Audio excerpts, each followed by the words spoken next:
It's 6:34. I'd like to call this meeting of the Village Board to order. Deputy Clerk Carswell, would you please take the roll? Trustee Eater. Here.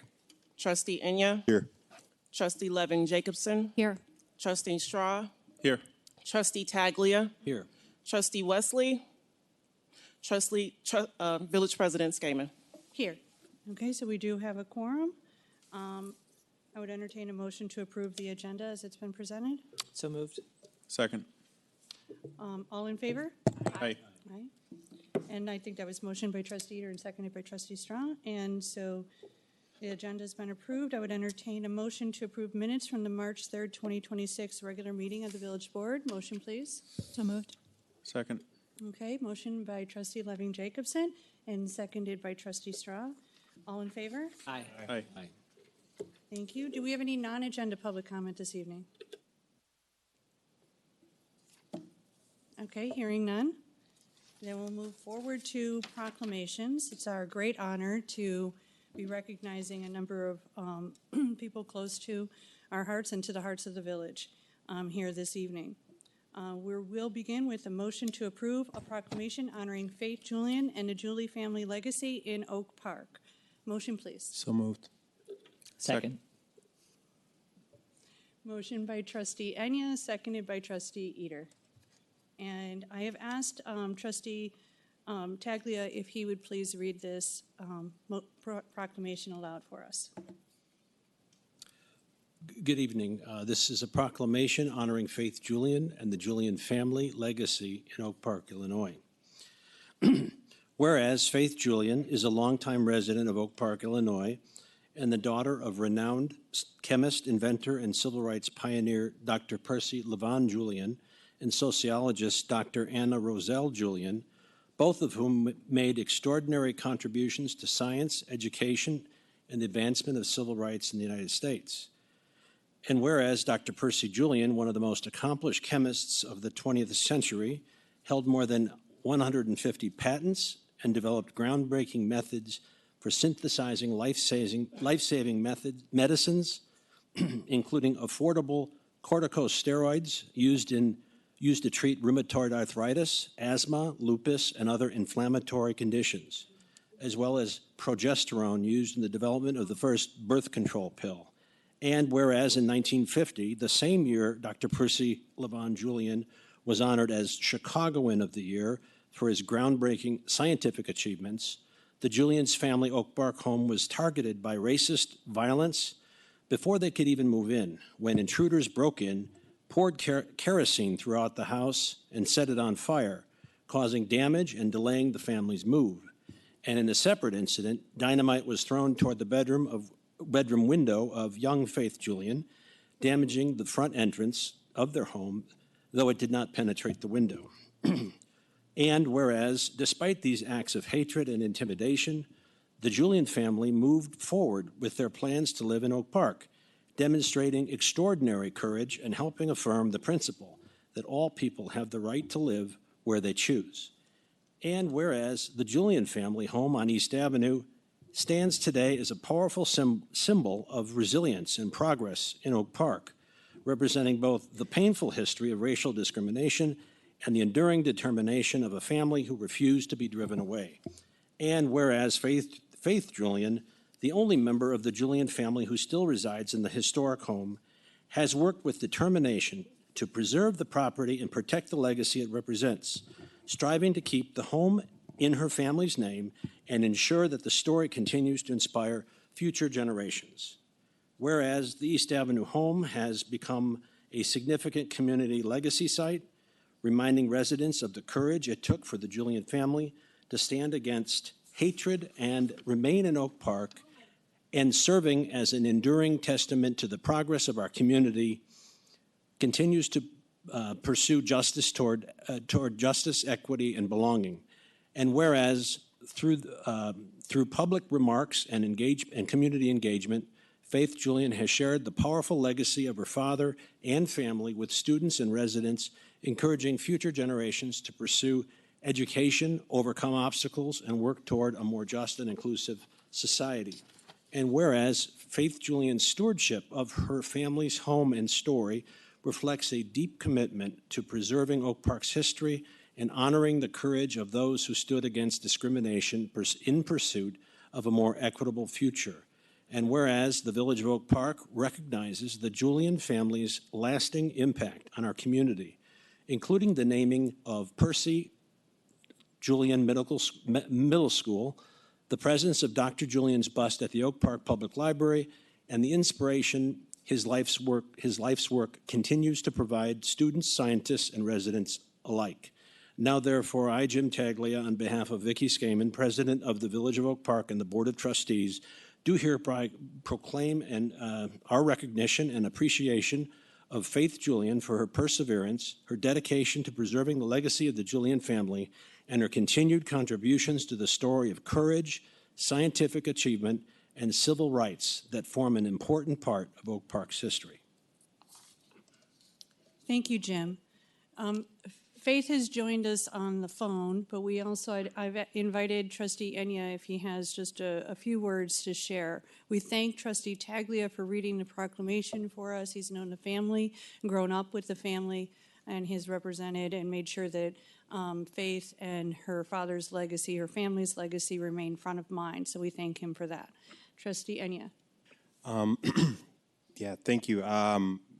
Try to keep it super brief. I know I've spoken about their family before, but deeply, deeply honored as a community, I think, to have their family represent Oak Park in the way that they have. They have such a historic nature of resilience that has...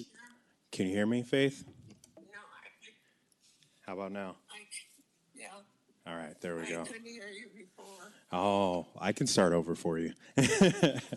No, I just wanted you and the community to know what your family has meant to Oak Park.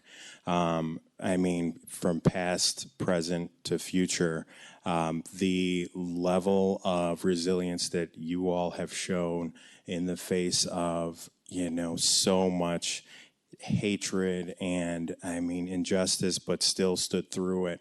Not only stood through it, but stayed here as pillars in our community and still fought for justice and what we believe in as a community.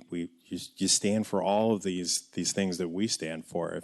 As I've been in the hospital with Faith, we've watched the news together, seen some election, obviously a lot of election commercials, but Faith is so in tune to wanting to know about the candidates, wanting to know about each of them, what they mean for the future of the country, because she's worried about the direction that we're going in, and to know that even from where we are and where we were in that hospital, still wanting to see that we have this opportunity to even vote. So Clerk Waters came by and we got her all set up and ready to vote. So an election judge will be over there on the 16th to get Faith's vote in, because those things matter, and they still matter today. So to know what her father stood for through all the times he got pulled over, driving to his laboratories in which he employed so many people of color, just being the person that he was, the person that his wife was, fighting for civil rights and continuing to fight for justice for everyone. It means so much to me. It's been so powerful getting to know Faith and the family over the years, through the stories that she's told, and seeing this community always rally and always supportive of all of her efforts in wanting to see that legacy preserved. So I thank the community for showing the love and support always, and we are always here for you.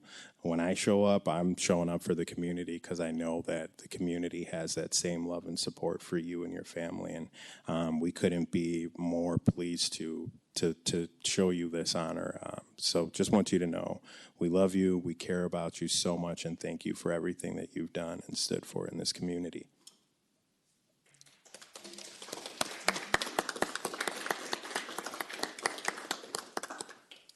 Thank you. So, Faith, in the room tonight, we have Frank Lippo from the museum, who I know you know well, and many other residents also here to honor David and Sandra Sokol. who we'll be hearing from next. So it's a really beautiful night, and I'm proud to be able to call you a friend, and thank you for everything that you have done in contributing to the Village of Oak Park. I can invite Frank up if he so wishes, or if you'd like to share a few words with us, Faith. Well, thank you, first of all, for such a beautiful proclamation. And thank you for your words, Julie Kay, and for yours, Vicki.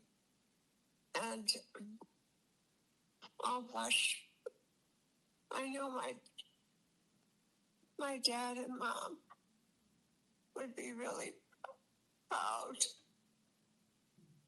if they could have been here tonight to witness this occasion. And sorry that they couldn't have been, but I believe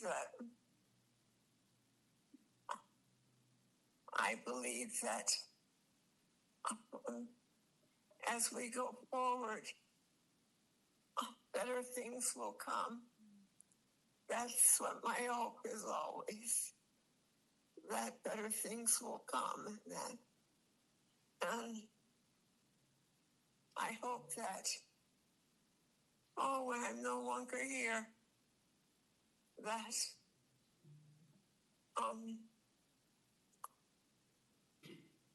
something profitable and good will be turned into the house on Oak Park Avenue,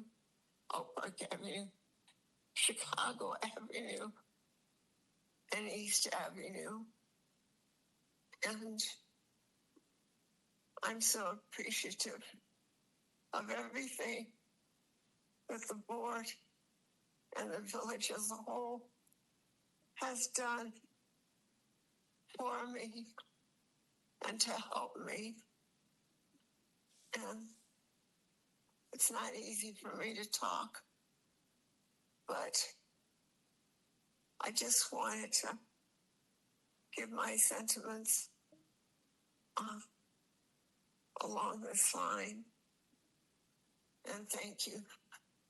Thank you so much. Thank you so much. Thank you, Faith. I do believe that Deacon Wiley Samuels is listening in at home, and I'd like to thank the members of the Amen's Club for every, their continued support, and I know they hold you close in their hearts. Frank, would you like to say a few words? I can't hear. Frank is sharing that he's grateful to have had the opportunity to hear from you directly this evening, that you were able to join us via the phone. So everyone wishes you well. And so your proclamation will become a permanent record of the Village of Oak Park, and we'll make sure that you and your family have a copy.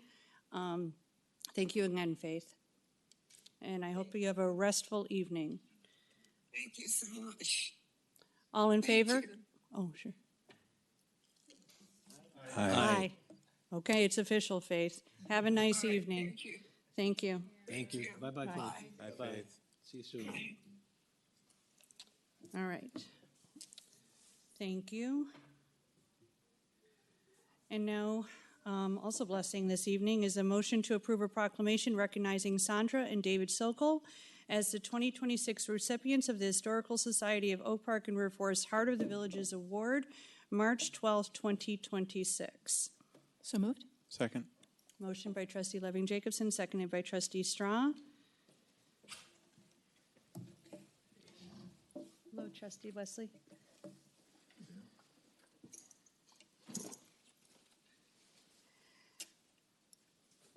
Recognizing Sandra and David Sokol as the 2026 recipients of the Historical Society of Oak Park and River Forest Heart of the Villages Award, March 12th, 2026.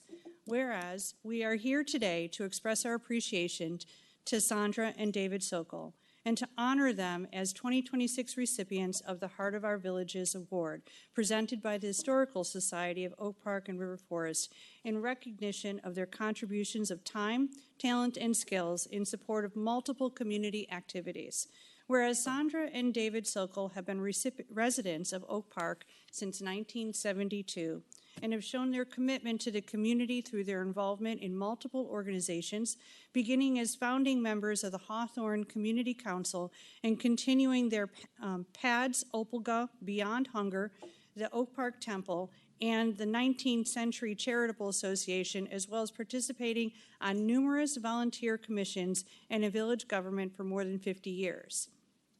And whereas Sandra Sokol started working at Oak Park Village Hall in March of 1985 as a community relations representative in the Community Relations Department, earning recognition as Village Employee of the Year and displaying her commitment to a racially diverse community by helping to organize the Oak Park Exchange Congress, which brought together leaders from communities nationwide to work on racial integration. And whereas Sandra Sokol, as elected village clerk in 1993 and re-elected for 3 more terms, bringing her total service in village government to 24 years, setting an example of service and dedication and earning a citizen's commendation from the Oak Park Police Department for always going the extra mile, and a Community Service Award from the Park District of Oak Park for the instrumental role she played in documenting and researching the village's comprehensive master plan. And whereas during her tenure as village clerk, Sandra Sokol also served as president of the North-Northwest Municipal Clerks Association, oversaw the transition to the digital age, introduced a program to host first-time juvenile offenders while they performed community service work, and instituted Oak Park's Domestic Partner Registry. And whereas even in retirement, she has continued to participate in several community organizations, serving as a founding member of Arbor West Neighbors, a member of the Rush Oak Park Hospital Board, and a member of the Illinois State's Attorney's Steering Committee of the Community Justice Center. And whereas David Sokol has applied his knowledge of art and architecture not only as a professor and as a chairman of the Art History Department at the University of Illinois Chicago's Circle campus, but also as a longtime member and board member of the Frank Lloyd Wright Home and Studio Foundation and vice president of the Unity Temple Restoration Foundation. And whereas David Sokol was elected to the Oak Park Village Board in 1977, and later to the board of the Oak Park Public Library, and has followed that service with almost continuous participation in village government as a volunteer, and 16 years on the Oak Park Historic Preservation Commission, including 9 years as chair, and as chairman of the Public Art Commission and a member of the Oak Park Plan Commission. Whereas David Sokol has authored numerous scholarly articles, books, and biographies, as well as 3 books on Oak Park, Illinois, Continuity and Change, Oak Park, The Evolution of a Village, and The Noble Room. The inspired conception and tumultuous creation of Frank Lloyd Wright's Unity Temple, sharing his appreciation for his adopted hometown with the wider world. And whereas David Sokol has also served as on numerous boards that benefit the entire state of Illinois, including the Historic Sites Advisory Council, the board of the Illinois State Museum, and currently as member of the Illinois Supreme Court Historic Preservation Commission. Now, therefore, on behalf of Vicki Skaman, Village President, on behalf of the Village of Oak Park and Board of Trustees, we express our sincere appreciation to Sandra and David Sokol for their many years of service to our community, the example they have set to activism, volunteerism, and philanthropy, and congratulate them on their selection by the Historical Society of Oak Park and River Forest as one of the 2026 recipients of the Heart of Our Villages Award. And therefore, I, Vicki Skaman, President of the Village of Oak Park and the Board of Trustees, do hereby proclaim Thursday, March 12th, 2026, as Heart of Our Villages Day in the Village of Oak Park in honor of Sandra and David Sokol, and urge all citizens to join me in supporting the efforts of the Historical Society of Oak Park and River Forest in recognizing the individuals whose very lives exemplify the unique characteristics and spirit of our community.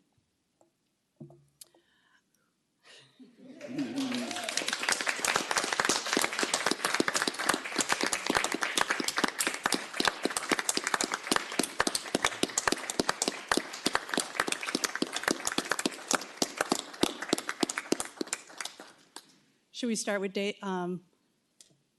sorry, Frank Lippo? I was going to say David Sokol. Would you like to say anything or tell us about the event? This Thursday night, we're excited to have this annual event at the 19th Century Club, and we're so delighted. On Thursday night, we'll have this annual event at the 19th Century Club honoring David and Sandra Sokol and Laurel and Dennis McMahon, longtime River Foresters. And it's such a great thing once a year. Of course, there's so many people who give so much to the community year after year, but the sort of career achievement of a really long time devotion to our community in a lot of different causes and activities. It's just so important. I think so many people get involved in the community, but the people who just keep on giving and giving and giving and sort of never stop, it's just such a wonderful chance. And listening to all that, I got exhausted. So thank you so much, David and Sandra. So thanks. Thank you.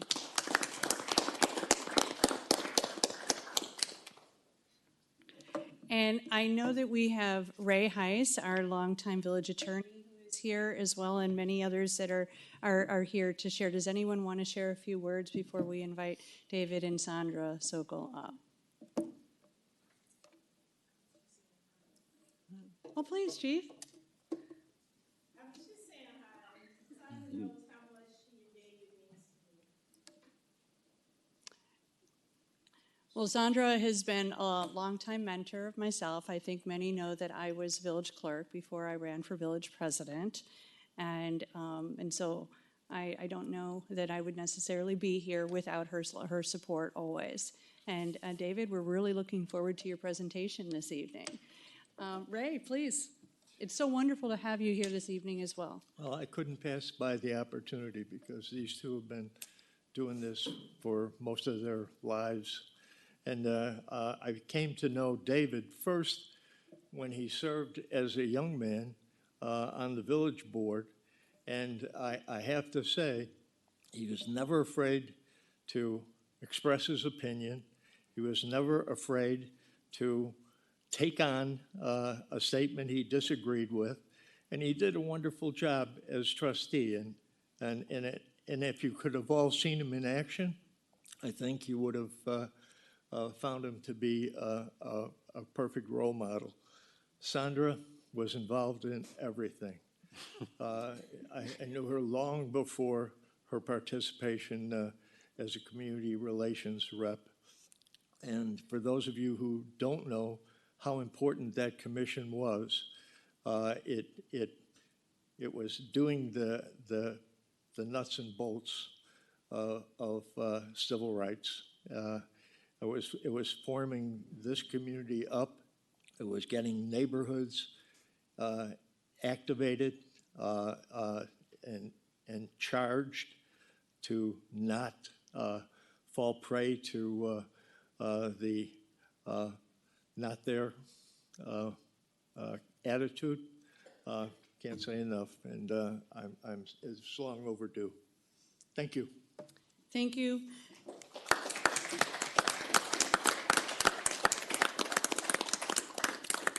And for those who haven't had the pleasure to work with Ray Heiss, he was the village attorney while I was the chair of the liquor board. He apparently liked when I once said we were a community of restaurants with lounges, not bars. So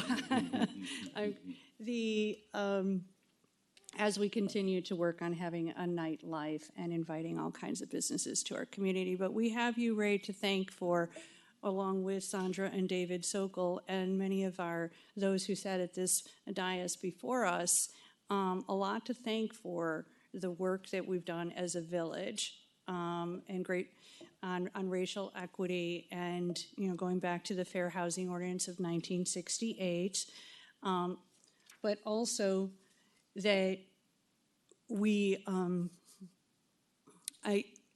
Ray was the one who wrote most of these ordinances and resolutions that supported the work of those who championed at the board table the good work of our community that has led to who we are today, including the 50-plus years that we have now of the Citizen Police Oversight Commission, where we were way ahead of the curve, right? So thank you for all the work that you've put into as well.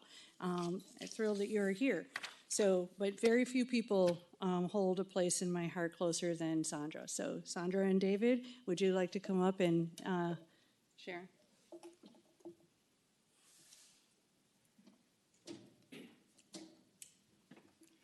Well, I think I'm going to give you a few minutes. well, I really wasn't going to say anything, but honored to be on the same agenda with the Julian family, for sure. And for those of you who are here with this horrible weather, I do want to thank you all. I almost fell asleep listening to that proclamation. And our son Adam is here in person. Our other son Andrew was unable to attend tonight, but I'm sure they'll watch it, he and his wife, on Zoom or whatever we are. So I did work in this building from, as Vicki said, President Skaman, from 1985 until 1993, when I was honored to be elected the village clerk. I loved working in this building. It was open government. Nobody complained about anything except for, is the chief still here? We used to hear shooting in the basement, and we'd have to stop them for meetings, but we had wonderful staff and leaders, and Ray, can't thank you enough for coming and your kind words about both of us. So I wish all of you well, and we're greatly appreciative to the Historical Society for the honor that we are getting and for this wonderful proclamation, which we will put up on the wall, among other awards that our kids will have to get rid of when we're no longer here. And we have been married for almost 64 years. Very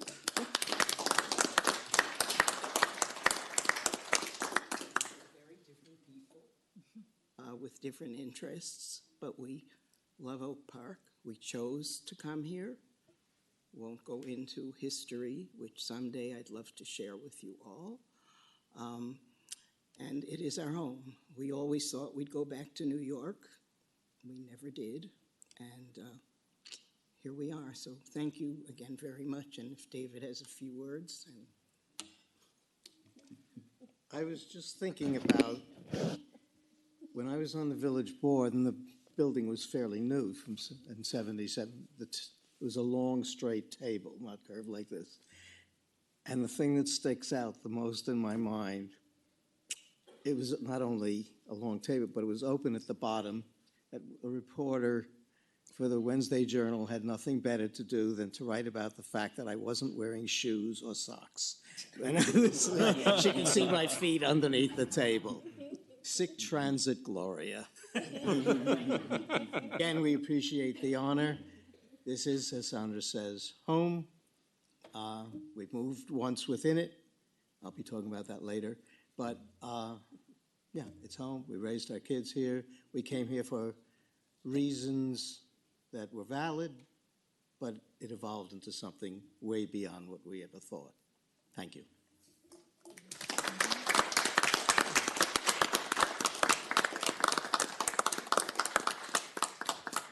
Well, I buttoned my coat before Joe takes a picture of me.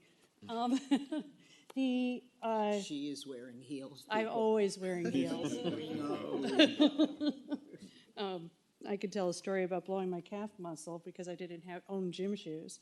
But no, I'm going to come out and take the photo now. But I do give David's book out regularly about Oak Park. Make sure you give it to Or do you want elected others? officials. You guys first. Yes.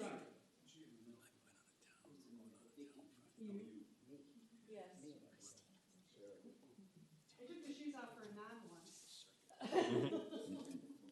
Don't go there.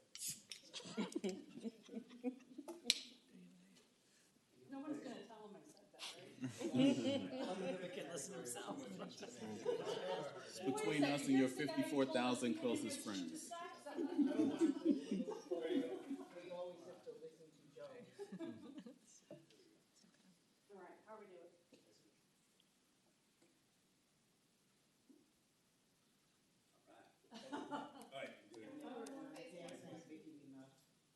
being a good friend and a good leader. And thank you all for all of your service.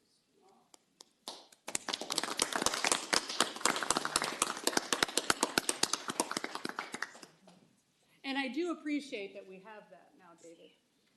Well, not the same, but there's a resemblance.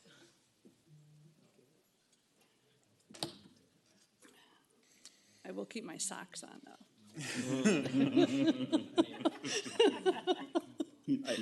I appreciated that story because it makes me feel like the folks who have commented on like the couple times I've worn a T-shirt. I had shoes on.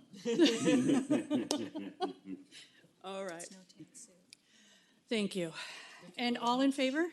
Aye. Thank you. And village manager's report is next, although I do want to make sure our non-agenda item, is this an appropriate time, Chris Hansen, or do you? Okay. Then I'm sorry, village manager, I'll turn it over to you right after. No problem. Thank you.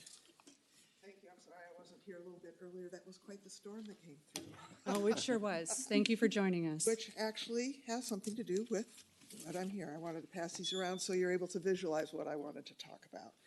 I am Chris Hansen, and I live at 848 North Kyler Avenue. That's just off the three-way intersection at Division and Ridgeland by Taylor Park. To avoid that slow intersection, people southbound on Ridgeland or westbound on Division often swerve onto Kyler and speed south, turning west at Thomas and then either south or continuing west on Ridgeland. A right turn only sign has been installed on Thomas at Ridgeland. While my neighbors and I have asked for help with this reckless driving on our street for more than 2 decades, this is a terrible solution for us. It boxes us in. It penalizes us, the village residents and the taxpayers, instead of the people who are driving recklessly. And here's why. The north end of our alleys and our street empty onto Division. Because of the density of traffic, most of the time we can only turn east, away from the village at the north end of the block. Then we have to find a way to turn south on Harvey or a further street east before we can make our way back. So most of us usually go south, either from our driveways on the street or from our alleys. We turn west on Thomas to Ridgeland and then proceed from there either across or south. This keeps our traffic away from the congested intersections around Whittier Elementary School and Dole Library, which are just a block south of us. Now the right turn only sign at Thomas means we are no longer able to exit on the south end of our block and go west. Instead, we must go east and increase the traffic around the school and the library. There's really no other way to get out of our pocket. We've already seen in the few weeks that this has been up, the traffic has increased on those blocks and at the congested light at Augusta and Ridgeland, which frequently backs up all the way past the stop sign a block further past. We're still seeing cars coming recklessly down Kyler. I saw one at 5 o'clock tonight. So even though Chris Welch, the village engineer, says it's not happening, those of us who live there see it all the time.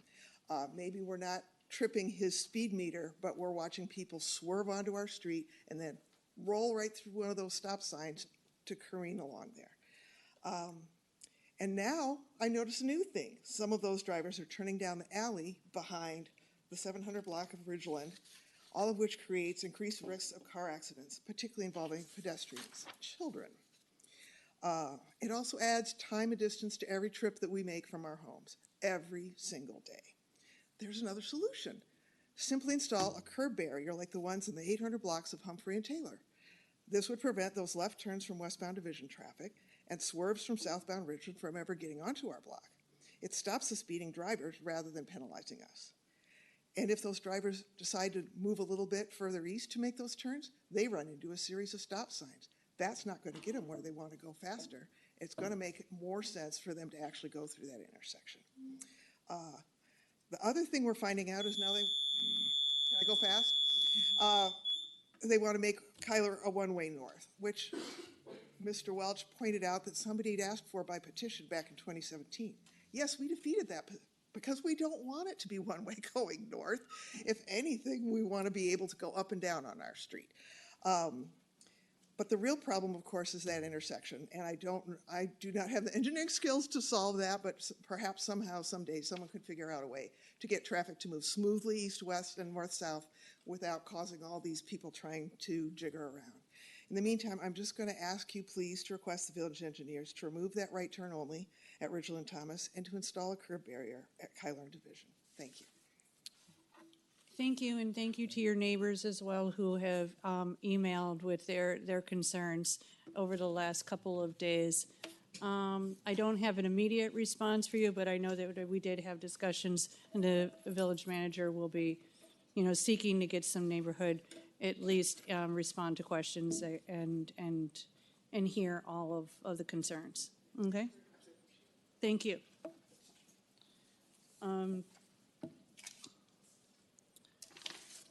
And so then I'll make sure that everyone that has reached out to me, he's got that information to provide back. Yes. Okay. And so now I'll turn it over to Village Manager Jackson. President Skaman, thank you. Trustee members, we don't have a village manager's report tonight. Oh, thank you. Sorry about that. No Okay. worries. And so we do have our board and citizen, or does anybody have a village board committee report? Okay, very good. Our vacancy report for our boards and commissions is on the agenda. Anyone interested in serving can please email Clerk Waters at clerk@oak-park.us. And I would entertain a motion to approve the consent agenda as it's been presented. So moved. Second. Okay. Motion by Trustee Eater and seconded by Trustee Wesley. Deputy Clerk Carswell, would you please take the roll? Trustee Eater, Yes. Trustee Enya, Yes. Trustee Levin Jacobson, Yes. Trustee Straw, Yes. Trustee Taglia, Yes. Trustee Wesley, Yes. President Skaman. Yes. And moving forward so the consent agenda has been approved. Our regular agenda this evening is a presentation on the status. Well, first, can I just ask, is anybody here for item I, a resolution approving the grants agreements in lieu of using CDBG funds and authorizing their execution? Okay, very good. Then I'll stick to the agenda in the order that's presented. So we'll start with the presentation on the status of the SHAPE Oak Park Missing Middle Housing Zoning Ordinance Update Project. Village Manager Jackson. Yes, President Skaman, trustee members, this is an update on the missing middle housing project. We're about 70% complete here with the initiative. This is a significant priority, or one of 9 significant priorities outlined in the strategic vision for housing. I introduce Craig Failer, Development Services Director, to introduce this item. Craig. Thank you, Manager Jackson. Good evening, everyone. Craig Failer, Development Services Director. In March of 2024, the Village Board adopted the Strategic Vision for Housing Plan prepared by the Metropolitan Mayor's Caucus. The plan was developed to evaluate the village's housing policies and to provide a framework for the village to pursue over the next 5 to 10 years and beyond. The housing plan intends to support future initiatives related to housing development and reform. The plan sets the stage for the transformation of village regulatory and policy documents, which control and shape development activities and processes. The recommended strategies within the housing plan were based on much public discourse and discovery. The first 3 recommended strategies of the housing plan are to allow for additional multifamily housing within business districts and other suitable development sites, modify the zoning ordinance to allow missing middle housing, and address housing and parking in a holistic manner, which is subject to the presentation tonight. The next steps of recommendations from the housing plan are to clarify goals of the Affordable Housing Trust Fund and stabilize its revenues, design programs to address racial home ownership disparities, update the inclusionary housing ordinance, evaluate support for Oak Park Regional Housing Center's Live in Oak Park program, craft future sustainability initiatives with housing affordability in mind, and continue the village's housing rehabilitation and assistance programs. This initial project, Shape Oak Park, will help to set the stage for the next recommended strategies, but specifically creating more opportunities for older adults, young families, and for households of color and renters in areas where they are currently underrepresented. Shape Oak Park is led by Opticos Design, a team of urban designers, architects, and strategists who believe in the transformation power of beautiful, sustainable, walkable communities for all. Opticos is joined by Altogether, a design studio specializing in placemaking, community branding and engagement, and sightline planning and zoning, an urban planning firm dedicated to guiding development so communities can grow stronger. Each company has offices in the Chicago area, and team members reside in Oak Park. The presentation tonight is an update on the status of the project to date. This is not a final presentation. There will be no recommendations offered at this time. This is anticipated that the final presentation will occur late May, early June. Staff and the consultants would appreciate any feedback or further direction from the village board, which would benefit the process going forward. With that, I'll turn it over to Jennifer Settle from Opticos Design to begin the presentation.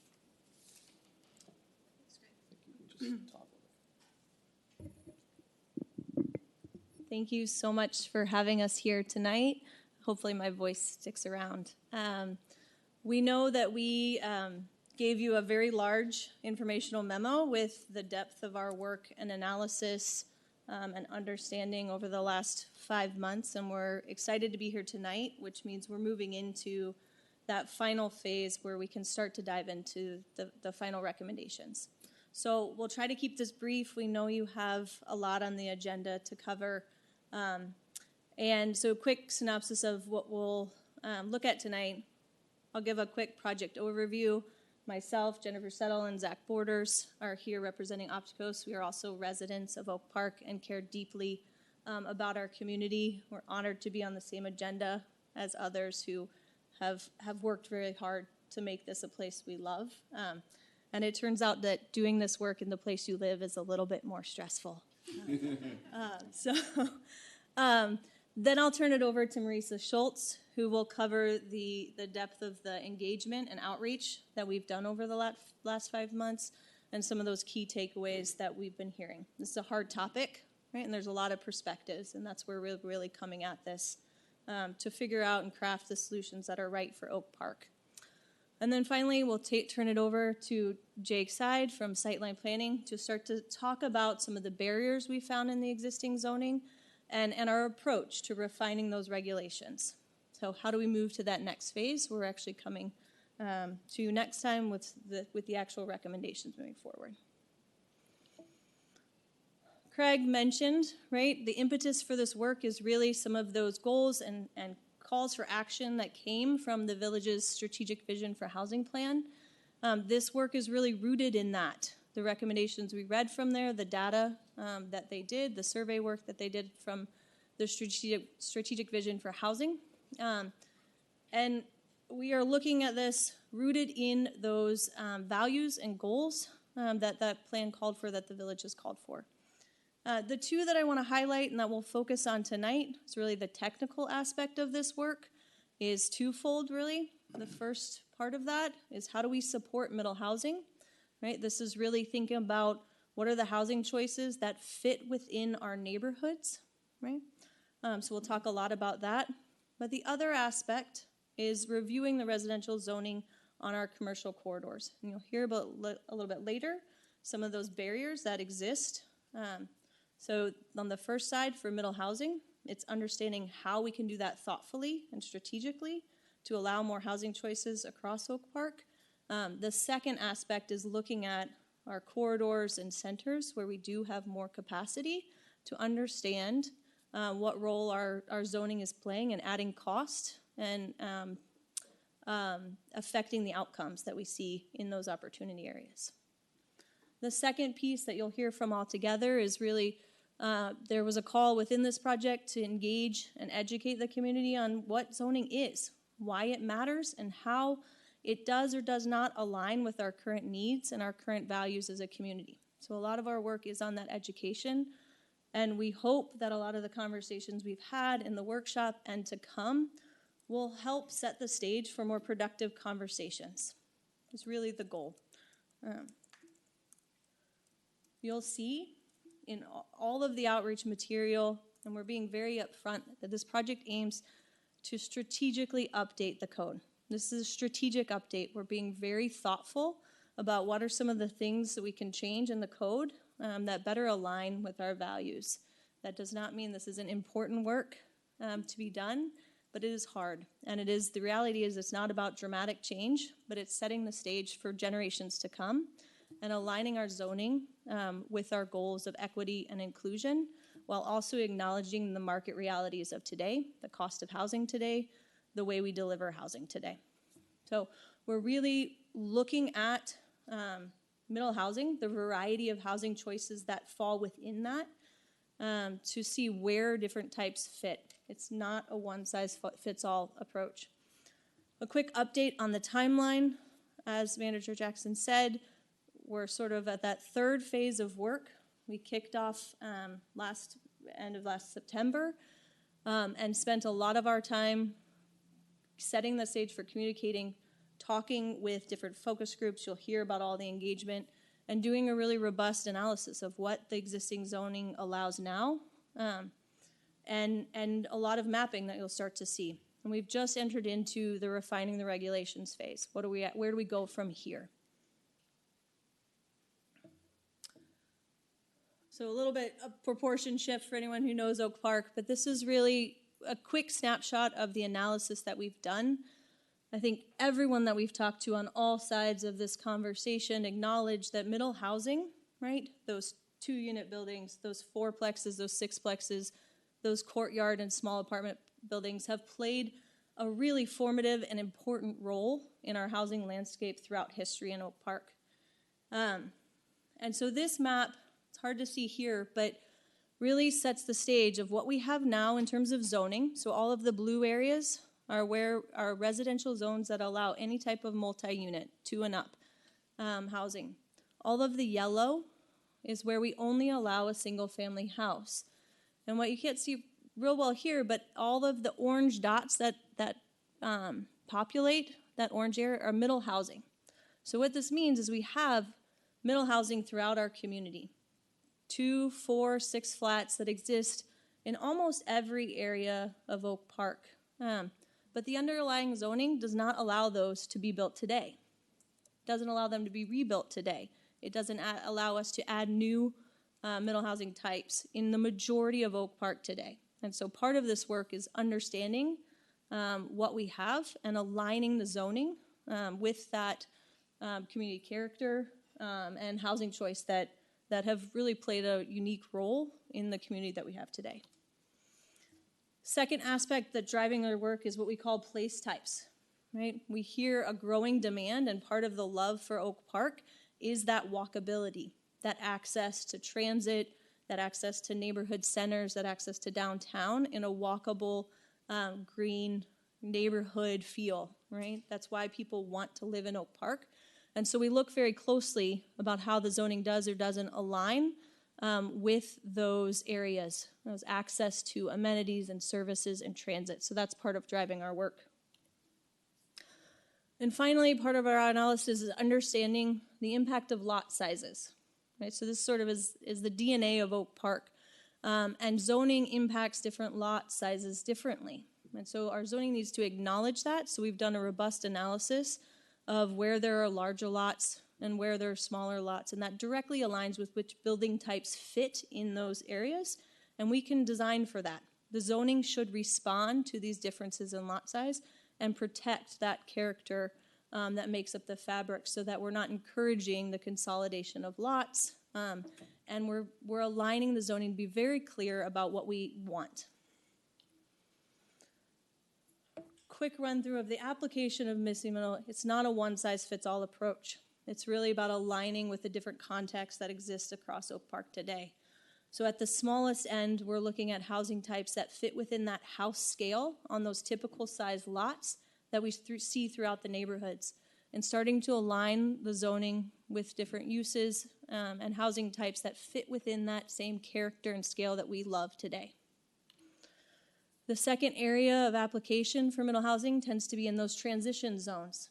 So we start to see middle, medium, or larger types that fit on some of our corridors, right, or transition from our neighborhood centers.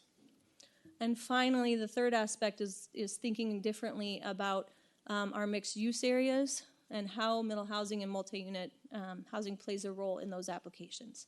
It's acknowledging that those Part of the beauty of Oak Park is that we have all those things in close proximity, but it's acknowledging the different roles that those play and the housing types that fit within those different scales of development. So with that, we know all these aspects are really important to the community, so we're rooted in that understanding and analysis, but also are really using the community feedback and conversations to drive where we go next. Yes. Good evening. I'm Marisa Schultz. I'm principal of All Together. I remember being back here in early fall and talking to you all about the engagement plan, and what we all took away is that the quality of the outcome of this process and of the recommendations would depend highly on the quality of the community conversations that we are having and we're continuing to have. And so tonight, I want to share a little bit with you what those conversations look like. I will note that there is a lot of information, a lot of qualitative and quantitative information and analysis that you have in your very long engagement package. So I'm going to hit on these, but open to any questions that y'all may have. So from October through today, over 600 community members have participated in this process through a variety of scales and styles of engagement. I want to set the context that we had about 5 months to get a lot of different voices. We all know that no one is very excited to participate in zoning conversations, right? It's not keeping them up at night unless some of us are, right? And so we had to think about how do we communicate and talk about this in a very compelling way. We also, in the fall, were hit with an increased ICE presence in Chicago and the Chicago area. And so that deeply impacted the way that we engage. We knew that we were going to need to have smaller conversations and focus groups with representatives of service providers and faith-based institutions and organizations. And so we leaned really heavily into that. So what you'll see on the screen is a whole lot of tools and techniques that we leaned into because we knew that it was really important. And I would say that our engagement was spread out across all of these. We had a project website that had quite a few visitors, and it was a safe place to engage. We fielded a lot of questions that came through the website, so it would go through staff and then to our team, and we would respond to those questions and post those on the website. We also announced upcoming events and surveys and communication campaigns that we had. We distributed a survey that had 215 responses, and I'm happy to talk a little bit about the breakdown of responses. There were quite a few participants who chose not to disclose their race or ethnicity, and so we have a general sense from the quantitative feedback that we received in the breakdown of residents, but I think it's one piece of a lot of the engagement that we did. As mentioned, we had 10 focus group meetings with 65 participants, and those participants ranged from village staff and different departments, neighborhood organizations, housing agencies, historic preservation, representatives and advocates, aging in place and DEI practitioners, developers and builders, both for-profit and nonprofit, and architects and realtors. So lots of conversations and in-depth conversations, both around the perception of missing middle housing and the technical side of that as well. We convened a steering committee of 12 members that represented folks from the Plan Commission, ZBA, housing programs, historic preservation, community relations, aging, realtors, builders, and developers as well. And that group, we have met with a number of times before we go out to the public, before there are really any concepts or recommendations. They're part of that iterative process that are helping us both determine how we talk about this, how we roll this out, and really have been a guidepost for us of at each step of the process how we move forward. And then for in-person, we had 2 workshops just last week. So we don't have all the analysis from that. We had close to 100 participants. Last Monday it was a smaller group, but last Wednesday we had a much healthier group that came and participated, and they were asked to, and I'll get into this in just a second, to put themselves and to center themselves in other people's perspectives and to respond to some questions.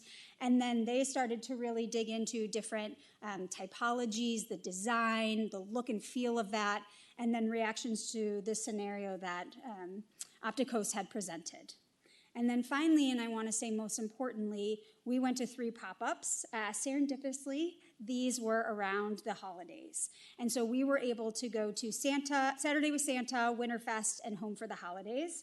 And we had, based on just the number of people who participated in a couple of the activities, which included like, what are your top 3 priorities for the community's future?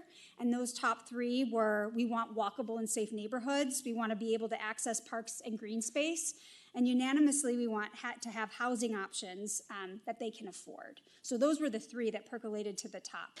Those 320 plus participants were those who participated, but just based on me running back and forth, we had cookies that were made and that we were handing out to target, just to even be able to get more cookies to pass out.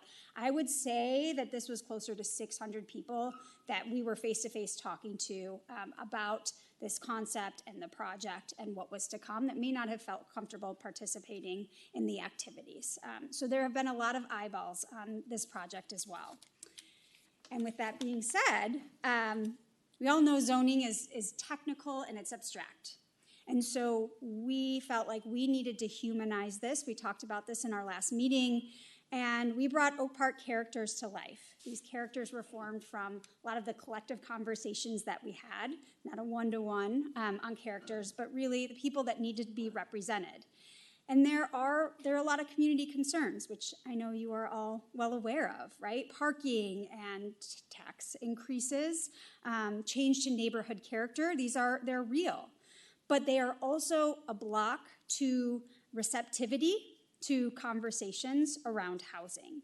And so that is an issue if you lead just with policy and with its technical side of things. Leading with people first really created space for a much more open conversation about who we are planning for, what we are planning, and potential trade-offs.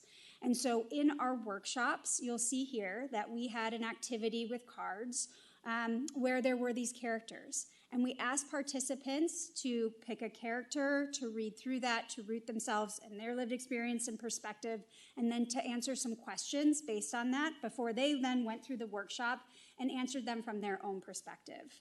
And what we found and what we heard was, wow, this is really eye-opening, because I, as a 30-year-old woman, may not have had the experience of someone who is aging in place and wants to stay here.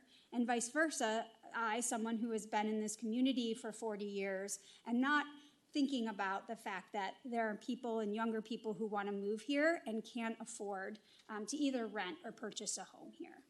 And so these characters also lived out in the public realm. We had campaigns of, we want more Deborahs, right, who is a woman who has a single family home, wants to age in place, but there's not a lot of options to be able to do that. Or Amelia, who owns a bookstore here and needs that foot traffic along the commercial corridors to sustain her business. So each of those characters took on a different life, a different perspective, and these lived in posters and in social campaigns that we work with the village to promote, to hook people in, to bring them to the website, and to take the survey. And these still live out in the public realm. It is my hope that as part of the recommendations from this planning process, there will also be communication and marketing recommendations. How do we talk about these? How do we talk about next steps? And how, what I think is still very important, is the continued education of your community around why this is important, why it matters, and who it impacts. So with that being said, I'd like to pass it over to Jake, who's going to talk about the regulations.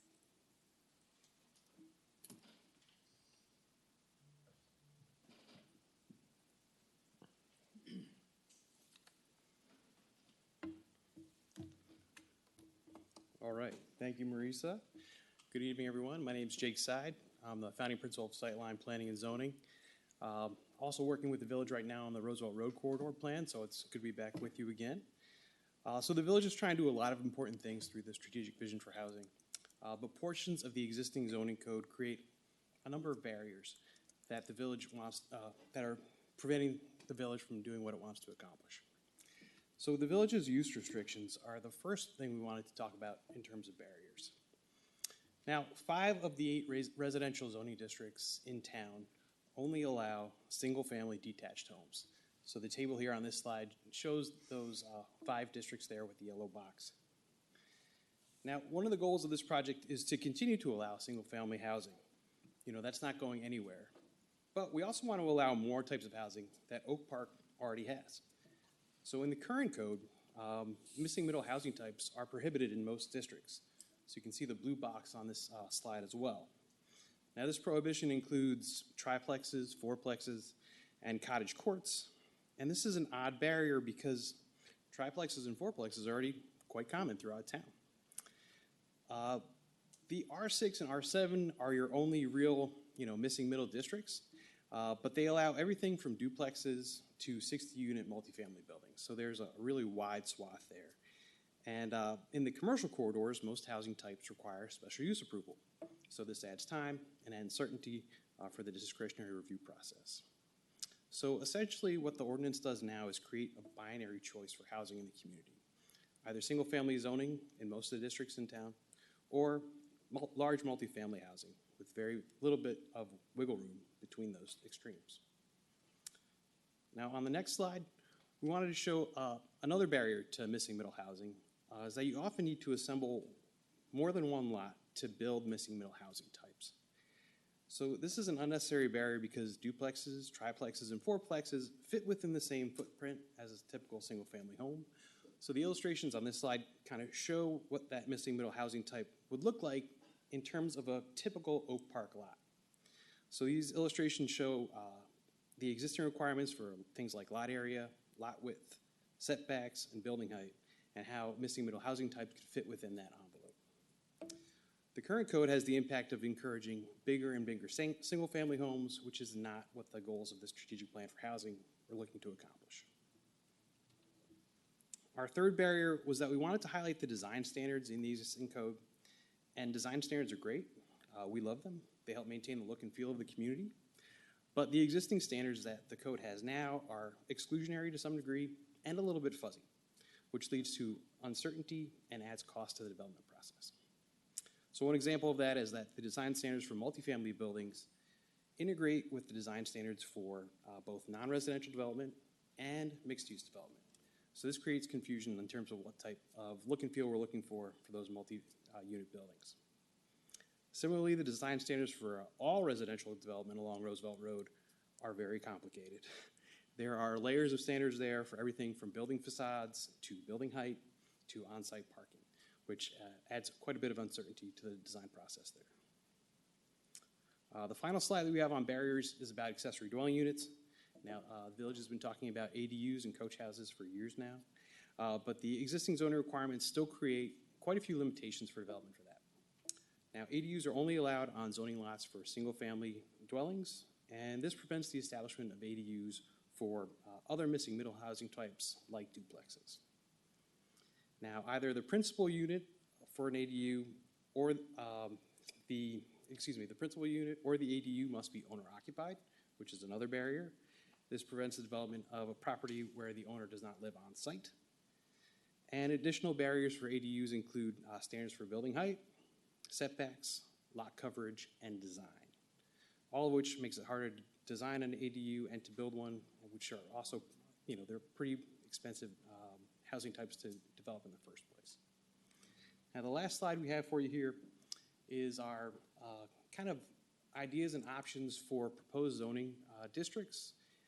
And this is, as we said earlier, not necessarily a recommendation, but kind of comparing side by side our existing zoning map and some of the ideas we've been putting together for ways to consolidate those zoning districts into a easier to use, more readable type that is more flexible for those missing middle housing types that we want in the community. And I think on that, we're open up for discussion. Thank you. Thank you. Okay, who'd like to start us off with our feedback and discussion this evening? Your staff put 2 hours here. I'd like to not go for 2 hours. 1 hour, thank you, thank you. That's what we're, okay. All right. I'll start clocking in 5 minutes apiece. Who'd like to start us off this evening?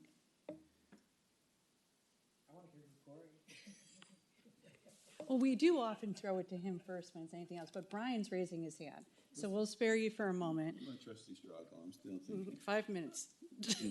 I'll try to be briefer than that. Even I mean I think this is a good start. I'm excited to see sort of the more specific recommendations come forward. The 167-page memo is even more exciting than the presentation, and I definitely commend our viewing audience to take a dive into all of that. One thing I was curious about in all of the zoning scenarios that are presented, the existing zoning, there's the light beige area that's a larger lot sizes and more historic district, and it seems that in all of the maps we are sort of keeping the boundaries there the same, and I was wondering whether you could speak to that, especially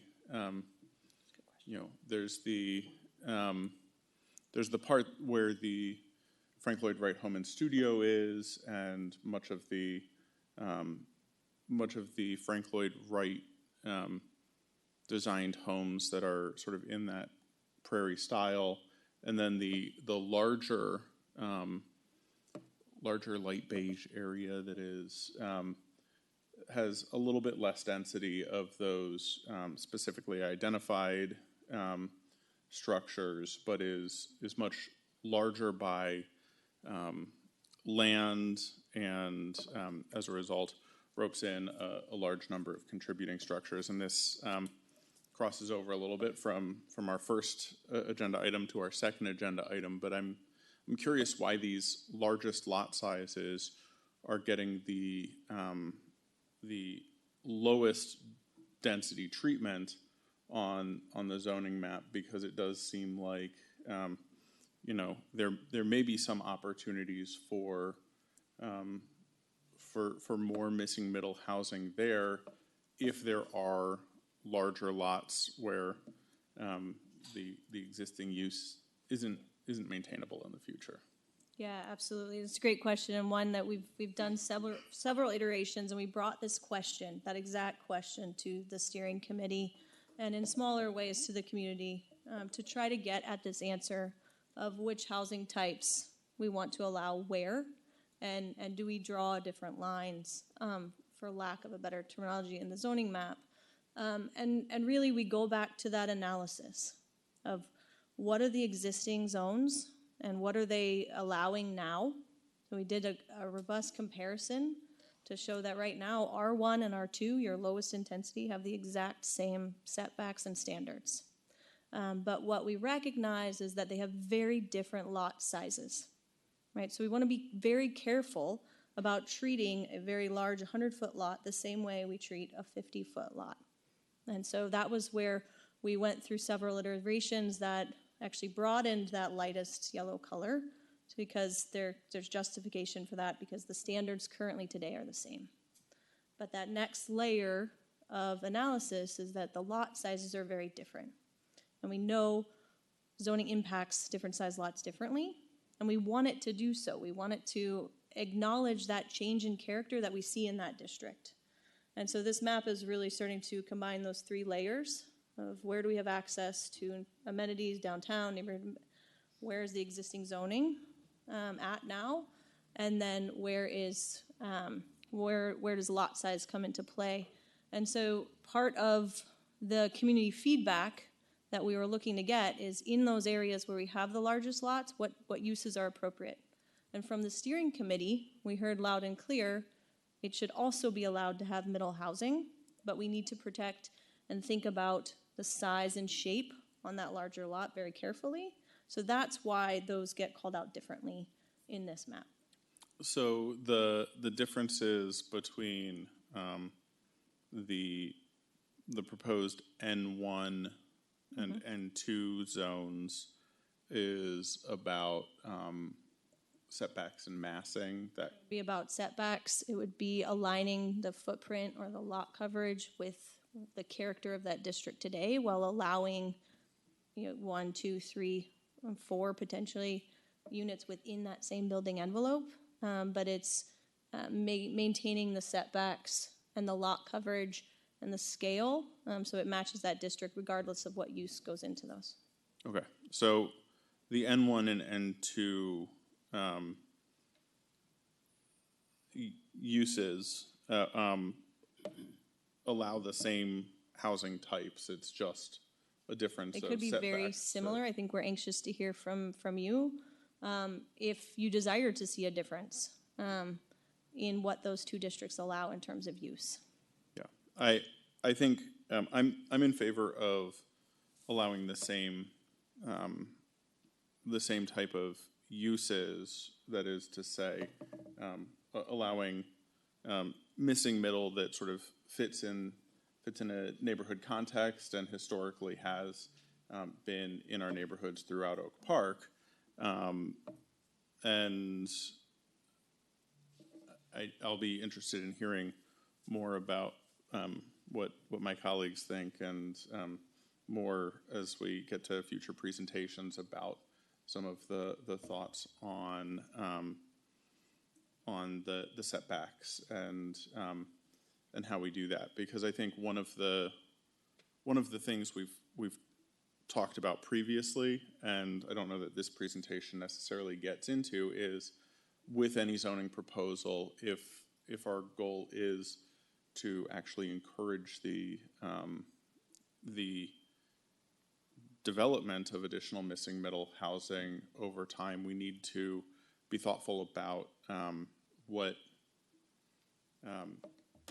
how we're changing our zoning code in a way that actually promotes more construction of missing middle, as opposed to what we're seeing now with tear downs, where we get people building to the largest possible envelope with single family homes, which is sort of antithetical to the goals of a missing middle program. I'm curious, stepping away from the zoning question, but just sort of a historical data question. Do we have any data on the number of duplexes, 2 flats, 3 flats, 4 flats that over time since the 1947 zoning laws were implemented were converted to single family homes? Because I know we had that lovely map of data of where we have existing multifamily in our now single family zoned districts, but I know that there has been, and Frank Lippo has written a number of times about the trend of conversions of multifamily to single family. I was reading some of those things in the Wednesday Journal, and so it was a historical trend from over the last 40 years of these down conversions, and how much of that historical character have we lost through that process over the last 80 years since the 1940s zoning was first implemented? Yeah, we didn't, although staff, you may, but we don't have the exact number. We do know, and we see this, and there's a lot of data out of Chicago on the loss of the 2 to 4 unit building because it's being deconverted to a single unit home. We have anecdotal and have come across several examples.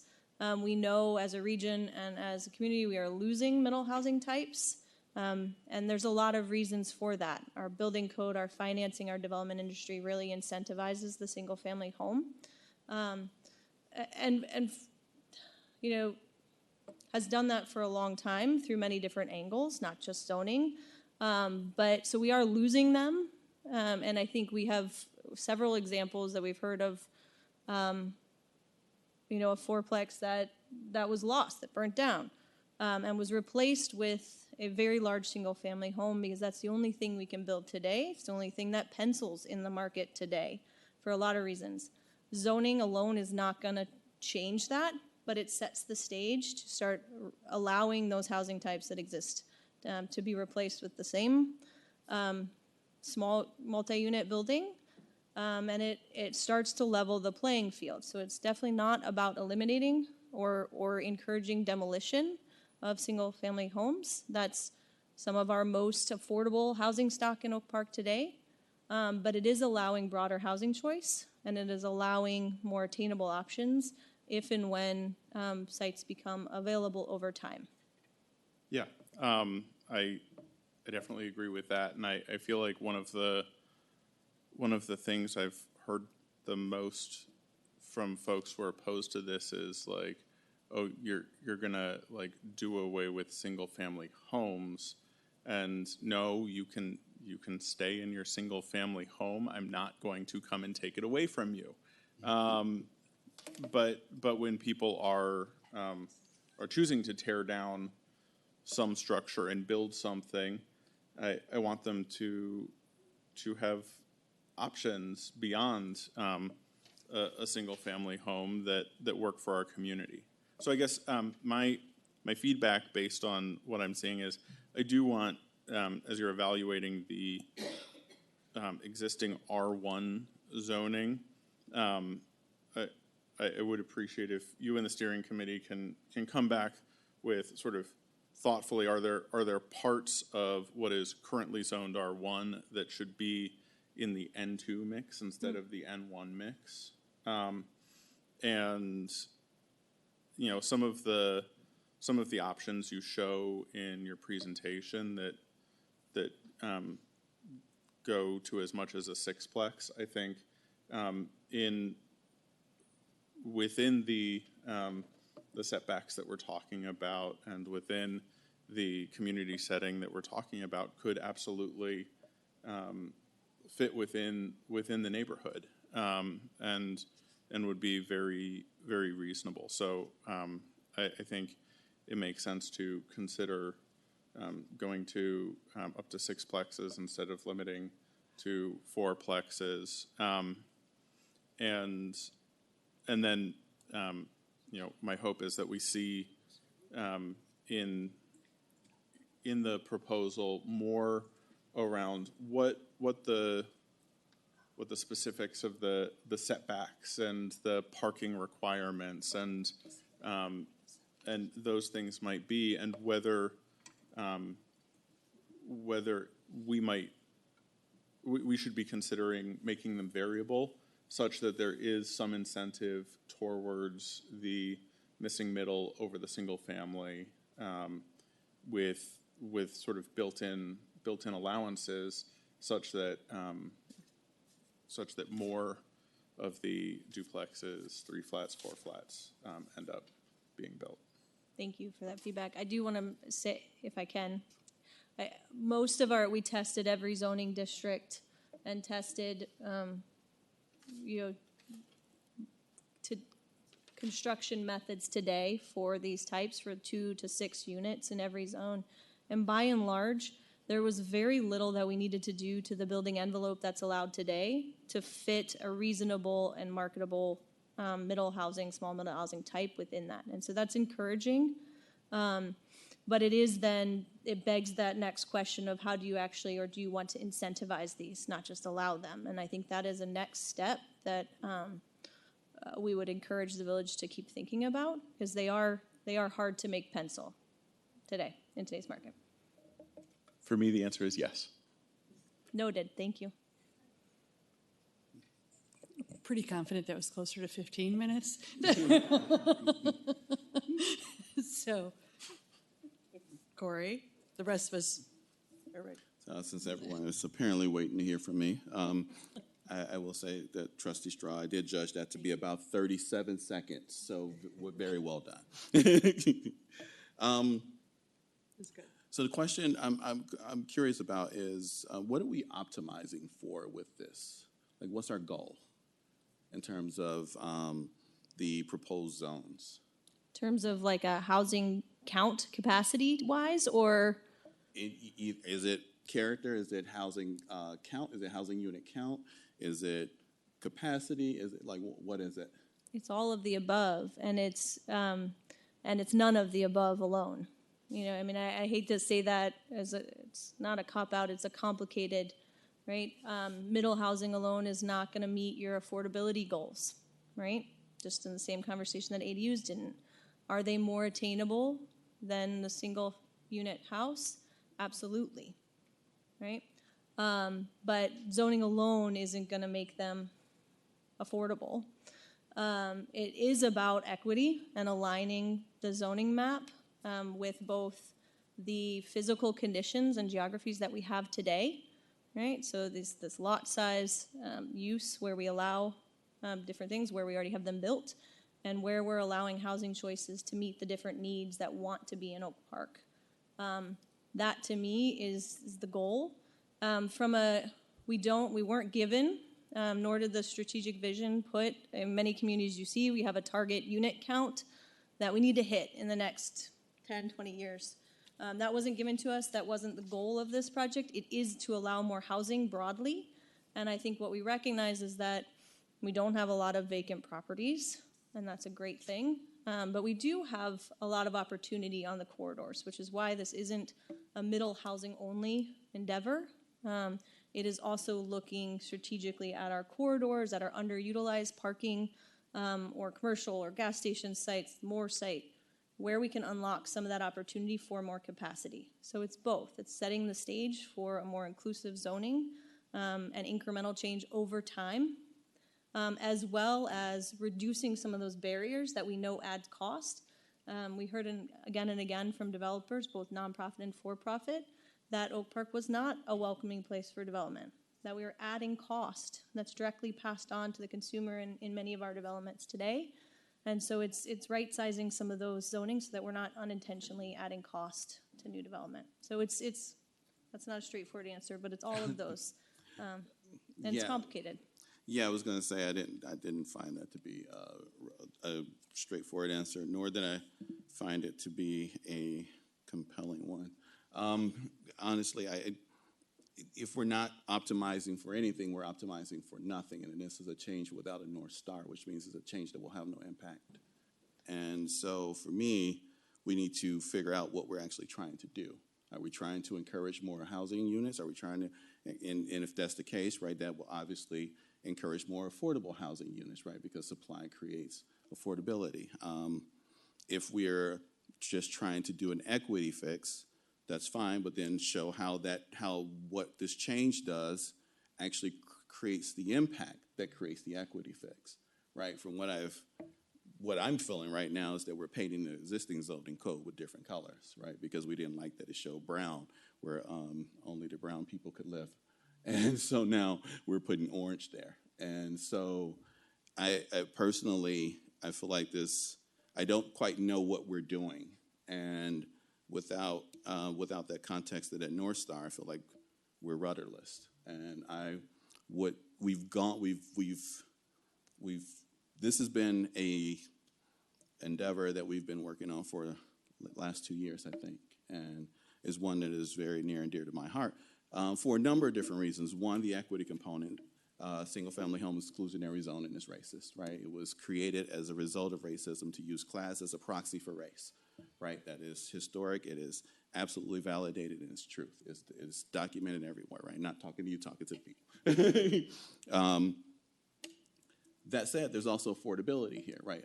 Our prices for rent are going through the roof. Our prices for home costs are going through the roof, right? And we know the cure for that. The cure for that is more supply. If this zoning change that we ultimately enact does not create more supply, honestly, I'm the sponsor of this. I won't vote for it. and I will be very loud about why I won't vote for it. And I don't do any kind of press publicity outside of Oak Park. You will see me on Good Morning America. And so, Governor Pritzker just announced build a couple weeks ago. Madam President was there. Amazing, amazing program. If our program doesn't exceed that, I will consider it a failure because we were doing it first. We see ourselves and this project as really testing the waters for that initiative and being ahead of the curve, and I applaud you for taking that step. To be very clear, all of the yellow and the orange in that does allow more housing units than it does today. But only at 2.5 stories, which is basically is what is existing now, and build will allow 3.5 stories at minimum. So the recommendations that we're looking at are exploring that height to understand what's constructible. And the reality is, once you go above 3 stories, it's a different construction type that adds at a substantial amount of cost and is very unlikely on our 40 and 50-foot wide lots to pencil. And so to be clear about the goals, it is about looking very broadly about allowing housing choices that align with the bill broadly. But the reality of our market is those are not going to be quick to come. Even if we allowed 8 units everywhere, they're not going to be quick to build for forces outside of our zoning code. And we will have a list of recommendations of next steps that can help turn that needle, or turn that dial. So I want to be honest that that's the reality when we're looking at middle housing, and we are looking at broadening those housing choices, but it'll be incremental change. This is what we've seen happen in most communities that have done this. On the corridors, it is about adding housing capacity and is about reducing the cost of development that's being directly passed on to the consumer. Fair. I am less concerned about how it pencils. Our developers will figure that out, and if we need to incentivize it at some point that comes back before the board, we'll figure that out. I am a lot more concerned with the equity component of putting housing only on the corridors, which is where we put it now, and so we get segregated neighborhoods, right? And so when folks walk outside their door, they can count the Johnsons, the Washingtons as the 2 black families that live on their block, right? I would like to eliminate that. The only way to eliminate that is to add more housing on our single-family blocks so that everyone who moves to Oak Park can actually experience the Oak Park experience and not just the experience of living on a corridor where they've got 500 cars breezing past their front door every hour of the day, right? Like, so ideally, we come from this this rich history that we like to talk about of diversifying Oak Park, right? Like we were 1968, we love 1968, don't we? Right? Like it's our thing, is we stand on that, right? And it worked then. It doesn't work now. What works now is having affordable housing units embedded in our neighborhoods. And if we're not building a program that does that, then we're not building a program that accounts for today's market and today's needs. And so what I'm seeing right now is a program that does not accomplish that, in my opinion. Okay, understood. And so for me, I'd like to see more of that. The other question I have is, with these various different zones, how many do we eliminate all of our non-conforming housing in our areas? Like if we say take whatever proposed, recommended, A, B, C, whatever, does that eliminate the non-conforming housing that we have? You mean from the middle housing that exists today that's not Correct. allowed? Would it still be non-conforming under our new zoning? It's a great question. We can look into that. I mean, I can commonly say it won't eliminate all non-conforming for a lot of reasons, right? Okay. But will it substantially change how many of those are non-conforming? Yes. Okay. So, I mean, obviously, I don't know if we can eliminate 100%, but to me, a successful program legalizes the neighborhoods that we've already built. We agree. Right? I mean, that was that map that that was one of the strongest points in a lot of the community workshop, was just this misunderstanding that we don't allow those buildings today and they're non-conforming. Right. And that's baseline. That's just aligning our zoning with what exists today. Yes. We need to go further than that to unlock those additional housing types. But as a baseline, that's that first step. Absolutely. And that's why we looked at and poured through data for where those exist today to understand where that misalignment is. Yeah, but it sounds like we haven't done that though, in terms of, since we don't know like the percentage of how many of the non-conforming apartments or houses that we have now will be conforming after the zoning changes. It doesn't seem like we've actually optimized for that either. I heard a lot of mention of character and context. I hate both of those C words. I know. And I'm a person who likes C because my first name starts with one. But I'll tell you, I talk to my clients all the time about context and when it comes to technology systems and, you know, and how things move between one place and another. When we start talking about context and character, it's basically saying repression with prettier words, right? We're basically saying that things cannot change because we have ratified this version of history that already exists. And so if you can't align yourself with what already exists, then you can't exist here. Well, that's problematic for me because not a lot of people look like me who exist here.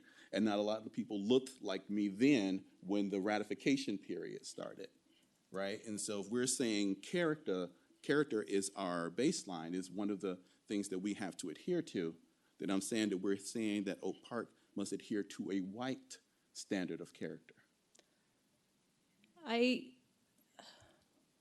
don't disagree. We did hear about character and context from the community again and again. So I do think it comes up as an important consideration that we do have to talk about. From our work, you know, we do know that form and scale impact the quality of the built environment and is a large part of why people of all, you know, of many different walks of life and many different perspectives want to live in Oak Park for that neighborhood character. And so it's trying to give access to that character to more people.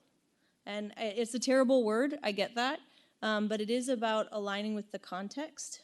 And what we find with middle housing is that the market advantage, the demand for it, is because it gives people more access to those things that we love about a single family home.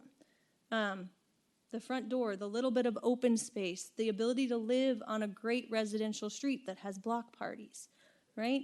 Mm-hmm. That's why we talk about character. It's not about architecture style. This hopefully aligns with that value in Oak Park for some of the historic styles, and that's another, zoning should not get into the weeds on style, but it should care about the form and scale, because we hear again and again about the demand and the desire for that type of community and that type of neighborhood. And the reality is that fewer and fewer people can afford to live in Oak Park. So it's not an either or. I think we can have both. I think what people love about Oak Park is that we do have both. We have multi-unit housing in neighborhoods that have that feel and that scale. So that's really what we feel the zoning can acknowledge form and scale and allow more housing. But we simply can't build those again, though, under this plan, right? Because we just established that not all of the non-conforming buildings will be conforming under any of these proposals. And I agree with you about character. When I think about character, what I think about is Oak Park character in the place that I live, Southeast Oak Park, and I can walk on the next block and see a ton of apartment buildings that are lined up next to single-family homes. That is Oak Park character. That's the character that I'm advocating that we allow throughout Oak Park and not just in certain parts of it. Exactly what the code is trying to do, and I can say with confidence that, but I can especially tell you, though, south, that the with the 2.5 story maximum, we won't be able to recreate that character. So, and we said very clearly, this is not the final recommendations. Absolutely. We are considering that, and that's really helpful feedback, right?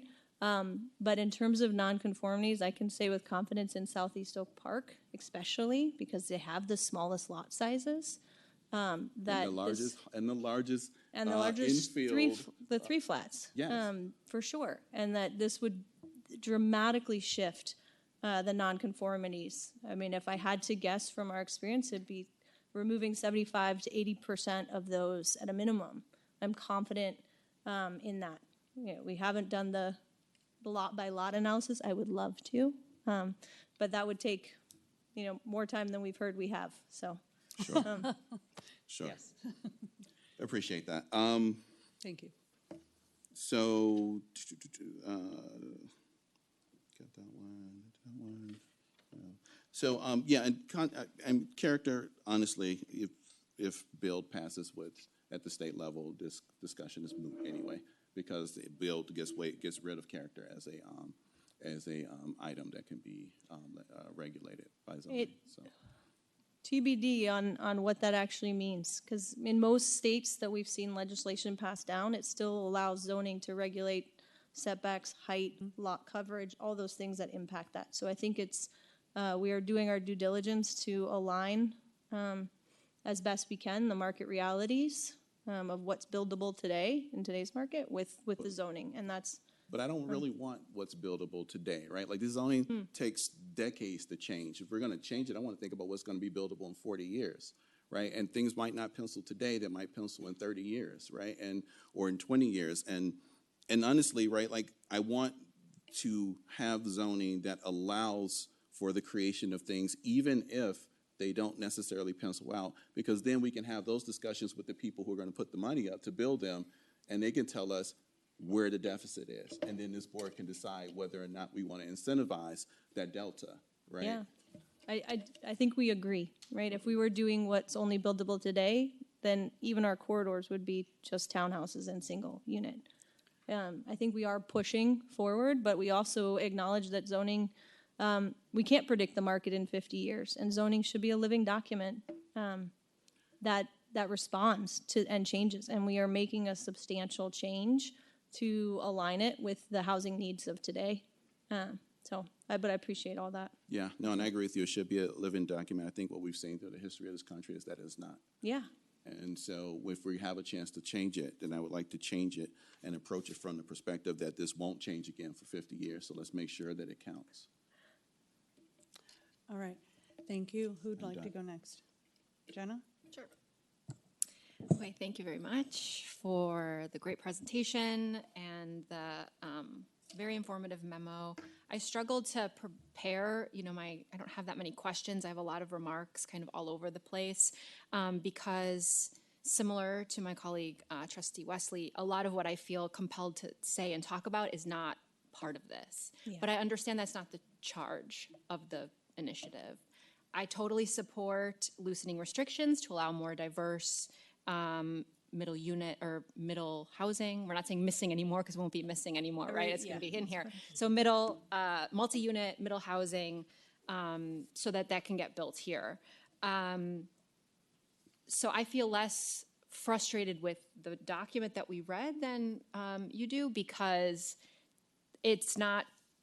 your goal is not affordability and equity. That's our goal. And so what I want to bring is that this is a tool, and we need to do all the other tools. Because increasing supply alone is important. We got to increase supply, no disagreements, build up, fine, with height. But if we don't put in the incentives, if we aren't intentional, then and you mentioned this in the document, right? The implementation is a challenge that you lay out clearly. But that we have to be intentional about what we do to make sure once the zoning is in place where it needs to be, so that more can get built, and we can have more diverse types of housing, so we have more diversity and equity in our village, that we close that gap. One of the questions, so I'll go back to actually a question that I do have about the engagement process. It looks like it was fruitful, and that you got a lot of feedback, some of which I think we would agree with, some of which I think we would probably disagree with in terms of how it matches with our goals, right? This idea of design standards or character, right? Like those are kind of charged, which I understand, but you heard that a lot, so I appreciate that it's included, right? We need to listen to everybody. I'm not sure that we will ever be able to listen to everybody, and no process is perfect, but I did notice that most of the respondents, the majority are white homeowners. And so curious a little bit about the attendance of the focus group events and the steering committee, specifically going back to our shared goal of equity and affordability. Were any of these participants folks who self-identified as housing cost burdened or on the brink of not being able to stay in our community? Yeah, I think we actually saw that across several different groups of that conversation. So yes, from the steering committee, we heard it loud and clear. We do it. From both the steering committee and the focus groups, we had representatives from nonprofit and affordable housing, from aging in place and senior communities, and from younger professionals and renters who were struggling to stay in Oak Park or find housing. And so I do feel like we had a lot of fruitful conversations across the focus groups and the steering committees and from leaders in our community that are directly working with those groups in particular to understand the feedback from them of where there's these barriers, where the existing zoning is adding cost, and things like that. But yeah, I mean, and we included the results of the survey, and as mentioned, it's an issue that most communities have of people trying to get different communities representative of the community to take a survey. We knew that was going to be a challenge going in. I think with the political environment, that also presented an issue. And so for us, the pop-ups were a wonderful way to get in front of the community. And while we don't have a demographic breakdown, I can tell you that we talked to a number of different communities throughout Oak Park and beyond, including few conversations of those who were visiting and were like, I would love to live here. This is the community that I want to be in, but I cannot afford. Like, do you actually have any recommendations? And we, relay them over to staff of where I could move, of what I could do. And so while the survey was one slice of the sample that we had, there were a lot of fruitful conversations that I think met those goals. Yeah, thank you for that. I think it's nice to hear that we are looking for voices and experiences that aren't always represented or always have the opportunity to self-represent either at our meetings or in our emails or in the Wednesday Journal. Like we need to make sure that, and that's our job to be intentional about, just being intentional, I think is the word that I'm trying to emphasize in any and all changes we make to the zoning map and the other tools that we use to meet our shared goals of equity and affordability. Other things I appreciated both from you all who prepared this and staff who we've been working with is how it's fitting into other conversations that we're having just last week, 2 weeks ago with the housing programs. Hopefully soon we'll be talking about the IHO, because I think it helps us as we think about all the tools and how they work together, because again, totally want to open up and have more diversity and more supply as soon as possible in our community, but supply alone will not reduce cost.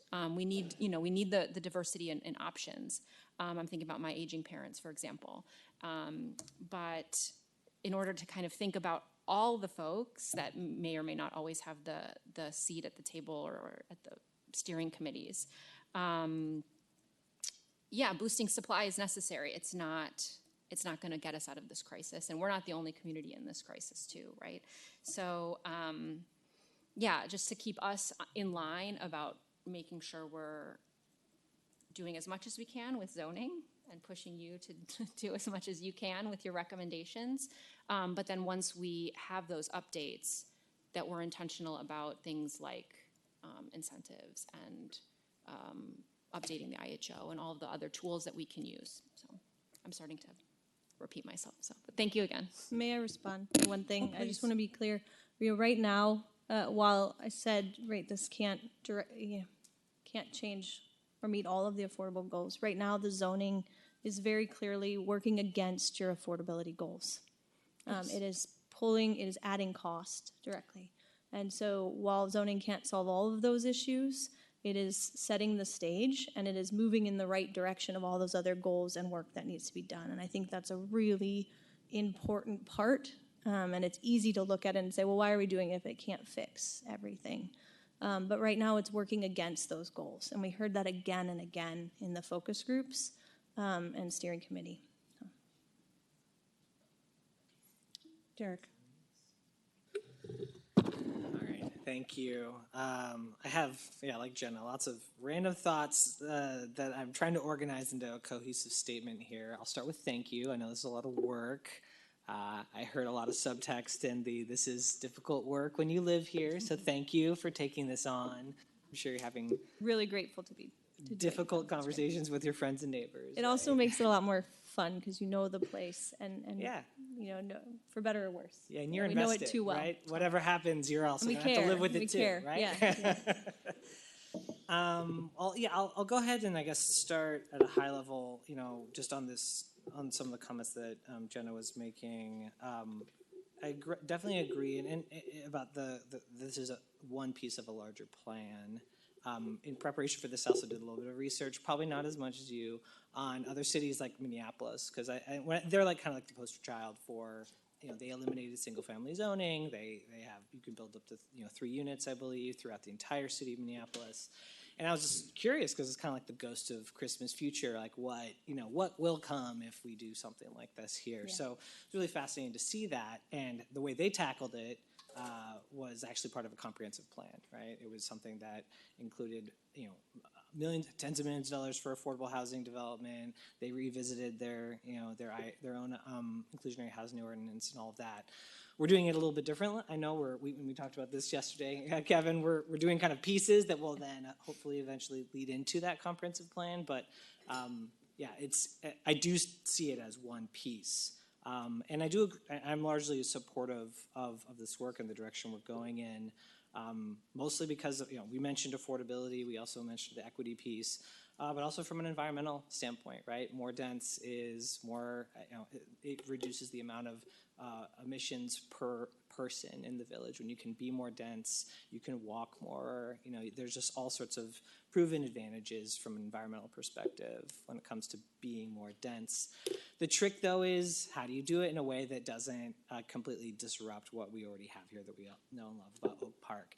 And I do worry that this conversation is just skipping past all the real concerns that I think people do have who live here. I'm sure we're going to hear about it over the next coming months, maybe even tonight, about don't get rid of single-family housing or zoning. It's a legacy that we need to maintain. I think we've already heard that in some emails. I'm sure we're going to hear more of that.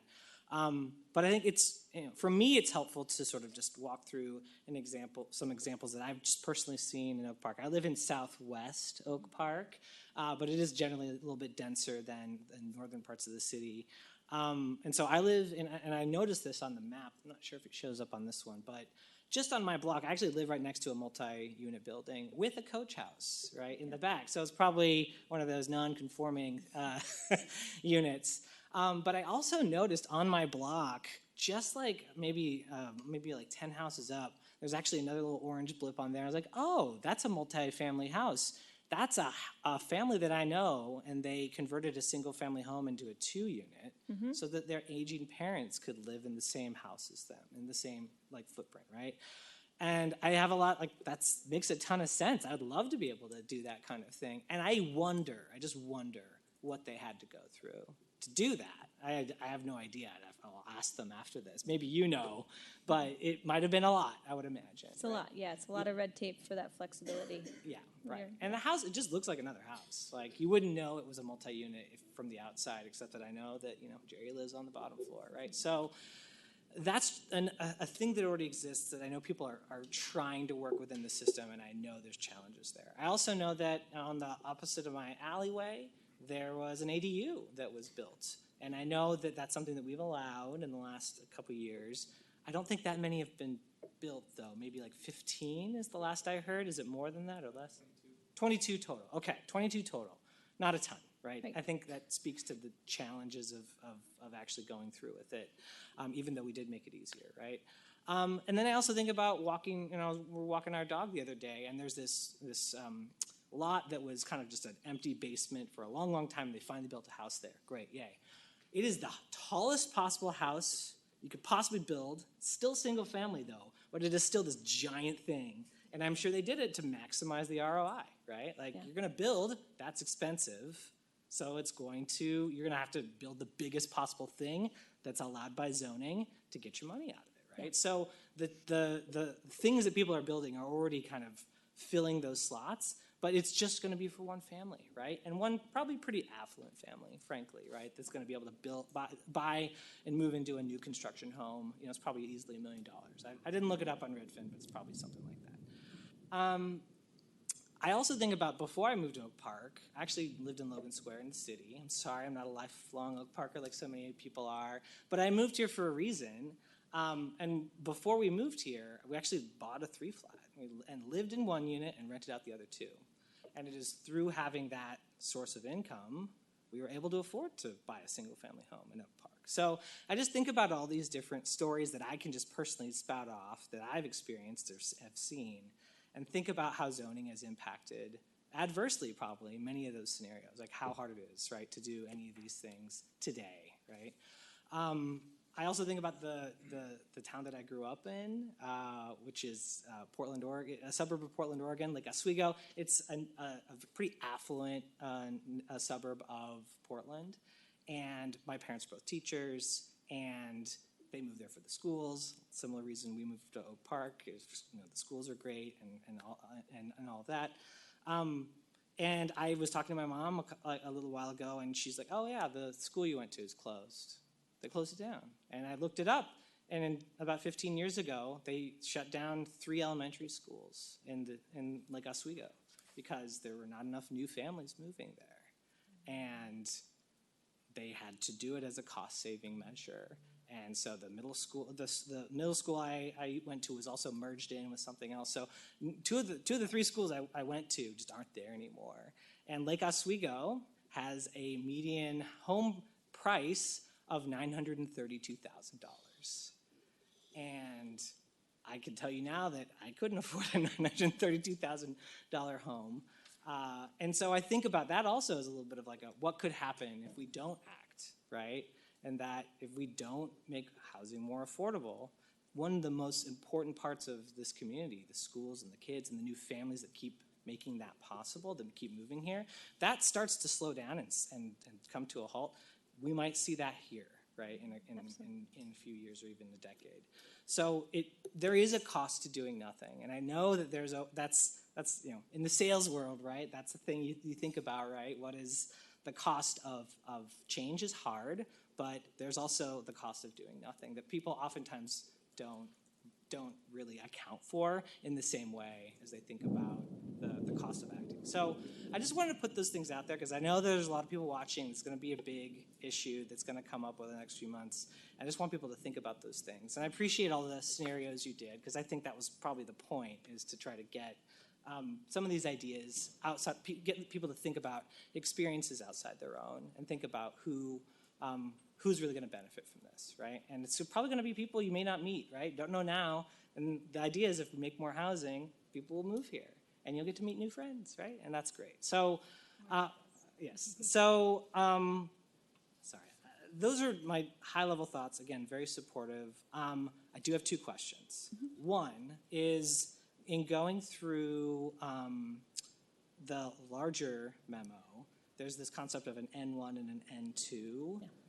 Can you just help explain the difference between those 2 things? Because I see allowed housing types is house, duplex, 3-4plex, conversion ADU is for N1, but it's the exact same thing for N2. So what is the difference between those 2? So the differences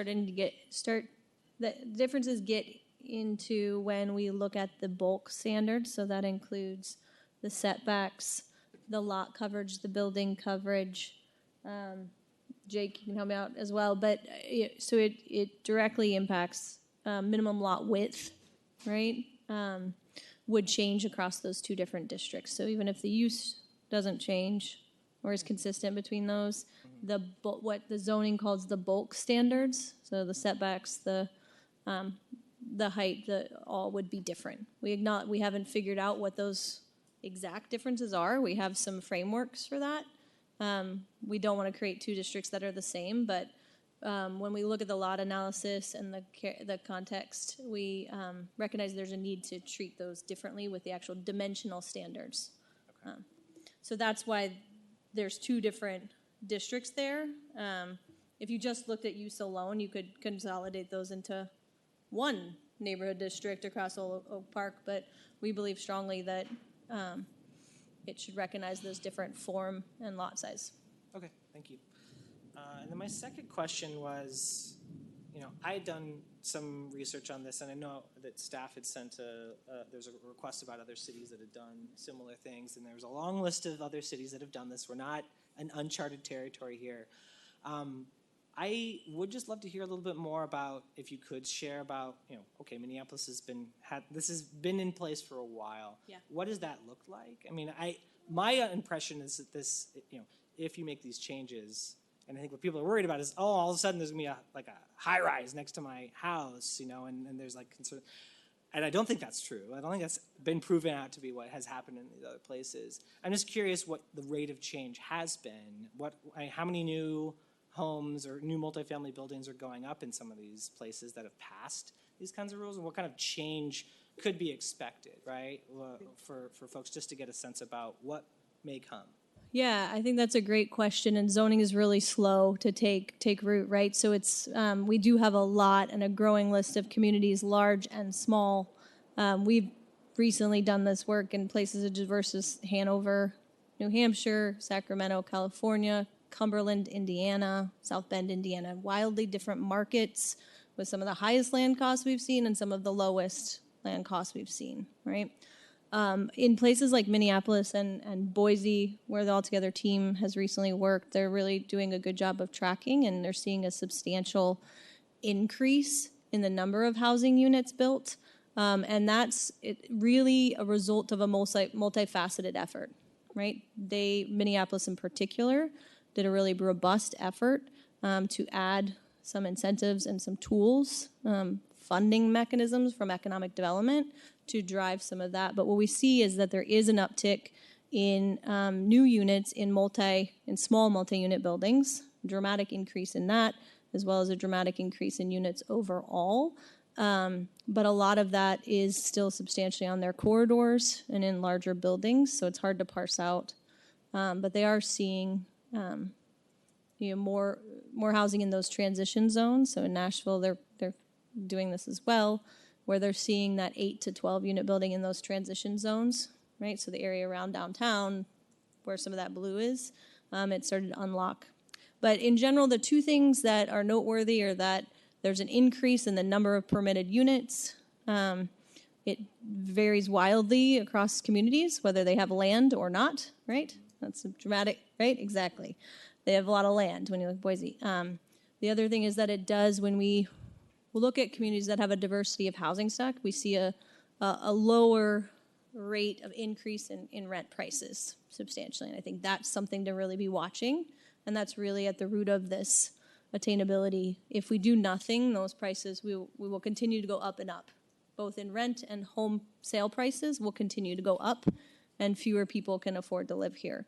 So the real data point that we're watching is in places like Boise and Minneapolis, Raleigh-Durham, Spokane, Portland, that are really trying to unlock all, various housing types. So ADUs in neighborhoods, as well as, building on the corridor. It really takes that multifaceted. And when you do that, we do see an uptick in a variety of units and start to stabilize that increase in rents. Yeah, that's great.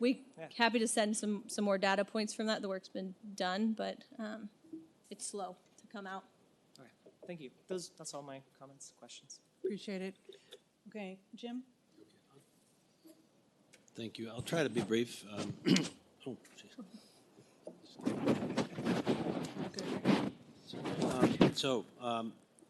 try to be brief. I just wanted to, first of all, thank you for the work you've done so far.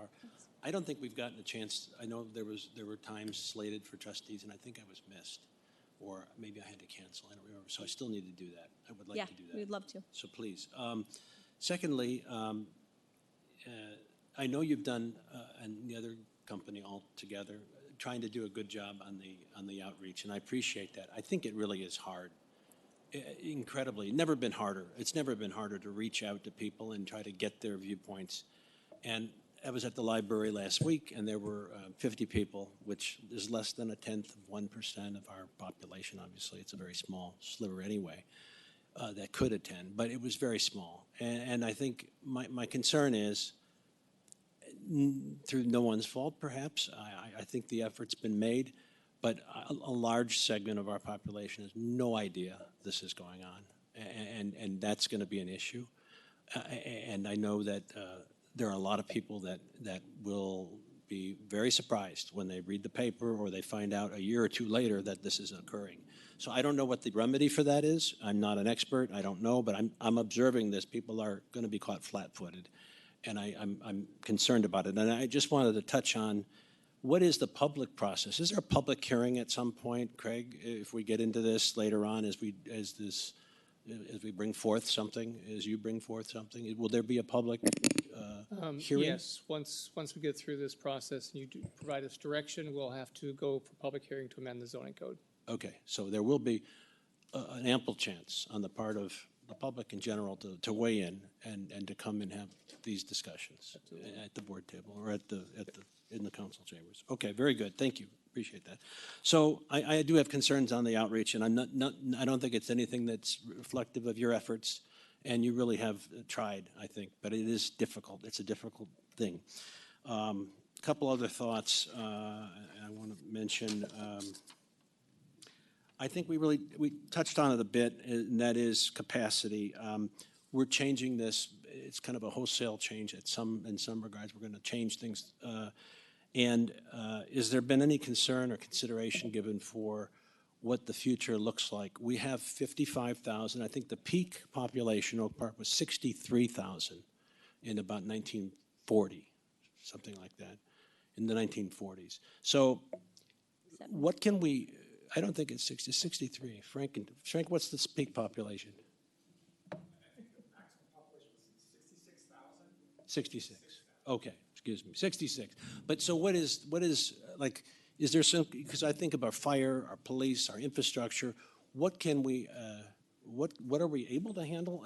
Are we going to just overturn and change this and then see what happens and then add as appropriate? Because there's a lot of concerns that go into that. And it's hard to predict, and I'm not saying you sit here tonight, but that's a consideration that I haven't really heard mentioned. And it's... You're welcome to speak. What I'll say is what we know is that we are housing fewer people in the same number of units. And that's a big driving factor of the work we do and why we do it. We are seeing the fastest growing group is households with folks over 65. And we are seeing a dramatic uptick in 1 and 2 person households. Yes. And that's a huge, so we are, if we do nothing and have the same housing units and remain the same, we are housing fewer people, and that gets to fewer people to support our tax base and our schools and infrastructure. And that is a problem we are seeing across the nation. And that, because that's a national trend that is reflected in Oak Park's data. I think the strategic vision for housing lays that out very clearly. And so I do think, go ahead. Eric, did you have a comment? No, I think that we are working from the strategic vision from housing. I think, as you mentioned, relooking at that capacity is an appropriate endeavor in a comp plan or policy update so that we can have alignment. Right. We do that work in other places to say, okay, what capacity is the zoning unlocking, and how does that compare to the needs over the next 10, 20 years? So I would recommend that continues to be a goal to parse that out. Yeah, I agree, and that is important. Thank you for that. I know that that will be a future consideration, yes. No doubt. I think of the number of cars in the village, actually. In 1940, when we had 66,000 people, there wasn't probably 1 car per household. Now we've got 3 and 4 and some. So obviously there will be changes with parking as a part of this, probably discussed in the future. But right now, it's open-ended. So, sorry, did you want to say something? Trustee, I wanted to acknowledge your comment about engagement. It is a hard time Tough. to engage, It's and tough. in a community that is doing such terrific planning, and there's Right. a lot of requests on your communities. But what we have found in other communities that we've worked in is, this is a point in time. This needs to be an ongoing conversation. And so Boise is an example. They modernized their zoning code. The city led engagement. They did a tremendous job on that. But 2 or 3 years later, when the development started to come to fruition, there were a lot of people who said, we didn't know that this was going on. We didn't participate, and there needed to be continued education around the voices that were heard, ongoing communication, marketing around that, and that is when we designed the graphic novel to serve as an on-ramp. So we are trying to get onto, talk to media outlets.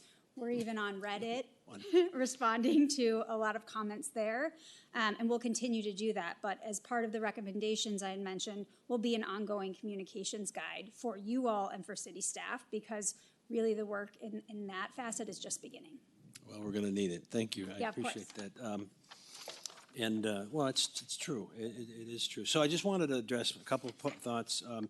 Mentioned in the presentation earlier that it's not about demolition, and I agree. I don't think it is about demolition necessarily, but that's a big part of it, I think. And I've already, just to emphasize that, I've gotten calls from people.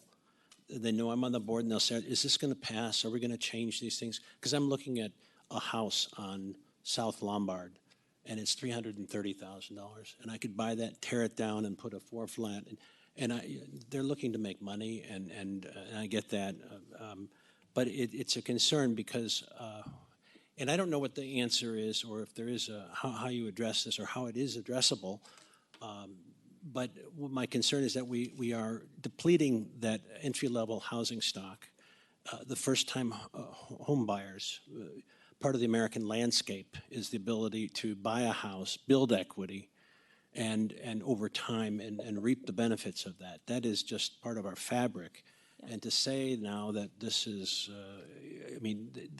that we're essentially going to raise the bar there, I don't see how this doesn't increase the value of those homes. We already have Airbnbs coming in, buying up homes, doing them. Now we've got another tier of potential buyers that are competing against first-time homeowners, and that's a concern for me. And I don't know how that's addressable, or if it is, to what extent, how you can counteract that. But and that will bid up.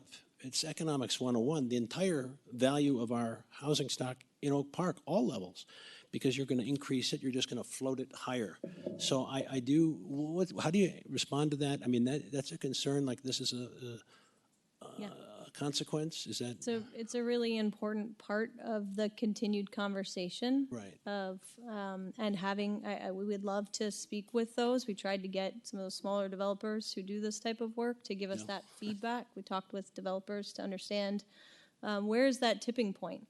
And I think once we get to an approach and some recommendations, we would hope to continue to have some resources to bring in that economic feasibility. We have been doing that in other communities and have a lot of lessons learned. Right now, the land prices in Oak Park are high and the housing values are high, that we don't see a likelihood for that tear down and rebuild, but that's not to say it's impossible, and I do think it's a consideration, and we want these to get built, and so it's a hard trade-off, but we would love to continue to have those conversations to understand the math and what the village desires for those types of properties. Yeah. And to Derek's point earlier, that there's the cost of not doing anything. There is a cost, and but there's a balance too in everything. And the concern is that if you have this bifurcation, I see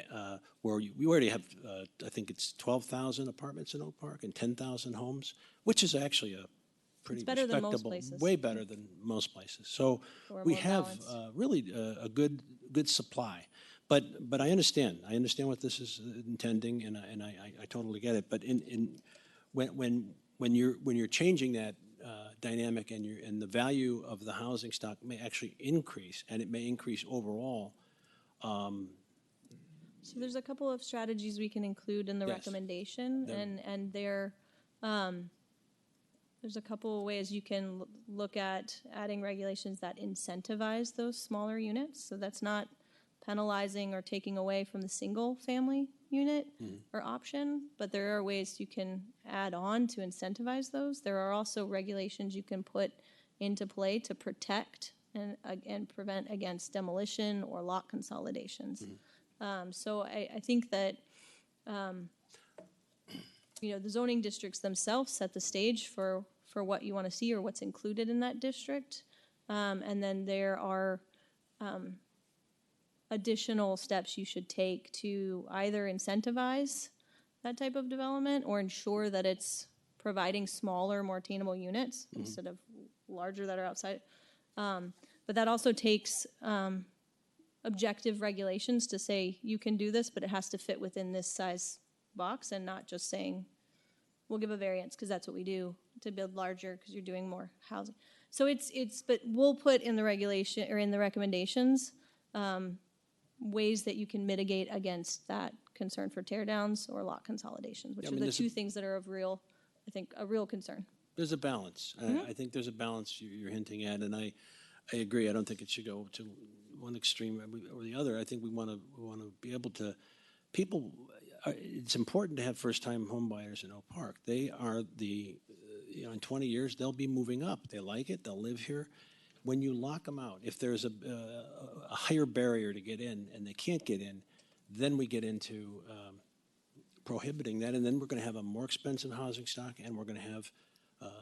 And I like the idea of more apartments. I think that's great, and other types of dwellings. I think that's wonderful. But I think I want to be careful not to disincentivize, to force people out. That's been the backbone of our housing for years, is to start here, build a house, buy a house, and be able to live, and then trade up and move up if they want.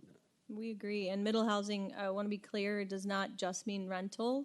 No, I know. It aligns, the different housing types align with both ownership and rental options, which we think is important for any community to align those. But I appreciate that because that's absolutely allowing that transition to house people at different stages of life and different income levels is why we got into middle housing. Okay. Well, let's catch up then at some point. Thank you. Thank you. I'm good. Thank you. Very short, and then I don't know, Chibi has more to add. Two things. One, triggered by what Trustee Loving-Jacobson said. I would be very interested in seeing the response data crosstabs for the renter versus homeowner. Right now, we just have the top line data. I think given that the percentage of renters in the data we collected was 23%, whereas it's 40% in the population. I'd love to see crosstabs so I can understand what the difference is in responses between renters and homeowners was. And the second piece was just to respond to some of the concerns you were just raising, Trustee Taglia. I think that one of the things, in my understanding, and please correct me, one of the things this missing middle approach is responding to is the fact that buying those starter homes is becoming more and more unattainable right now in Oak Park because right now,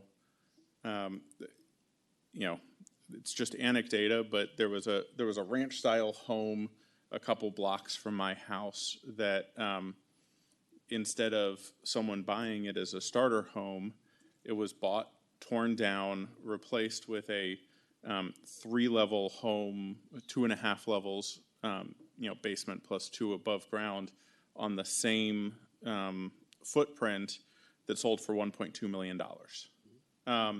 So a $300,000 home is sold, and the first-time home buyer is coming in with an FHA loan and conditions, and it's going to take a little while to close, and a developer's coming in, cash down, we can close as soon as you're ready to get everything out of the house.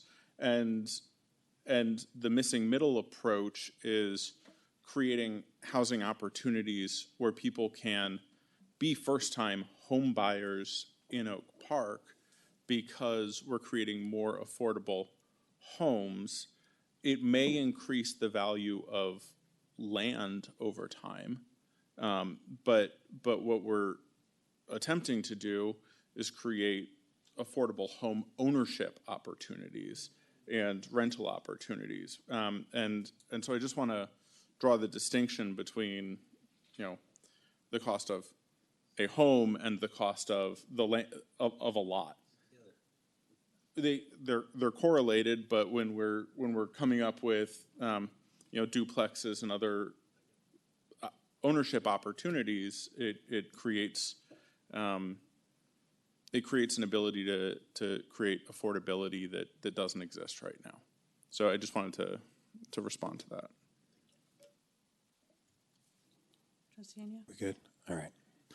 This is going to take about 15 minutes. No, I'm kidding. I'm usually the quick one. No, I thank my colleagues. Appreciate the comments. I appreciate you and the rest of your team for doing the work. And I wholeheartedly understand the struggle. I used to be in events and planning, so part of the goal is hitting the number for people to attend. And I mean, you could bring food, you could do all the things and still not get people to show up. So I understand. It's a problem also with what we're dealing with right now in our country and all the things. So I think just finding that extra moment to deal with the things that are important. Sometimes people find other things that at that time might be dividing their attention. So I completely understand it's a struggle, but one that we want to continue to hammer home. I think when we first got onto this board, communications was a huge thing for us, and figuring out how do we effectively reach the rest of the village that shows up for some issues and doesn't show up for some, and then shows back up when they see it in the paper. So we want to make sure that people are staying in tune all the time, and we don't want you to miss anything, people out there viewing, because there are so many important things, and this is a huge one. For me personally, I mean, wouldn't be able to have had the life that I've had living in Oak Park for it not being the opportunities at certain points that allowed for some affordability for my family. Buying houses, from people that my parents bought a house that wasn't completely done on the inside. So, a lot of half-assed projects done in my parents' house over the years. But it was something that my dad will tell you. I think he said he paid $125,000 for that house in 1990. And it's worth well more than that now. And it's a big lot, all of the things. Wants to continue to live there, but like passing it on to my brother and trying to see if he can, have his family and have a family and have that opportunity.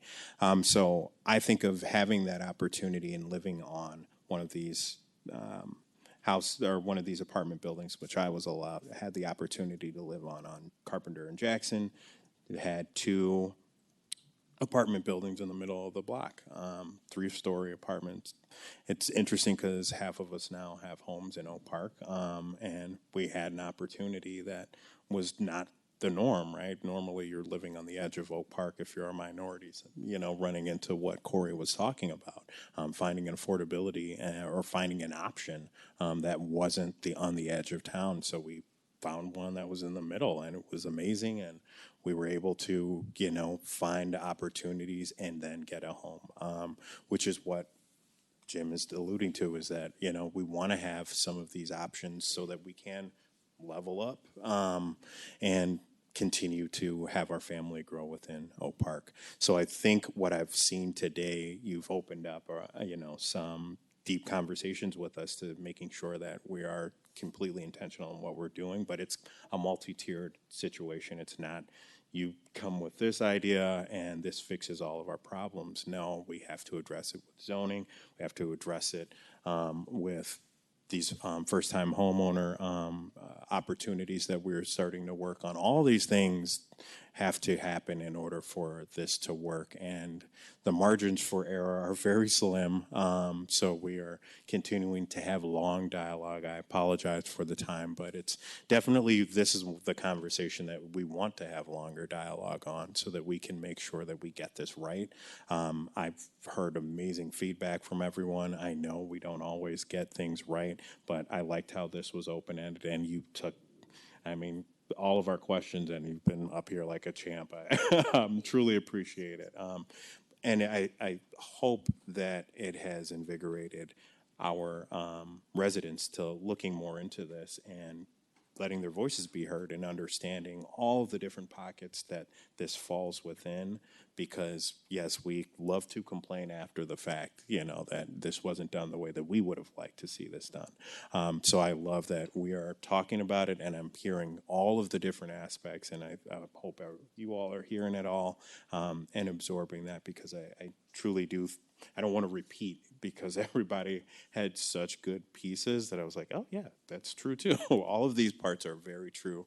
And like Jenna said, I didn't see some things that I wanted to see, but I think you all have more than enough information, and I think you all know where we're getting at and what we're hinting at. And like I said, I didn't expect you all to figure out all of the problems with zoning and everything and solve it right here. I do know that we'll keep on you to keep on task, but I think you're on to where we want to go. I just want to still stress to the community to get engaged and get in touch with this. I hear the complaints, but I see the Oak Park FYI. I see all of us saying this in social media. I see people reaching out. Hopefully we can reach out to some of our partners. I would love that, because this impacts D200, D97. This is, you know, how you continue to see schools have kids in them or not have them in them. So I would love to see how do we partner up with the other agencies and make sure that they're reaching out to the families within those school districts, because this impacts them just as much too, and this impacts our seniors too. So how are we making sure that we're getting to the places that they are at and getting that feedback? If we gotta host something and throw up, you know, that we're having dinner or something available so that it makes it more accommodating for people's lifestyle. I know that finding sitters and, you know, also making sure you don't miss out on a meal is a real thing for people. So if we can accommodate to those things, let us know how we make those things more possible. But I'm fully supportive and would love to see what the next step of this looks like when you bring us back some more feedback. Thank you. We really appreciate your thoughtful comments, and we are also eager to get to that phase of work. But it was important to us to hold back and do the due diligence and have those conversations and keep those going. So we're excited to come back with some recommendations. Thank you. And that was 7 minutes. Sorry for the 2 extra. I just wanted to make another point that I think is relevant to some of the other comments I've heard. One of the things I appreciated a lot about the memo is how it referred to other initiatives and efforts we're making, including our climate goals, which Trustee Eater mentioned, you know, how density correlates to, you know, our carbon footprint, but also as climate change continues to, you know, get worse and worse, we will continue to see climate refugees come to our community. And so, as to Trustee Wesley's point about thinking about the map that we're going to approve being such a long-term, you know, decades in the future, that we will need supply because people will need to be coming here, as well as other, you know, cultural refugees. That I have a lot of neighbors who've left red states because they're not safe there for other reasons. So, you know, I understand change is hard, but we do need to increase our housing supply. It's just sort of. We talked with both Park District and looked at those, and one of the things that this is in the weeds, but we did test, right, and we know middle housing can actually provide lower lot coverage than some of the larger buildings that we're promoting, and I think that is one of those key areas where there's opportunity to align with those sustainability goals and really highlight for the community It's not perfect, it's not for everywhere, but there is a way to gently increase that density while protecting our open space, which we heard again and again from focus groups with Park District and others on staff, as well as from the schools that we met with or we invited to the focus groups to talk about all of those different. So I do think it's all moving in the right direction, and that's our goal. I do think it's moving in the right direction. Corey?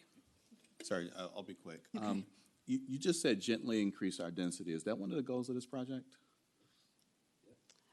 Okay, so there also, what we've underheard tonight is that zoning changes alone don't immediately meet the density goals that we're looking to do. That it is a layered approach, and it takes time. So, what I think that Opticos has heard some amazing feedback this evening, and that the timing of this feedback, and if your question's not answered, I'll give you the floor back in a moment. Okay, but that the timing of this update is really been perfect. You've done, I think, really great work in outreach. The population that what I'm hearing tonight that we'd like to hear more from, we all, know that we need to do so in a very equitable way. We need to, provide for daycare. We need to sometimes provide food. And I actually do trust that your partnership and your love for Oak Park and your roots here, that, you're the doing a great job. And yes, I was at, I did have the honor of being the only mayor present for a small roundtable discussion with Governor Pritzker immediately following his State of the Illinois address, and I'm a full proponent of the BUILD Act. Some of my colleagues might think that it takes some power away from mayors, village presidents, or communities. I think it provides the tools so that they can actually have a vision for their community. Although I do think that each community is going to have a slightly different vision that I think they deserve to have for themselves. And so that does go back to my appreciation for the words of context and character and form, and that you're hearing from our residents. This report represents us truly understanding what the decisions that we're eventually going to make. We make decisions to make the zoning even more brave, more intentional, more to our board goals than what you present. But you're going to help us understand what we can reasonably accomplish, okay? And the potential consequences without, further thoughtful patience, right? And so if we then make those decisions to go more broad, then that's on us, But you're bringing us the context and the information. Incremental change is, for some, when we're looking for the transformational change that this board is about and our staff is about and you're about, is sometimes a four-letter word. But it does, I think, just mean that we're doing our due diligence. I do point out that what you've heard tonight is also the need to know that we are being as inclusive in bringing that information back to us as we possibly can. All different types of families and sizes and races and representation of the not just diverse in housing stock, diverse in socioeconomic, but and in race, all that we're looking to be. At the same time, our next presentation tonight is on historic preservation. And we do, some of what draws people to living in Oak Park is not just, that they feel safer, okay? Or that it's good schools. But it's also the beauty of our architecture. and we're the stewards of some seriously beautiful architecture. And we do owe it to, understanding what that contribution and as well. And as I've said many times at this board table on this topic, I live in a very small bungalow. I could make the decision to add another floor on that bungalow, and I am immediately taking an affordable house off of the market. So, just reducing all of our zoning doesn't get us where we want if we're not considering everything that you've brought to us tonight. And so I can make the zoning so that somebody can buy my house and put another floor, but it comes with a cost then to what our other goals are. And so you've mentioned that some of these are in conflict with each other. And so the way that we take the information that you provide us and digest it and then talk with the same, I hope, amount of thought and study on what those incentive programs would be. But we need to have realistic expectations as to what this is going to do. We are not going to go from 54,000 to 64,000 in 10 years. But we can have that as a goal. And now I don't think, largely what I've heard is we're a board that is definitely not afraid of density. And I imagine that's one takeaway that you probably didn't need me to say out loud. I'm glad you did. So there's, but I do think that we owe it to do both. To really dismantle the racist history of zoning, but also to understand then, where all of the then concerns. I don't believe that this is going to surprise anyone, quite honestly, because it's going to take a really long time to actually see happen. And you can still, no one's going to come in and buy your own house out from underneath you and build a 2 or 3 flat unless you're making the decision to then, move, right? So your life doesn't immediately change, and a good majority of Oak Parkers are in a privileged position where they don't have to pay attention every day because their life is going to be just fine. And but we do still, need you to bring us the full picture, which you're doing. So it's like, so that the decisions are on us. And I think there's opportunity for both that gentle density in some and much more than that in other places, based on the makeup of Oak Park, the place types, the access to transit and amenities. That's not everywhere it gets gentle. It's thinking thoughtfully about the structure and opportunity within Oak Park of where it makes sense to change that, make those changes, and that incremental versus transformational. I think there's opportunities in Oak Park for both, and it's just being thoughtful about where, and how. And so without the full analysis of the concerns as well, we might not be taking the steps to protect the housing that, well, I'm repeating myself, but the natural affordable housing stock that does still exist in the village of Oak Park. And the beauty of walking down the street and seeing, a single family home, a 6-flat, a 2-flat, a Victorian, a 4-square, right now,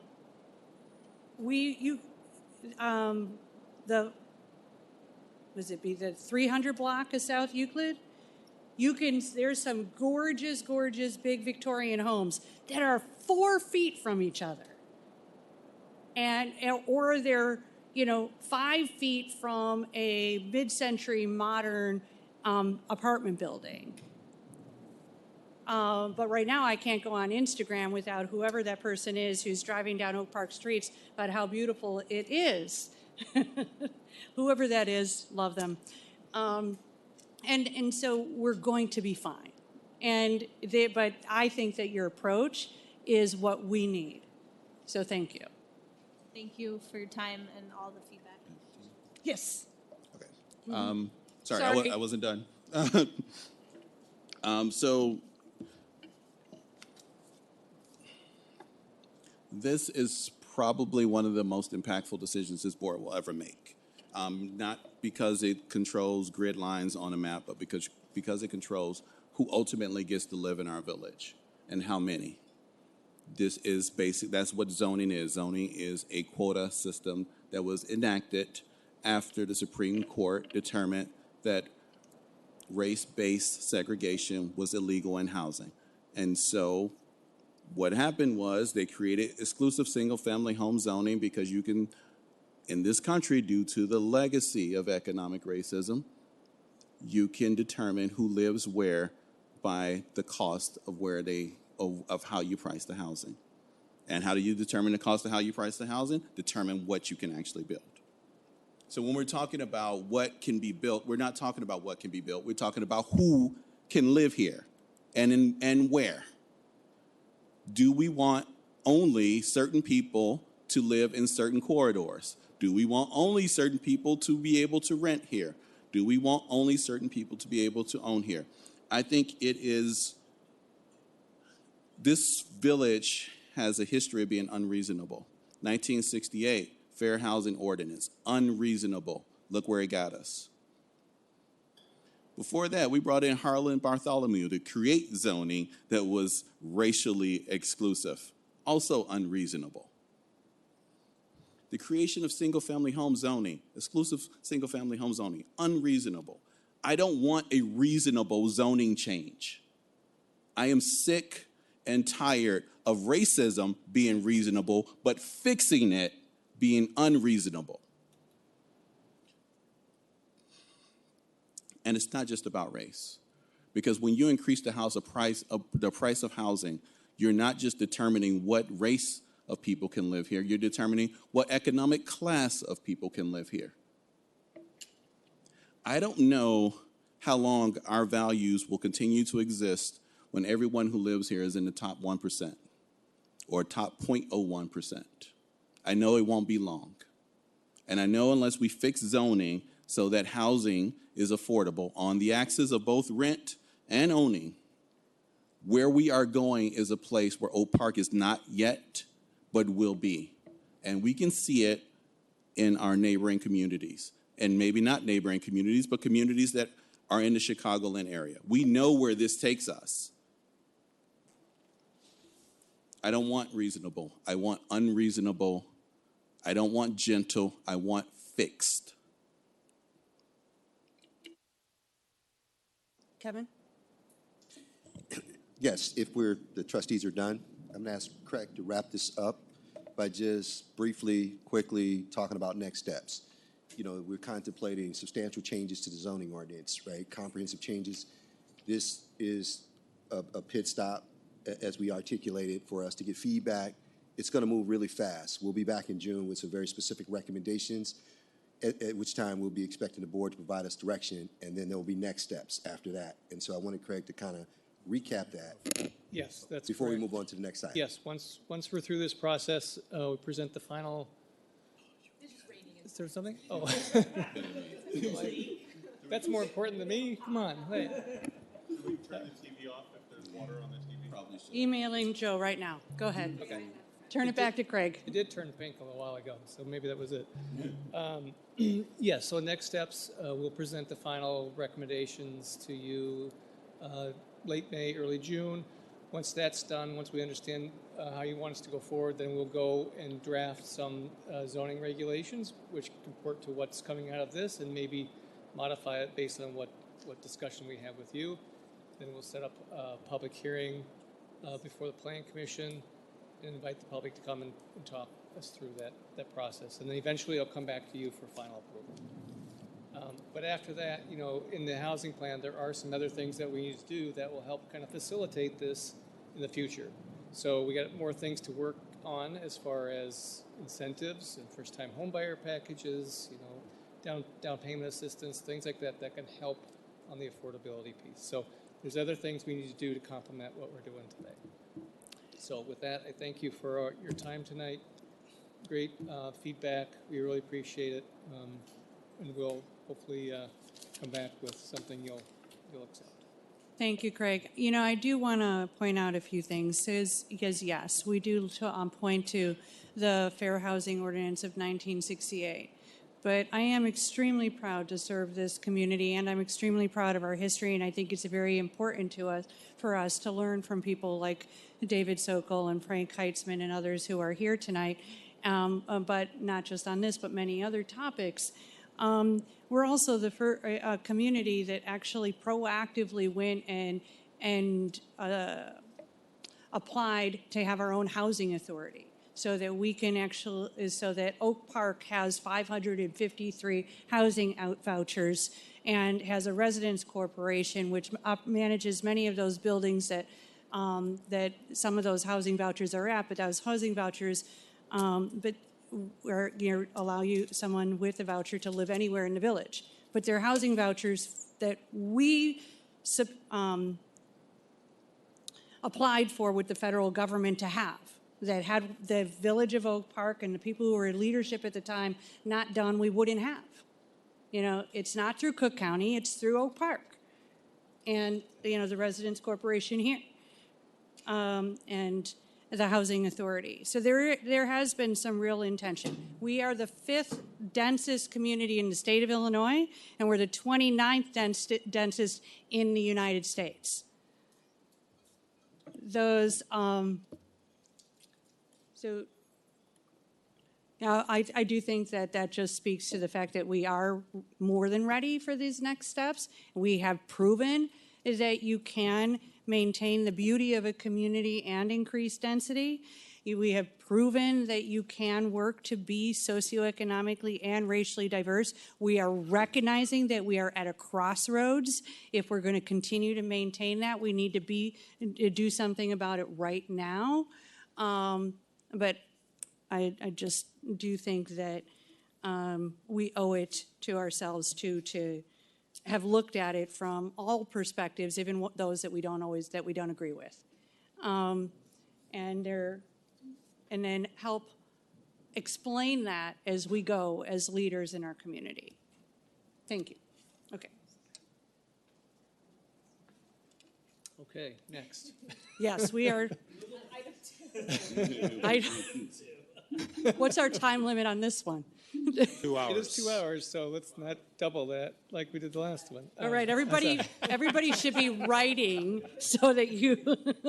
All right. So at the direction of the village board, staff has arranged this presentation Thank you're you. about to receive. This presentation reflects historic preservation influences connecting the past with the present, not only within our community, but regionally and nationally.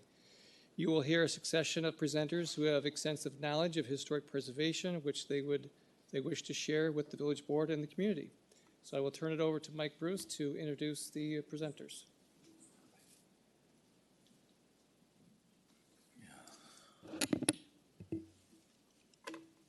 All right. Thank you, Mr. Failer. Mike Bruce, village planner. Thank you, village board members, for the invitation to provide a brief history of historic preservation and the village's preservation processes. Tonight, you will hear from Brenton Boytz, urban planner, historic preservation and staff liaison to the Historic Preservation Commission, and from the following experts: Kendra Parsons, advocacy manager at Landmarks Illinois; Frank Lipo, executive director of Oak Park River Forest Historic Museum. He's also a former historic preservation chair. David Sokol, historian, former village trustee, historic preservation chair, and plan commissioner. And Asha Andriana, the current historic preservation chairperson. The aforementioned experts and staff are available to answer questions after the presentation.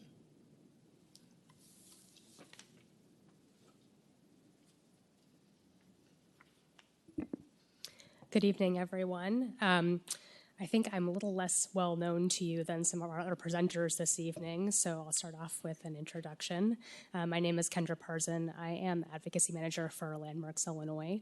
We're a statewide private nonprofit organization headquartered here in Chicago, headquartered in Chicago, not here, headquartered in Chicago, promoting preservation as a tool for inclusivity, sustainability, housing, and community economic development. Our mission is to accelerate preserving and reusing significant places statewide to foster healthy, livable, and thriving communities. I have a master's in preservation. I'm a secretary of the Interior Qualified Architectural Historian. I've been doing this for about 10 years. Before coming to Landmarks, Illinois, I worked for our national nonprofit, the National Trust for Historic Preservation. And a lot of that work was specifically with the African American Cultural Heritage Action Fund there. And I'm also currently pursuing a graduate certificate in sustainable cities and communities. So just some context about the perspective that I'm bringing to this conversation. I'm also have lived in Oak Park since 2022, and my family moved here because of Oak Park's walkable, transit-accessible neighborhoods, its human scale density, and these reasons, I think, are traceable to its historic development. So really, history, I think the history of this community for making it what makes it such a wonderful home for my family. I've been asked to kick off this conversation by providing some context about the practice of historic preservation today as a prelude to our conversation about history, looking at my organization's experience across the state, region, and also nationally.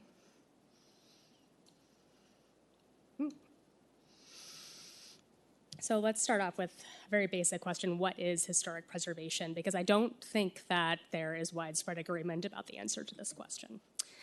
I like this quote from the National Park Service, which is, historic preservation is a conversation with our past about our future. Preservation is an approach to planning and development with the premise that we're not starting from a blank slate. It doesn't mean that we privilege the past over the present or the future, only that we allow what we already have to inform how we move forward. Like all tools, the effects of historic preservation depend on how it's wielded. But it is not about freezing communities in amber. Preservation is not about blocking change, it is about managing it.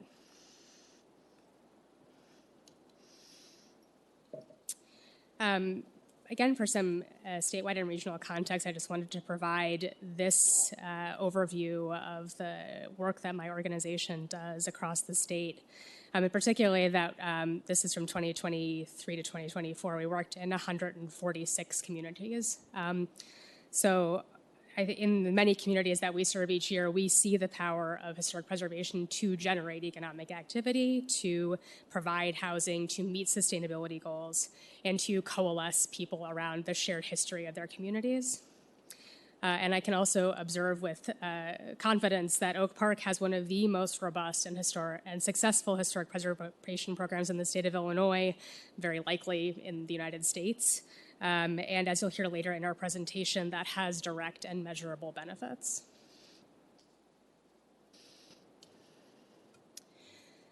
So first, I'd like to talk about preservation and inclusivity, because I believe strongly that preservation can be inclusive if we do that deliberately. The historic preservation movement in the United States famously began with the preservation of George Washington's estate, Mount Vernon in Virginia, which I think, the grand estate of a famous dead white man is not what we're talking about today. It is today much more focused on everyday stories, neighborhood level planning, and the remnants of our daily lives. It would be pointless and untrue to deny that historic preservation has privileged capital H history and the history of white people and communities.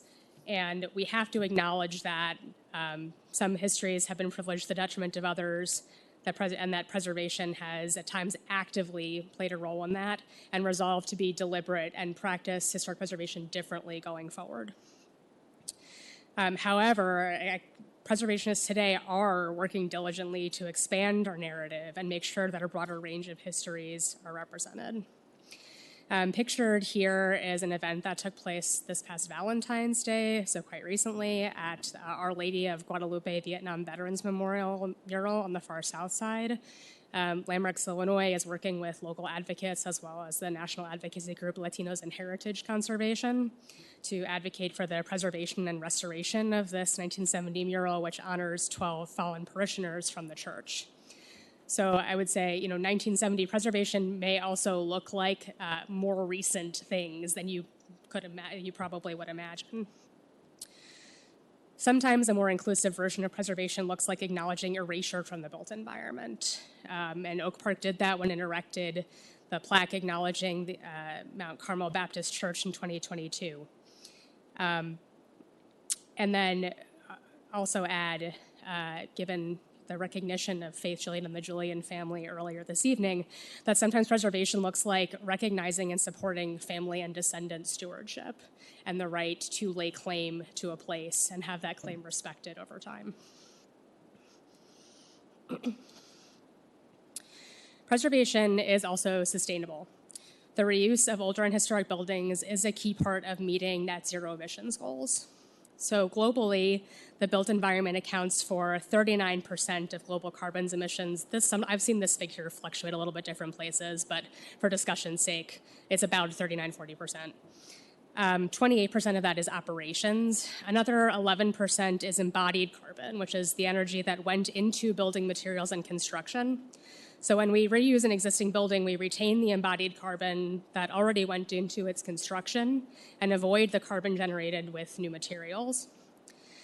So 28%, obviously, larger percentage. But that 11% means that we can't achieve a net zero energy environment if we only focus on operations emissions. We'll never get there. Many studies have determined that it takes between 10 and 80 years for a replacement building to achieve a lower carbon impact than the reuse and retrofit of existing buildings, even if those new buildings are built to high energy performance standards. And there's increased recognition in the green building space of the importance of material reuse and embodied carbon. For example, the latest version of the LEED certification guidelines specifically award points for material reuse. Projects like 401 South Boulevard, a recent Oak Park Preservation Award winner, illustrate how historic buildings can be adapted for new uses while incorporating extensive green energy technologies, responding to both operational and carbon concerns, so we don't have to choose. We can do both. And I'll also note that Climate Ready Oak Park already recognizes the importance of the embodied energy of existing buildings.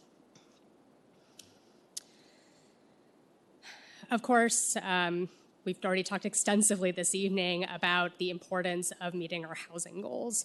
And historic preservation can help increase housing supply through the conversion of all types of existing buildings into housing, including office and commercial space, former institutional buildings like schools and hospitals, and even churches and houses of worship that are no longer needed for those purposes. Reusing existing buildings can cut down on time and cost by reusing existing infrastructure. And developers specializing in the adaptive reuse of existing buildings often utilize historic preservation tax credits in combination with other incentives programs like the low-income housing tax credit to achieve multiple goals. Historic preservation also enables the preservation of naturally occurring affordable housing, which we've also talked about this evening. 75% of affordable units nationwide are affordable not because they are regulated that way, but because they are found in older buildings with smaller unit sizes. And encouraging the retention and reuse of these buildings and housing types is also historic preservation. Again, given the presentation we already heard this evening, I think it's important to point out that historic preservation regulations typically govern the exterior form of a building, generally not what happens on the inside. So we can sensitively introduce additional housing within historic districts by encouraging the dividing existing buildings into more units, or by facilitating the construction of accessory dwelling units behind historic buildings. Pictured here is one of our Landmarks Illinois Treehouse Award winners from 2023 in Maywood. This project, the Maywood Supportive Living rehabilitated a vacant retirement home facility circa 1929. Thank you to Frank Lebo for pointing out that this was designed by Oak Park architect E.E. Roberts. The project, reused this building as an updated assisted living facility that utilized federal and state historic preservation tax credits as well as funding from HUD. It not only reopened this building after a long closure, it also provided housing for 100 new residents, added 75 permanent jobs, and brought $60 million in investment to the community. At right is the former Right Inn here in Oak Park at 211 North Park Avenue, which is being adaptively reused by Housing Forward as a temporary shelter location, of course, with support from the village. And reusing an older building to provide housing in this way is also historic preservation. So finally, I'd like to talk about preservation as economic development. And I think a lot of people immediately, their minds jump to tourism. That is definitely one benefit. It's far from the only one. But a 2022 study found that heritage tourism travelers spend an average of $383 more per trip than other travelers. They generate an estimated national economic impact of $192.3 billion per year. Oak Park's probably getting a pretty good share of that with our Frank Lloyd Wright attractions. And they're also more interested in experiences where the destination and its surroundings have retained historic character. So they're not just coming for the one house or the one museum. They're coming to see its context. Older and historic buildings are also home to more small businesses. Older buildings frequently offer more competitive rents that allow new and small businesses to thrive, and new and small businesses are often located in historic districts.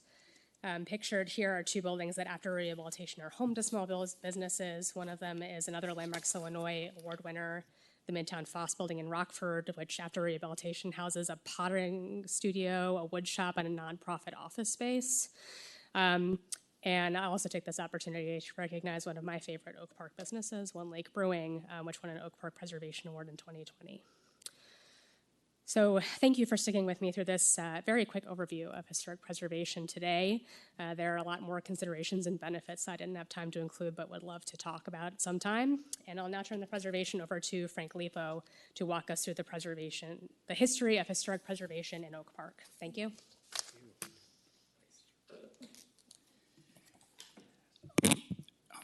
Thank you for the opportunity this evening. I've served for more than 30 years as Executive Director of the Historical Society of Oak Park and River Forest. A decade ago, I worked with our dedicated board members and volunteers to spearhead the creation of Oak Park River Forest Museum at Lake and Lombard in the village-owned designated Oak Park landmark that was built in 1898 as a firehouse. I did serve 2 terms or 6 years in the Oak Park Historic Preservation Commission. Mike gave me a promotion. I was never chair, and earned a master's in public history from Loyola University of Chicago. I'm one of the organizers of Preservation Oak Park. I share a little of my story only as an intro, since tonight I'm going to tell you some of our shared community stories in this brief amount of time and offer insight into the choices that have collectively led to historic preservation becoming, over more than 50 years, an important tool at the heart of our communal identity as a place where history and architecture are woven into our daily lives in various ways, along with all these other great community things that some of which have come up tonight. It did not spring up fully formed, but rather evolve with lots of public input, municipal leadership, the expertise of local and regional and national academics, and the support and guidance of grassroots not-for-profit organizations. It's easy to miss the forest for the trees, as the old saying goes, and make the mistake to assume that many other municipalities have the breadth and the depth and the quality of historic architecture and buildings, or the public and private infrastructure and expertise that we've developed, invested in, and nurtured as a community for the last half-century. And this collective embodied work by the public and private sectors has become a crucial marketing tool. Simply imagine any description of Oak Park that completely omits any mention of the historic buildings that line our streets, our distinctive history and culture, and some of the giants who have walked the streets before us. And let's not forget the beauty and unique aesthetic of many buildings, right? That sort of artistic side of it. But before I change this whole time, before I change the slide, but I'll just turn it now. There's the museum that I mentioned earlier. Before I change it, I wanted to point out the students pictured here in the right photograph who need to learn all the facets of our community legacy, not just one, really the complete history and the whole history of our community. Good things, bad things, how we've grown and changed, and things we still need to improve.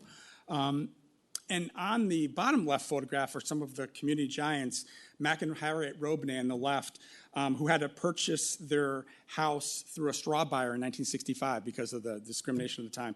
And Shirlene Reed, far right, longtime community relations director at the village here, who after the Fair Housing Ordinance in '68 was able to buy her home with a conventional mortgage with she and her husband, Henry. And there's also on that photograph, for those who are aware, Ginny Cass and Bobby Raymond, John Dwyer, some of the people who've really been leaders back in that era and beyond. Even though I was talking a lot about buildings tonight, I just wanted to pause for a moment and talk about people, because I want all of us to not lose sight that the buildings need to serve the needs, that the buildings need to serve the residents, past, present, and future. Preservation is not prioritizing buildings over people, but as a tool to enrich some of those human lives here in the community. And I'm going to move on to 1964. In 1963, a black violinist named Carol Anderson was briefly blocked from playing with the Oak Park River Forest Symphony Orchestra, a seminal moment in our local civil rights journey. This discrimination did not have a widespread community support. In fact, outrage by many in the community started some of our local civil rights efforts. And the village board, almost immediately, within a month, created the Human Relations Commission, now the Community Relations Commission, and a group of private citizens created the separate Citizens Committee for Human Rights, urging an end to any discrimination in housing and equal rights for all. The latter took out this ad in 1964, signed by hundreds nearly a decade before the village board first would approve a community diversity statement that is done the village board does on a regular basis through the years. Grassroots activism led the way in the 60s. This model of public-private cooperation between these two groups, the Human Relations Commission and the Citizens Committee for Human Rights, really started and become a centerpiece of the ultimately successful community struggle to eliminate racial restrictions on housing, overcoming resistance from many in the real estate and banking community and among the general population.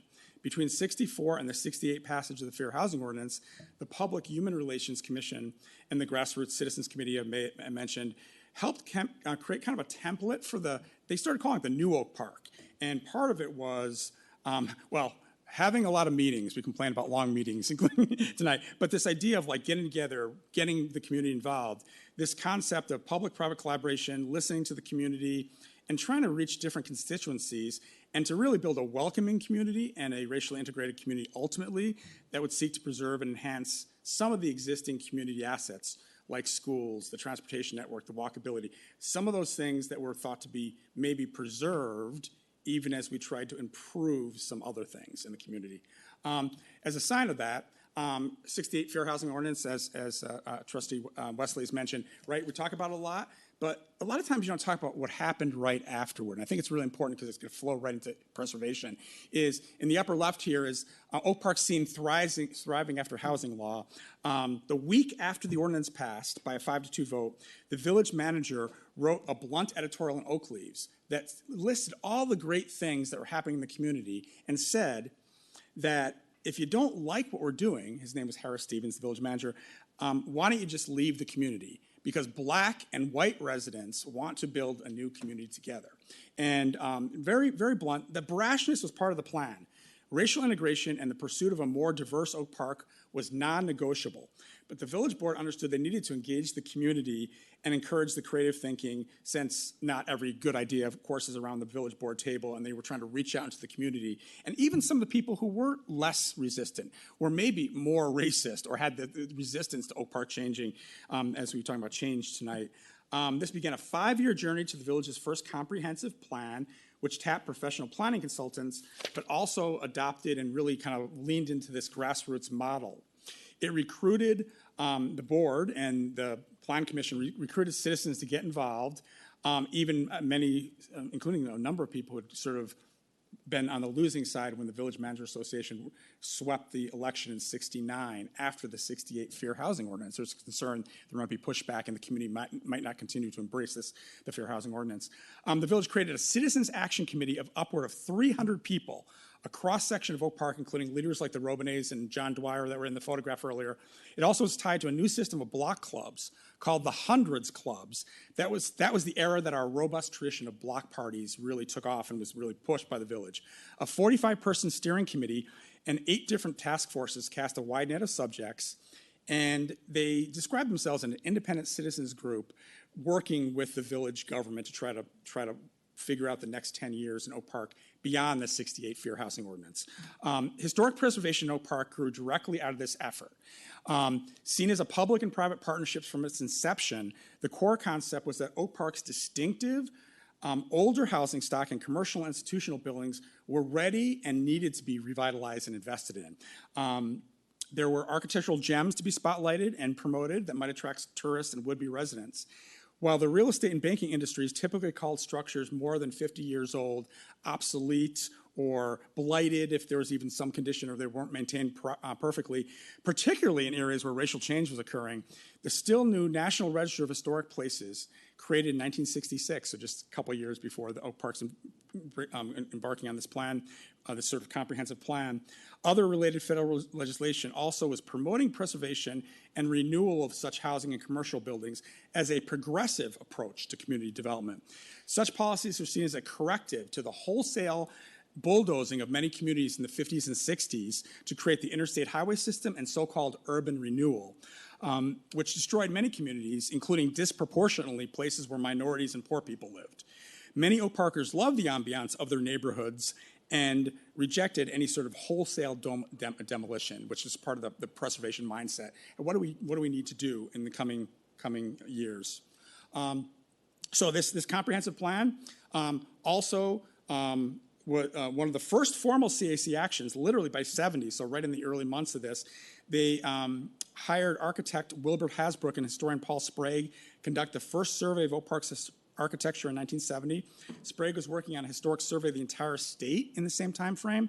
While many in the community knew something about the legacy of Frank Lloyd Wright, surprisingly little formal work had actually been done to document this local legacy and the works of many architects, other architects who worked in the community besides Wright. We think there's so much about Frank Lloyd Wright in the world. There are thousands of books and materials and websites, et cetera. But remember, very little of that really existed in the public at that point. Describing the comprehensive plan as, quote, a rich architectural heritage, the plan lauded the new historic district, the Frank Lloyd District, which was created right after the survey was completed in 70. So in 72, they created the Frank Lloyd Wright District, called the Oak Park Historic District initially. And a resident-led landmarks commission to recommend methods to preserve and enhance the village's architectural heritage.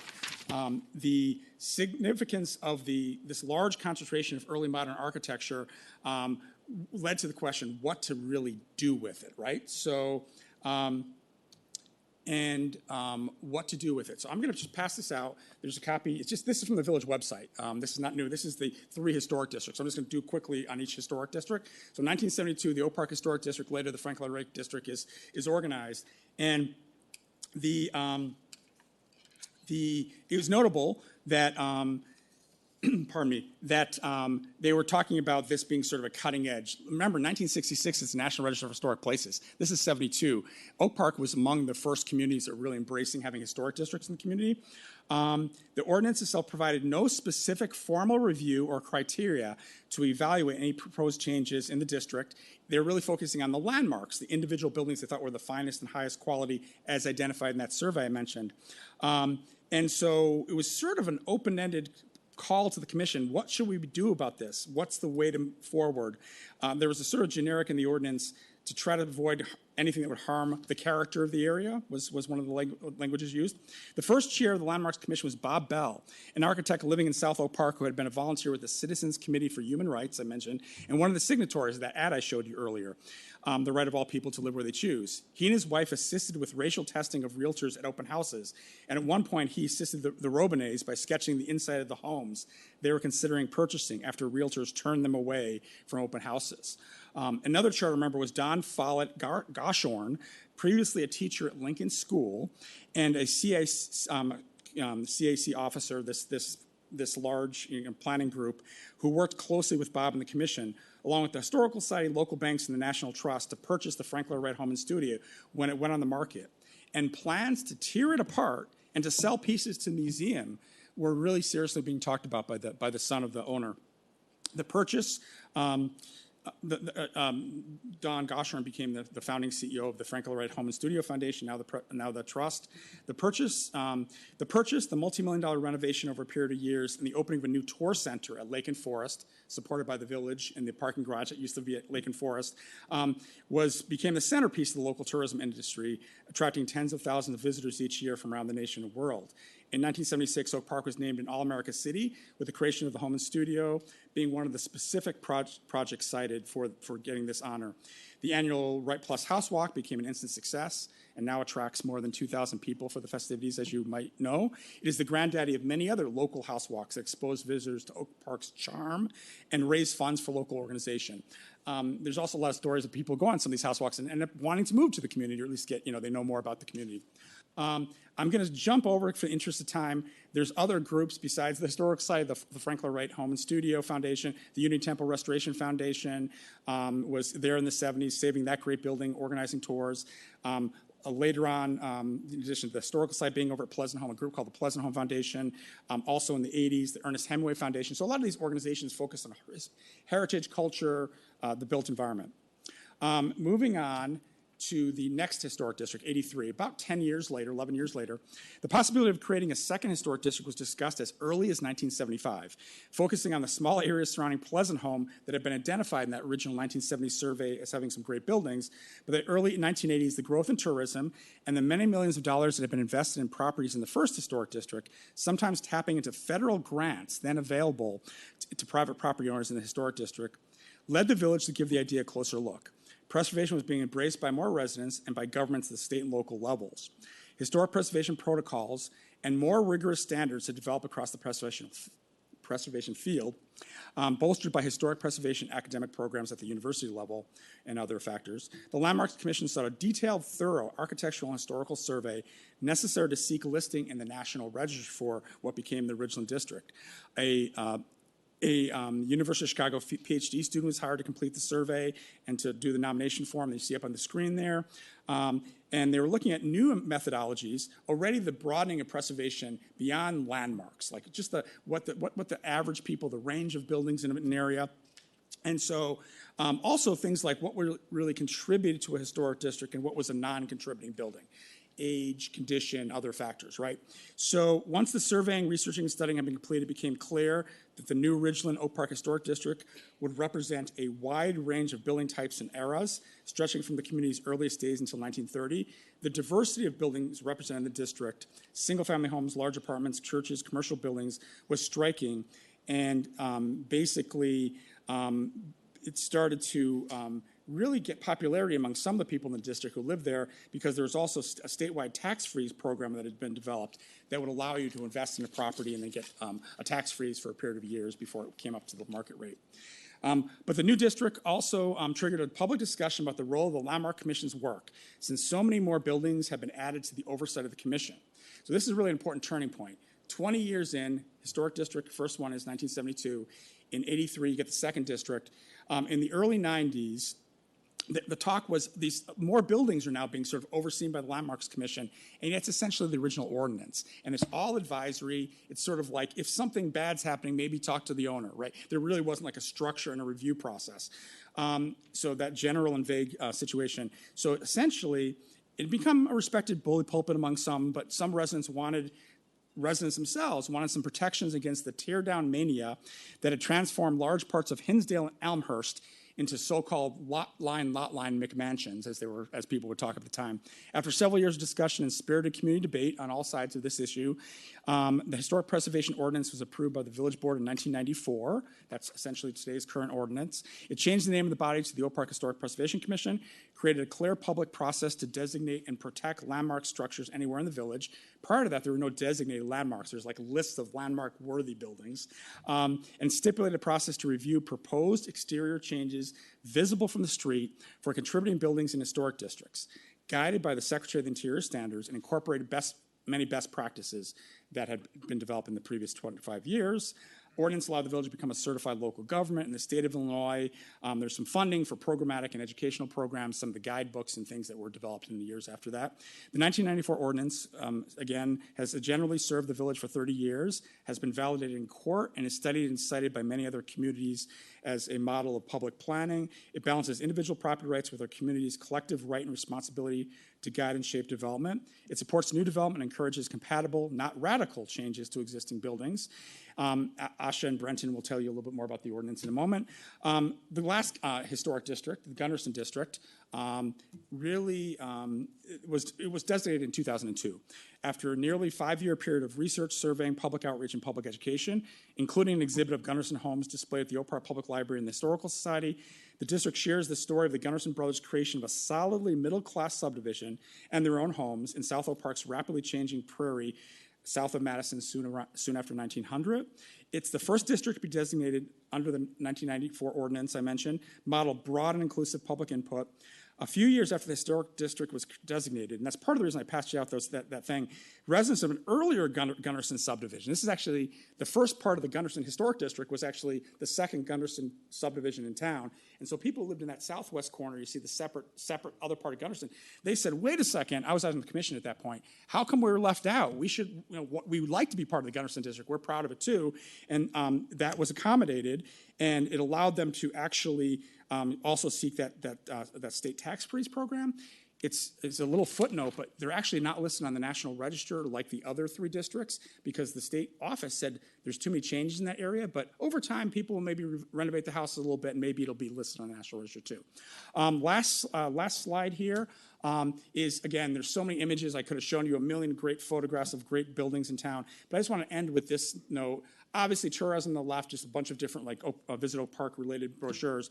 Oak Park does have a reputation as a place with a distinctive and diverse mix of housing types and commercial and institutional buildings. Since the first historic district was created, our community has embraced tourism as a source of community pride and increased tax revenues.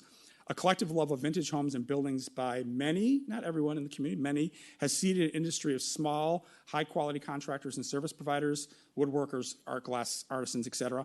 Many architects and design professionals choose to live and work in Oak Park because of the culture of appreciation of architecture and history. Volunteers from our various cultural and artistic and history-related not-for-profits find enrichment, social opportunities, and educational programming through this sort of industry. Our community continues to receive positive press and regional national attention for valuing and celebrating our sense of place in our kind of unique built environment. Architectural guidebooks and online travel sites sing the praises of our walking tours and neighborhoods, not just a few superstar structures. So I think at this time, our historic preservation infrastructure is healthy and robust and a key community asset that we have to offer. So, thank you.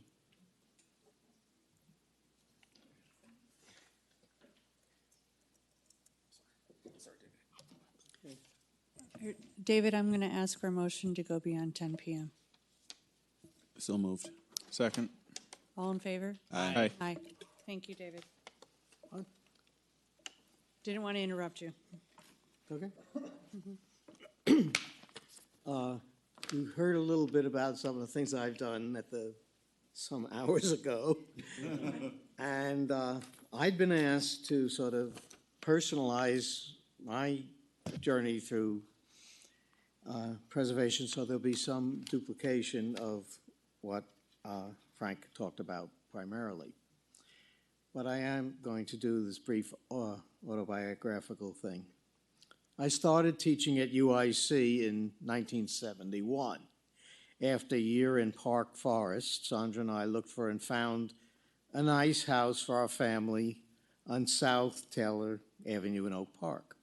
We agreed on a price with a relocating seller and found that no Oak Park bank would give us a mortgage. Never having applied for a mortgage before and having gone from New York City apartment living and 3 years in Macomb, Illinois, we were woefully ignorant about the redlining going on here. Eventually, St. Paul Bank in Chicago provided the necessary funding, and we moved in during the summer of 1972 to what I would later learn was an American four-square home, a term I did not know before. Our oldest son started kindergarten at Hawthorne School in the fall, and we met Neil Sheehan, the principal. He was very committed to the school, the families, and the neighborhood, and in short order, we got involved in issues beyond those of the typical PTA. The neighborhood housing stock, businesses, etc.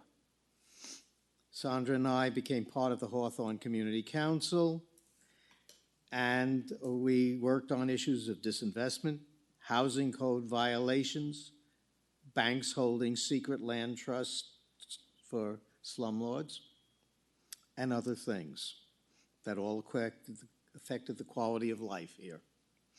We got to work with village staff, especially those in the Community Relations Department and the Commission, the village trustees, and many neighbors. As an art historian, I knew a bit about Frank Lloyd Wright and what had been done to make everyone more aware of his architecture, starting with a Wright Festival in 1969 and a booklet that came out. But I became part of the group working to acquire and refurbish the Wright Home and Studio, in what was an innovative partnership with the National Trust at the time. It was not purchased directly by us, but as a partnership that later was found to be no longer necessary. The organization started developing local architectural tourism, and the annual Wright Plus tours started to bring in a very large numbers of people who were visibly impressed with more than just the buildings by stellar architects, but also commented, as they still do, on the beautiful mature trees, the absence of clutter of cars, the convenience of having alleys behind most of the homes to take the cars off, and sanitation and so forth, and more. Indeed, one major and important impact of all of the new attention to the architecture is the way Oak Park citizens themselves showed their enthusiasm and new appreciation of what was around them,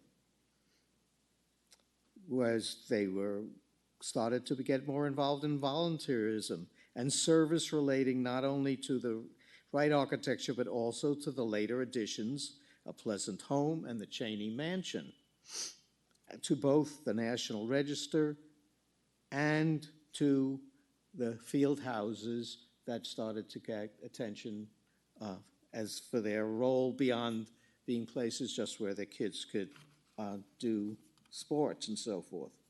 I joined the board of the new organization, that Home and Studio Foundation, in '76, but my commitment to the issues of open housing, better community services, and all that was happening that had just won us recognition as an all-American city caused me to run for and to be, unfortunately, elected to the village board in 1977.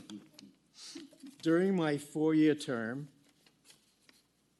not every board thinks they have the biggest issues in the world, we stopped the sale of handguns. We brought in the first liquor licenses. We dealt with an American Nazi Party march and more. And I learned more about the variety of architecture and housing in the village as I became the liaison to what was then the Landmarks Commission. As professional obligations were very demanding at that time, I chose not to run again, but did turn my attention to working with the Unity Temple Restoration Foundation, serving on its board for 9 years and as vice president from '82 to '86, and began writing a book about that important structure.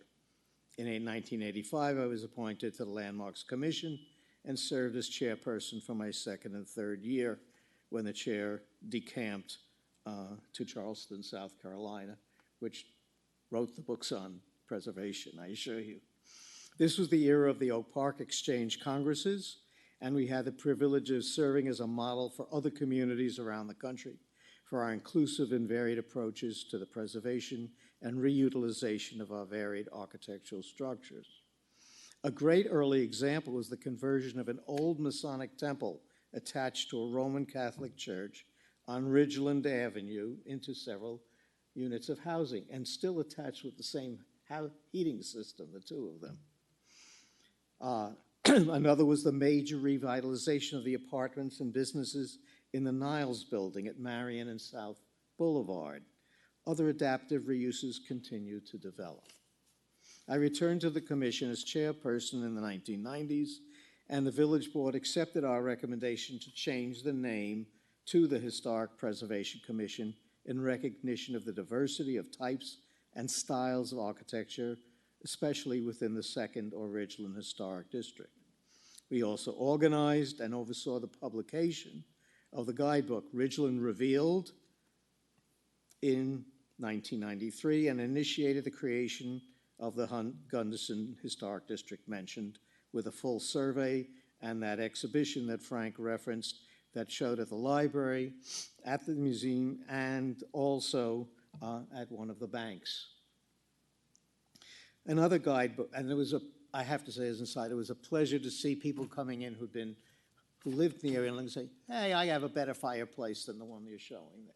Or my stained glass windows are more beautiful. These were people who lived in the district and had never thought about those things.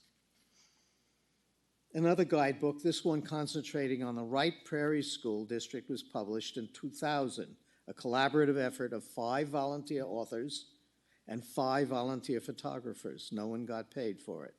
During these years, people from other communities, both near and far, as far as coasts, called, wrote, and visited to learn from Oak Park how to do it. Unfortunately, by the way, those guidebooks are both out of print. Early in the first of my 2 terms chairing the commission, we worked with the village staff to apply for and get approved as a certified local government.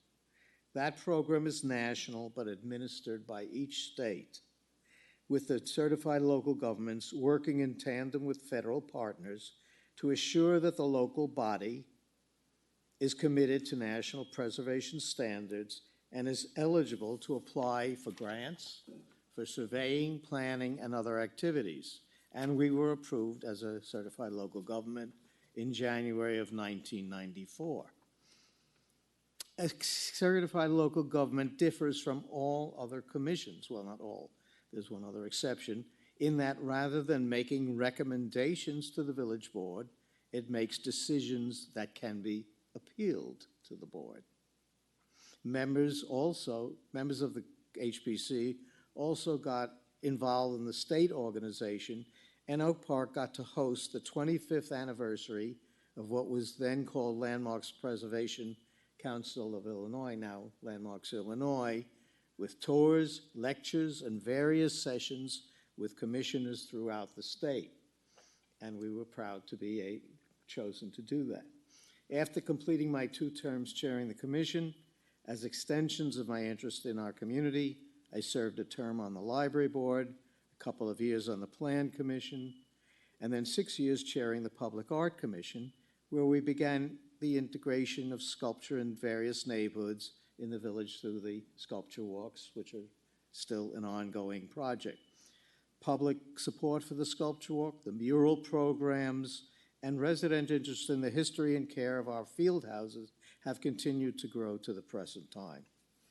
In 2002, my Oak Park, Illinois, Continuity and Change as a picture book was published, and after retiring from UIC, I spent 3 years on the state's Historic Sites Advisory Council, which passes on all applications going up to the national, to be on the National Register. Then I spent a lot of time with all our local taxing bodies and their staff researching and writing Oak Park, The Evolution of a Village, for the History Press, which appeared in 2011. More recently, in 2015, I was returned to membership on the HPC, did 2 more terms, and was pleased to see how the utilization of newer materials and forms of construction were being integrated into our review processes. It was not all just, were you putting back that old porch? I was also, excuse me, and applicants seemed to really restore their homes with pride. My personal growth in the field of preservation was further enhanced when I was appointed to the Illinois Supreme Court Historic Preservation Commission in 2020, and I continue to enjoy dealing with preservation on the state level. My most recent reappointment will take me to 87 years old if I happen to live that long. It has been a wonderful experience, learning about and working to help others learn about the rich and diverse architecture of Oak Park and how it is part and parcel of the fabric of the community. We moved to Oak Park for its proximity to my university, good schools for our children, and its diversity of people and neighborhoods.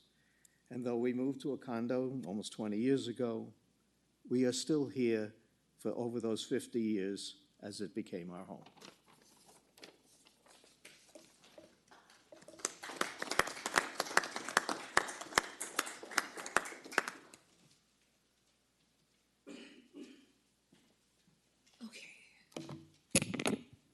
Hi, I'm Asha Andriana. I'm the current chair of the Historic Preservation Commission.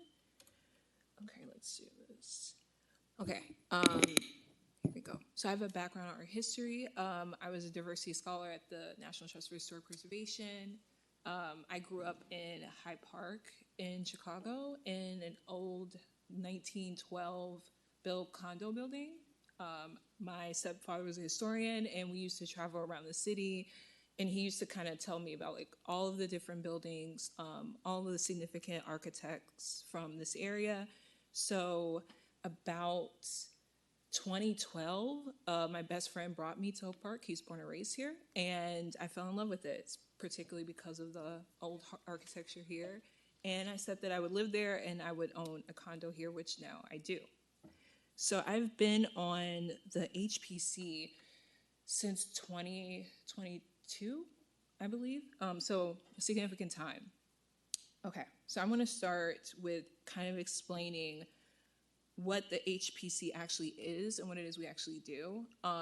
There's a lot of misconceptions about, that we have arbitrary rules, that we are about, keeping things kind of set in amber the way that they've always been, which is not necessarily what I've seen as my time on the HPC, and definitely not what I am about.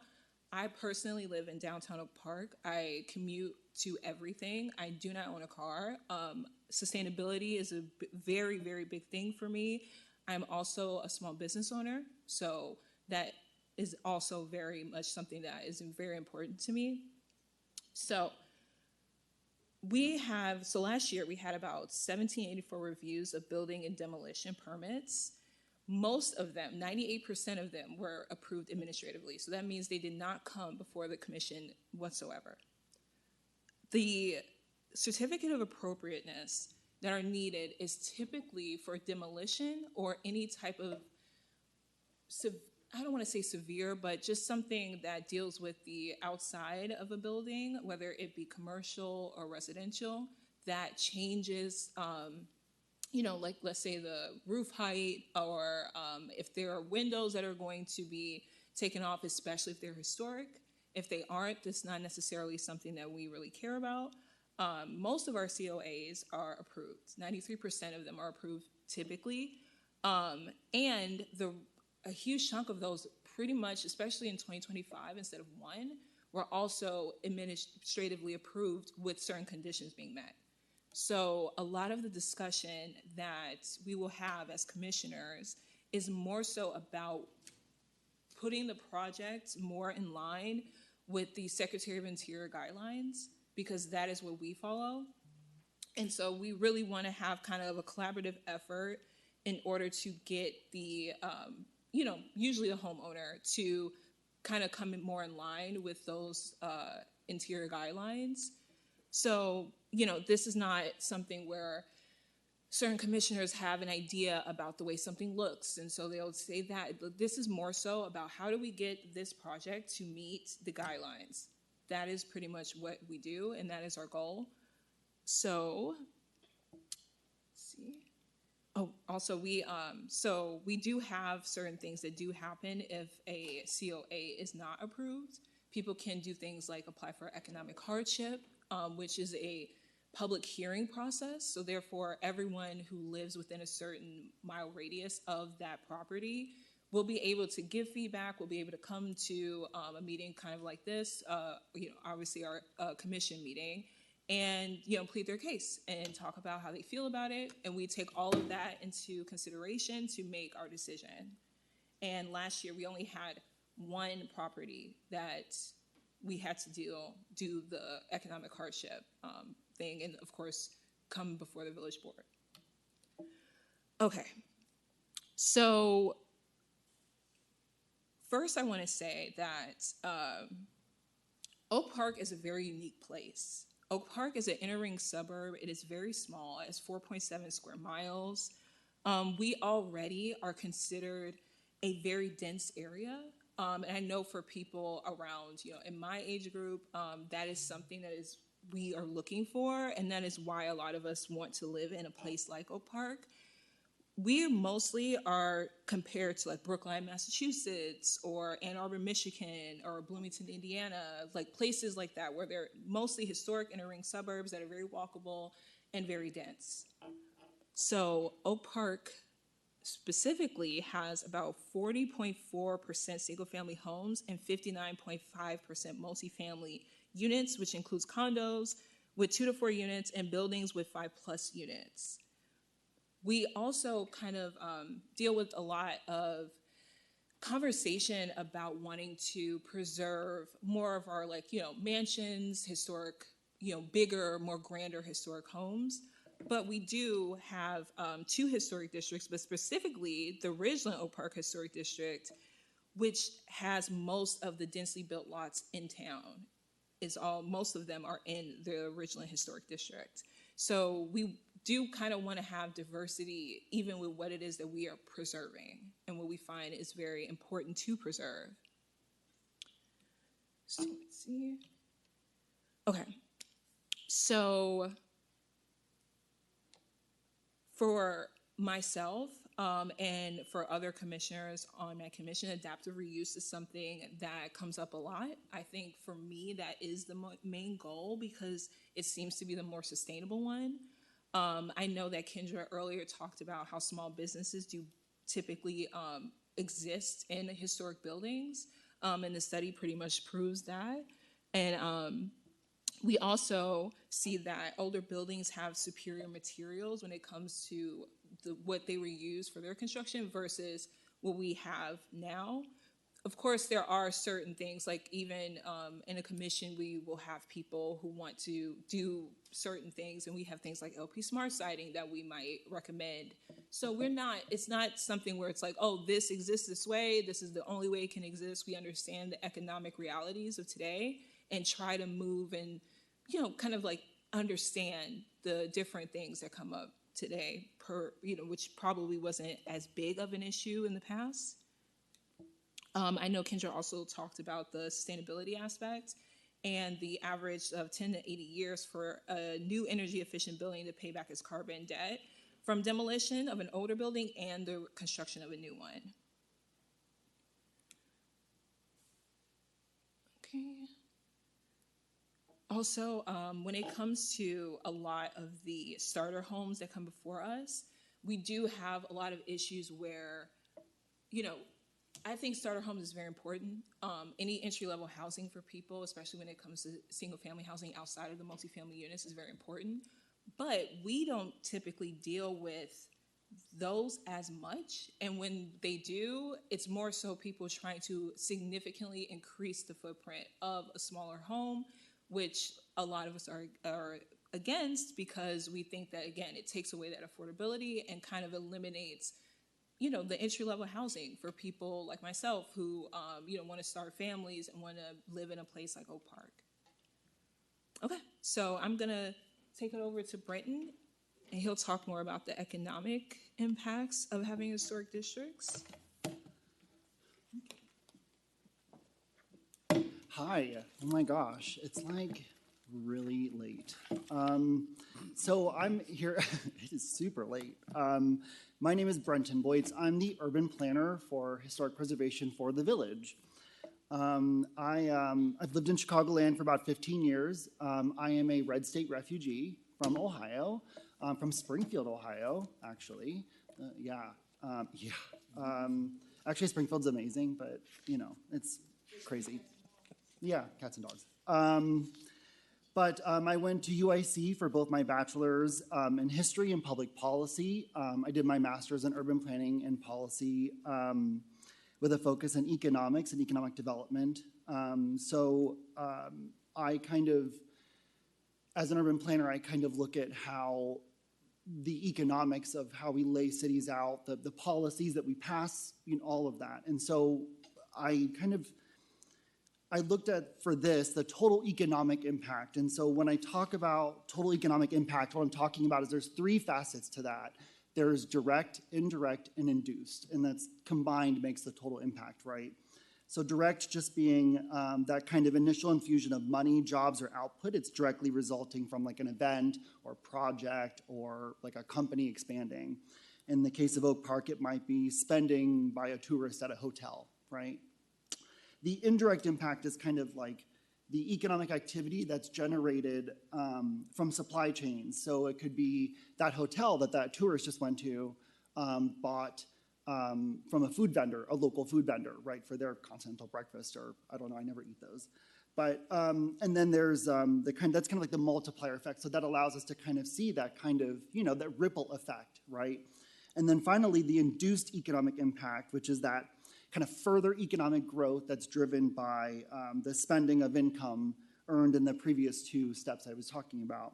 So basically, it's just employees spending their wages on food, housing, entertainment, whatever it might be. So you've got these three things combined kind of give you the kind of understanding of what economic development is. And so for historic preservation, I kind of understood it as, yeah, there's the tourism side of it. And I just put this slide in here.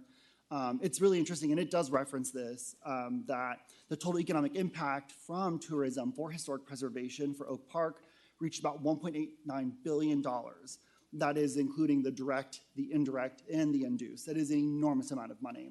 When we think of economic growth, we think of it as money exchanging hands, right? So as money moves through the economy, through that direct, indirect, and induced, businesses take in more profits, they have to hire more people, governments collect more tax revenue through sales tax. It's a giant wheel, right? But I think that we all kind of have a general understanding that, yes, people come to Oak Park for tourism. We all know how important that is economically. But the thing that I thought was really interesting, and I think like the medical term for this is I was gobsmacked that we don't actually track this, is that there is actually this whole side of historic preservation that is a major part of the economy here and has nothing to do with tourism.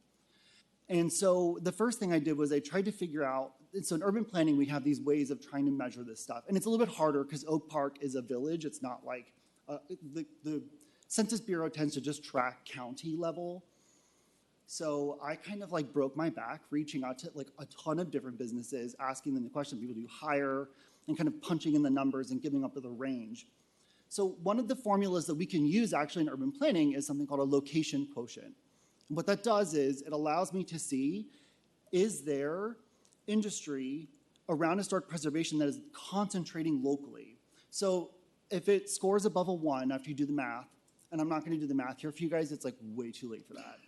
But what that would do is if you were to do like a location quotient for Silicon Valley, right, it would score above a 1 for tech because we know that that's where tech is concentrated.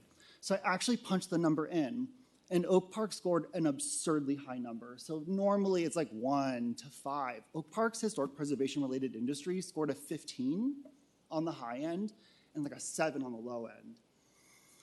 That's really important because these industries that are impacted by historic preservation, aren't just the architects. And I think anyone who lives or works in Oak Park has met at least 10 different architects. It's really crazy. And it's not just them, it's craftsmen, it's workshops. I was actually at the firm that's on Madison, right next to Whirlwind. And now the name is escaping me.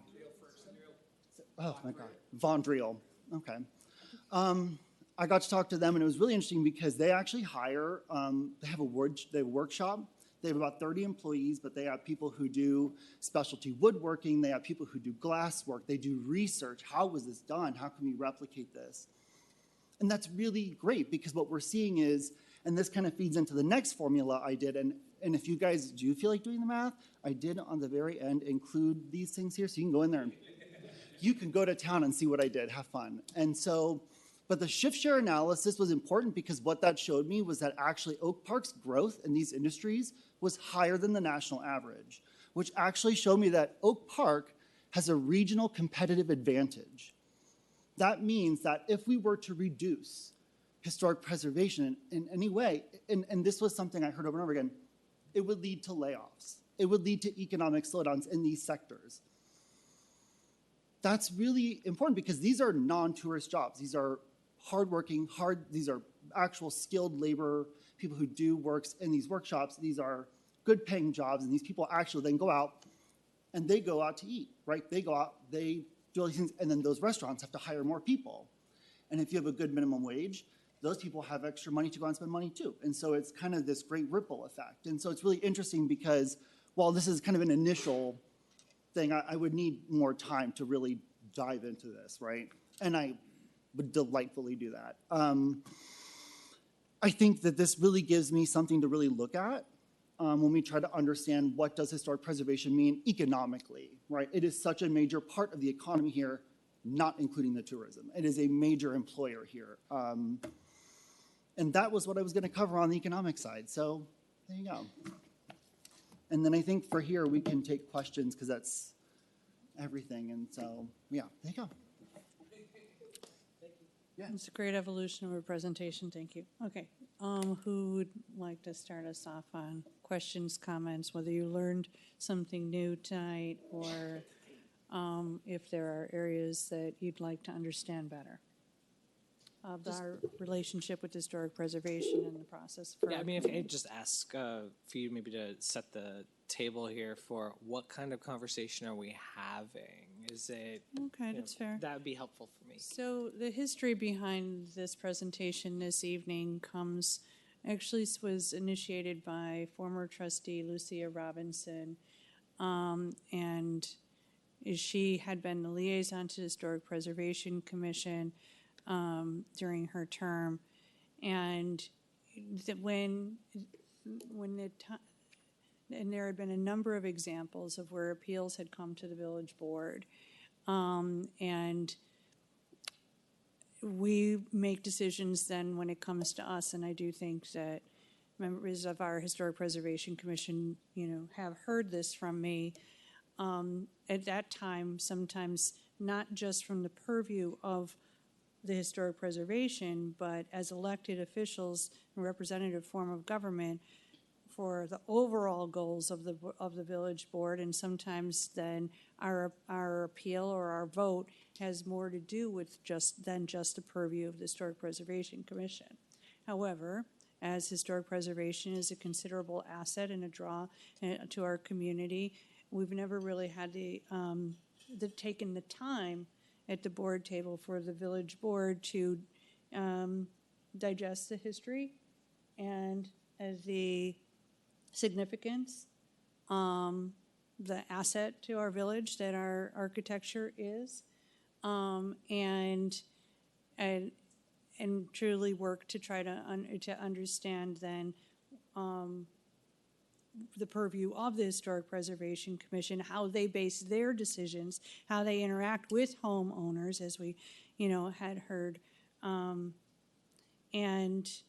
try to help them through the process to, for the greater good of the community and in that preservation, but also work to, as we heard, understand that buildings were still built for people. And I really like the opening definition of historic preservation from our first guest this evening. Now I'll have to look it up to repeat it properly, but it really alluded to that. It's not to stand still in time and not see change, but it is respecting that value. And so for us to really just be able to listen and learn, but respond so that there is some mutual potentially learning that happens as a benefit from this conversation. We aim to make informed decisions. And so really, truly a little overdue that we haven't had education for ourselves on historic preservation. But I do think it is fair for us to explain at times when we make an appeal, what we're basing our decision on. And we can do that by still respecting the role of historic preservation, no matter what our decision is. So you took in a lot of information tonight, a lot of context, a lot of history. I don't necessarily expect that you're going to have lengthy responses here, but a reaction, and remember that you're, as an elected official, communicate with your constituents, what this means to you. And that can potentially be very beneficial for the historic preservation to hear in response, because, as we continue to evolve and modernize, in response to our 2024 study on housing, in response to the zoning changes, that balance between meeting our board goals and maintaining the character and the richness of our architectural history. It really felt a little bit like a statement in itself, but you're each elected at large. Okay. So yeah, I think there's a relationship that we can speak to here that I think is needed and worth the time. Okay. I'm curious what my colleagues think. I think that's helpful context. I guess to address the elephant in the room, this presentation happened right after a big presentation about how we want to change a bunch of things, right? And in going through that memo, one of the things I think that was said on page, I don't know what page I'm on, 72. Common challenges that emerged included designs and preservation tensions. Balancing historic preservation requirements with housing flexibility can create tension, as overly restrictive regulations prevent needed housing while trying to protect community identity and architectural character. This was frequently discussed among historic preservationists, architects, and developers. So with that in mind, I'm thinking about, it wasn't really asked when Opticos was here. Are they looking at historic preservation? Are they looking at changing historic preservation? I didn't see any recommendations. That would be helpful context, because I would like to know it's helpful information, but what are we doing as an action in the future would be helpful for me. The short answer is no. Okay. They're looking at more housing, not touching the historic preservation aspects, not touching the exterior, maybe redoing the interior, maybe going from one family to two family, but they're not contemplating changing any of the historic districts or any of the regulations. Okay, that's helpful to know. I didn't see it, but I was curious if I missed it or something. Okay, well, it's really helpful to hear the benefits of historic preservation. I think I learned some things. There's some great history here. One thing that I guess it felt very much like a very pro, right? Like, here we are to defend the existence of this thing, and we care about it deeply, and here's why we should not touch it, is kind of the vibe I got from the presentation. But there's also stated in the board and in the agenda item, there are some disadvantages that should be just mentioned, right? That there's regulation conflicts, right? And I'm just reading from the staff memo. Regulation conflicts, process requirements, and I would also add one that probably wasn't mentioned, just cost, right? There is a cost to doing this. So I am just interested in hearing about all those aspects of it, right? And what are the actual costs of it? I'm not saying I want to go one way or another with any particular changes, but I think it'd be helpful to hear that side of things as well, maybe quantified. I saw it was really interesting information. Felt like a little bit of cherry picking of data and examples. I'd love to see something maybe a little more comprehensive and data driven. I love the data. I'd love to see maybe more detailed data that if you have those figures, that would be really helpful. I could have them, but we have to get in plan which is that software, and it's rather Oh, pricey. okay. So if we don't have that software, it would be. Yeah. I was I watching. forget. It seemed like they were following you, but go ahead. Oh yeah, sorry. You know what? I forget. I am like the loudest person ever, and I usually avoid microphones to avoid being really loud. I could hear you, but probably the Yeah, folks online could. I think people outside the building could hear me. But basically, there's a type of software that we need to do that with called Implan. Otherwise, I mean, it would be a lot. I love doing that kind of stuff, so that's not an issue to me, but it would be a bit cumbersome. So I am a very, very heavy data person, so that is kind of how I do a lot of stuff. So when we were talking about what historic preservation does, my first instinct was numbers, like we should find what the numbers are for this, you know. I do have some ideas for some of the stuff you brought up for historic preservation, which is that I did try to find a study that showed that historic preservation led to more like expensive housing, but quite the opposite. And including in the Chicago area, there was research done by CMAP, there was research done by the University of Chicago and DePaul University that actually found historic districts tend to have cheaper, lower cost housing. It just tends to be that way. Oak Park, of course, you know, I could do a deep dive into that, and I make it sound like I love doing that kind of stuff, so that's great. But the other part of it is that it depends on the type of historic preservation project you're doing, right? A lot of cases are if somebody needs to get new windows, right? For historic preservation, we talk about this, it's about what we consider in preservation to be demolition. And that doesn't mean that someone's going in and like demolishing an entire building. We mean like they're demolishing aspects of a building that are historic, right? And so that could be historic windows. When it comes to historic windows, you can absolutely change them out. We prefer that they should match, right, in style, but it really only matters for parts of the building that are visible from the lot line, from the front. So if you're changing out your back windows, I do not care. Like, that is not important to me, unless you're like on a corner lot and then you've got two streets and then that's different. But in general, if it is within your lot line from the front and it's something that is not visible, we don't regulate that. Some people do. I think Evanston does, but we that is not. If it's visible from the alley, I believe in Evanston they do that, but or better than that. But like that's kind of how that would be. Okay. Now do you have more to say? No, I'm mostly just trying to get a bigger picture, right? Of sort of both sides of this, you know, and I just want to use all the information available to, you know, when we do come up with some decisions to make, that I have all that information. So again, I appreciate everything that was given tonight. I'm just looking for more, always looking for more. So I'd like to just, but don't go far.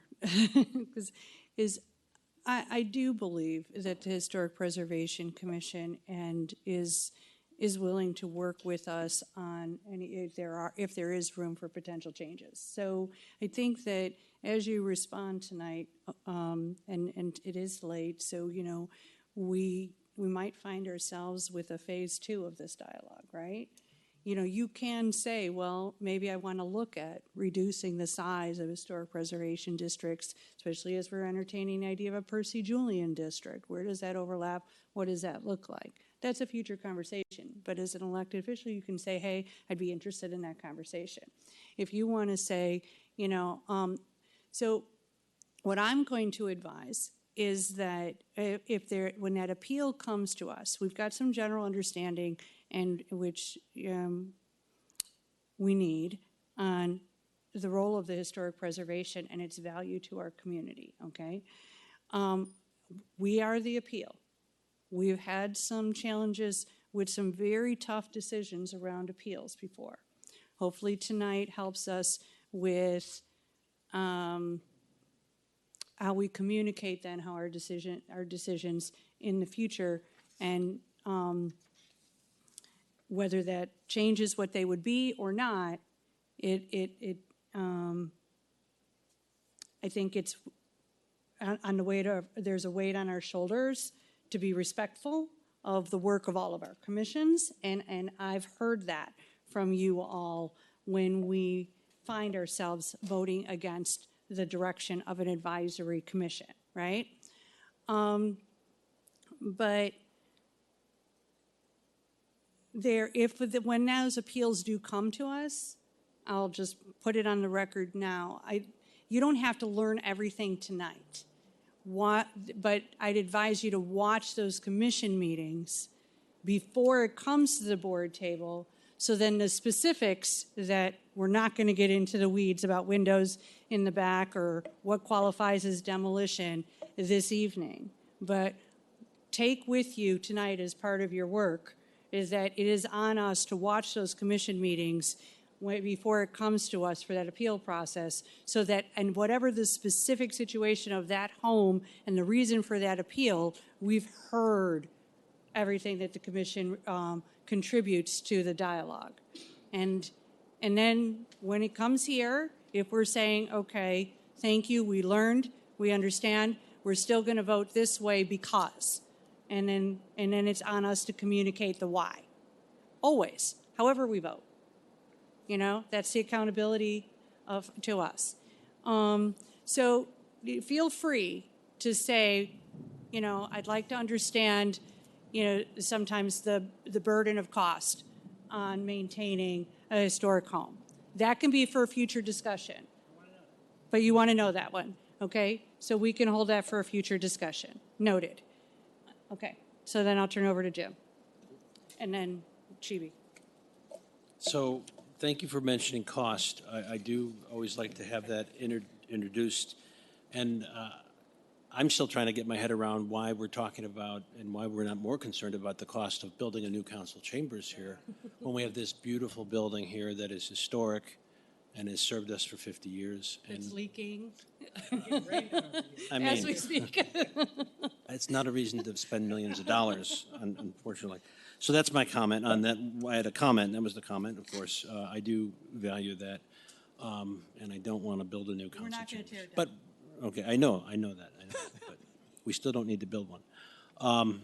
But I will just have a question for some of the members, and maybe Frank or David, just so I understand more clearly the origin, the import, and the difference between an HPC decision and a recommendation by another commission, and what the difference is, a decision, because it is a little bit of a nuanced. Okay, so then can I recap that? Are you talking about like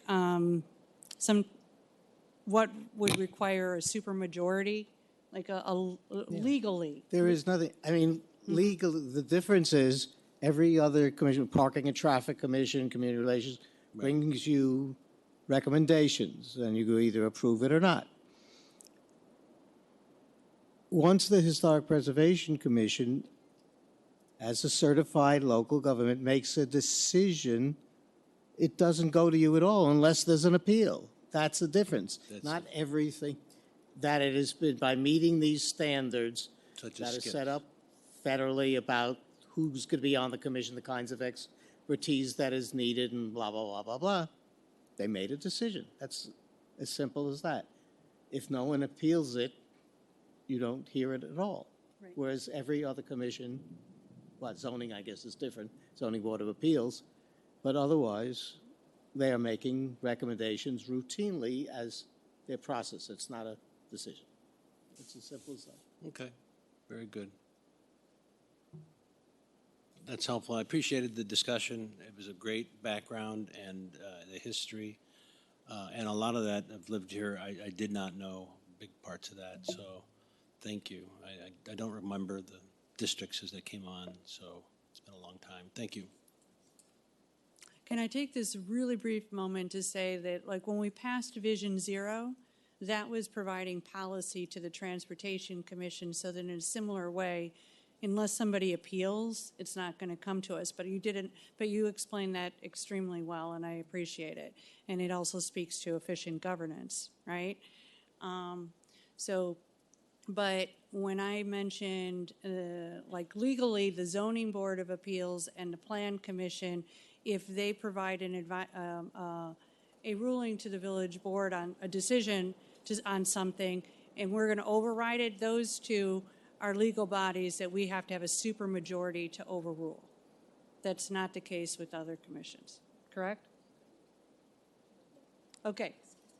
Chibi, I think, was next, and then I know Brian was ready. Okay, Chibi? Yeah.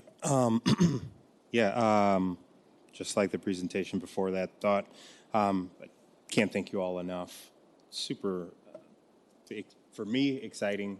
I'm like on the edge of my seat, paying attention because I thought these were really, really cool and interesting facts about what you all do. The level of expertise that each of you brings to the role is, I mean, you can see it. I say Frank has enough excitement for everyone. He's got so much energy to talk about all of the things that I'm always just like, okay, what is he going to say next? So you could have kept turning the page. I'd still be here. I'm just as excited to hear about it. I think as far as us as a board, I love that not only is that expertise here in Oak Park, but there is this level of anytime that we are seeing something that is historical within our community, that we understand the level of impact that it has. And I think this meeting helped me understand that a little bit more, especially quantifying that for us on a level that, at least in my mind, makes more sense to say, okay, this is what this truly affects, not just this block, not just, this area of Oak Park, but this has an economic impact. And we've talked about this, through the Visit Oak Park stuff. Every once in a while, we touch a little bit upon why people are so jazzed up about, coming to Oak Park or visiting Oak Park. And this is specifically why, when I went away to college, I didn't know that so many people knew about the town that I was from, and they would tell you right away some of the reasons why they knew or how they knew. And there was always, a link to, I have an uncle, I have an aunt, like they live out there, and like Frank Lloyd Wright's out there, or, Percy, Julian, whoever it is, they give you some extra context behind it. And I think that is a reason why we are excited to move here and live here, is because we get to brag on our town. I think when we watch some of our residents come who find a challenge with their home, that they live in a district that doesn't allow them to change an aspect. I didn't know all of the specifics that went behind every decision, and you were actually breaking down the windows brought me to thinking about a resident who came to us and wanted to change two very specific things about their home.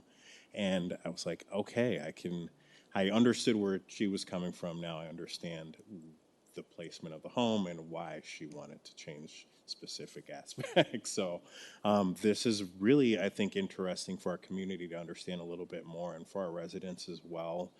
You get a better bird's eye view of understanding. If you're moving to a specific area, you should do a little bit of research and understand what you're tying yourself into, because that does have meaning. I also understand, like we said, the conversation before, we are trying to continue to bring that density to Oak Park and to bring more residents to Oak Park. But I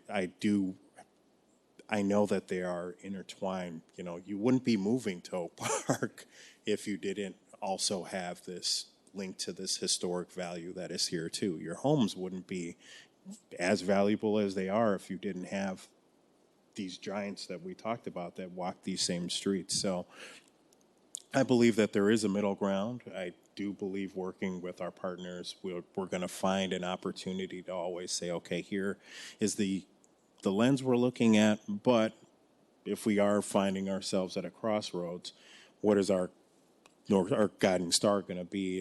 Are we, talking sustainability? Are we talking economic vitality? What outweighs what? I think this has given us, more understanding of where we go to, but understanding how you all got there. I think knowing who each of you are has been more than enough context for me to know that we have the right experts that are giving us their full opinion, and I believe in it wholeheartedly. I've heard about each of you in different spheres, so I'm just happy to see all of you in one place and understand the hard work that goes into it. Thank you so much, David, for just like the history of everything that you and your family have done and continue to do. It's amazing.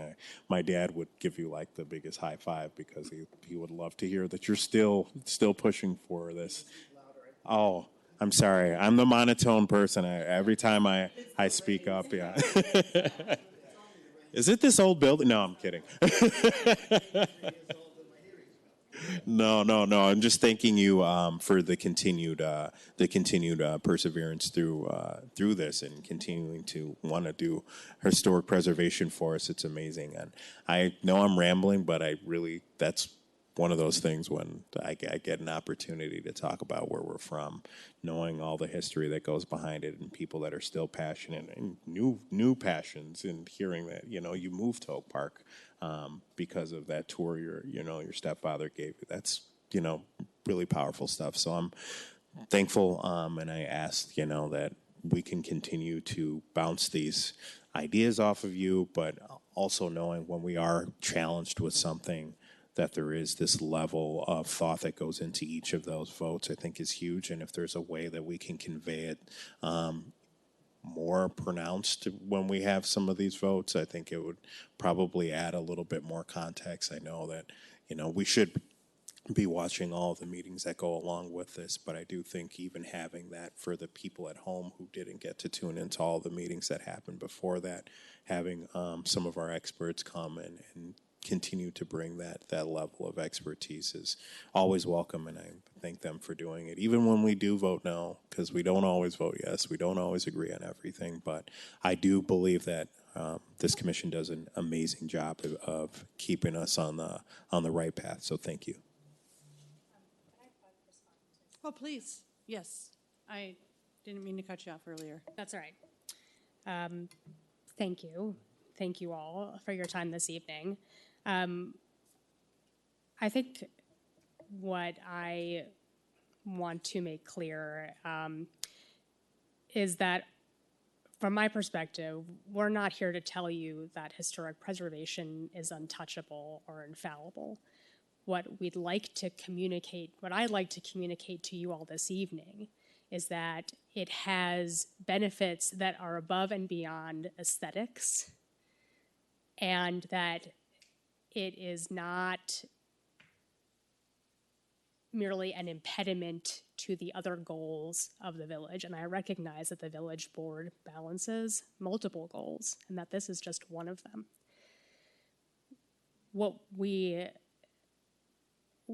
I would hope that coming out of this conversation is an opportunity to weigh historic preservation on equal footing with some of these other considerations. Not to say that we can never change anything about our historic preservation program, or that we should never examine the origins of where our policies come from or their impacts. That's not the point. The point, again, is just to say we believe, and I think can show, that there are measurable benefits and meaning, both tangible and intangible, for the people who live here, and that's not nothing. It's not just about the windows. It's not just about the siding. It really has much bigger implications, and that's what I want to leave you all with, is that these are implications to be aware of.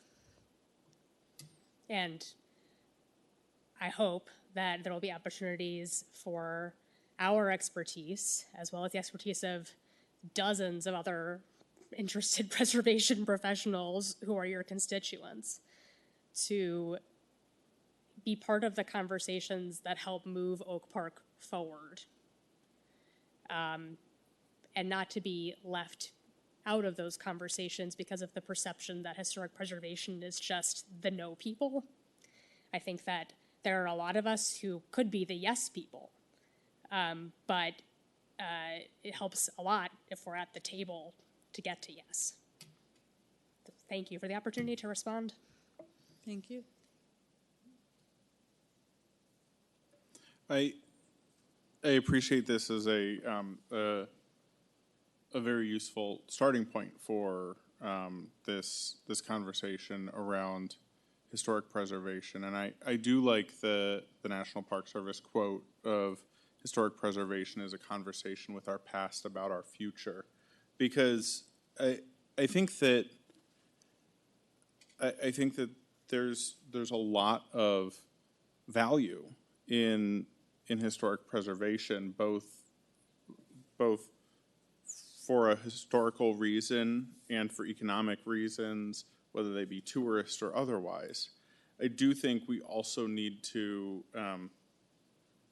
we need to continue to be in conversation about sort of where all of these policy ideas that we have are running into each other and how we balance them. I thought that part of what Opticos was evaluating included some of the historic districts and how that impacted missing middle. So when you said that it doesn't, I do hope that we get some discussion of that when we eventually get a policy recommendation there, because this is one of the things where the missing middle work we're doing can, particularly when we're talking about contributing structures as opposed to the structures that have specifically been identified. Like if someone wanted to convert a contributing structure to a duplex and now there are 2 front doors instead of 1 front door, like how is that going to go through our historic preservation process? I think that one of the things we've talked about at this table before is what are the costs of the historic preservation process if you are a homeowner in a contributing structure and you want to do a renovation?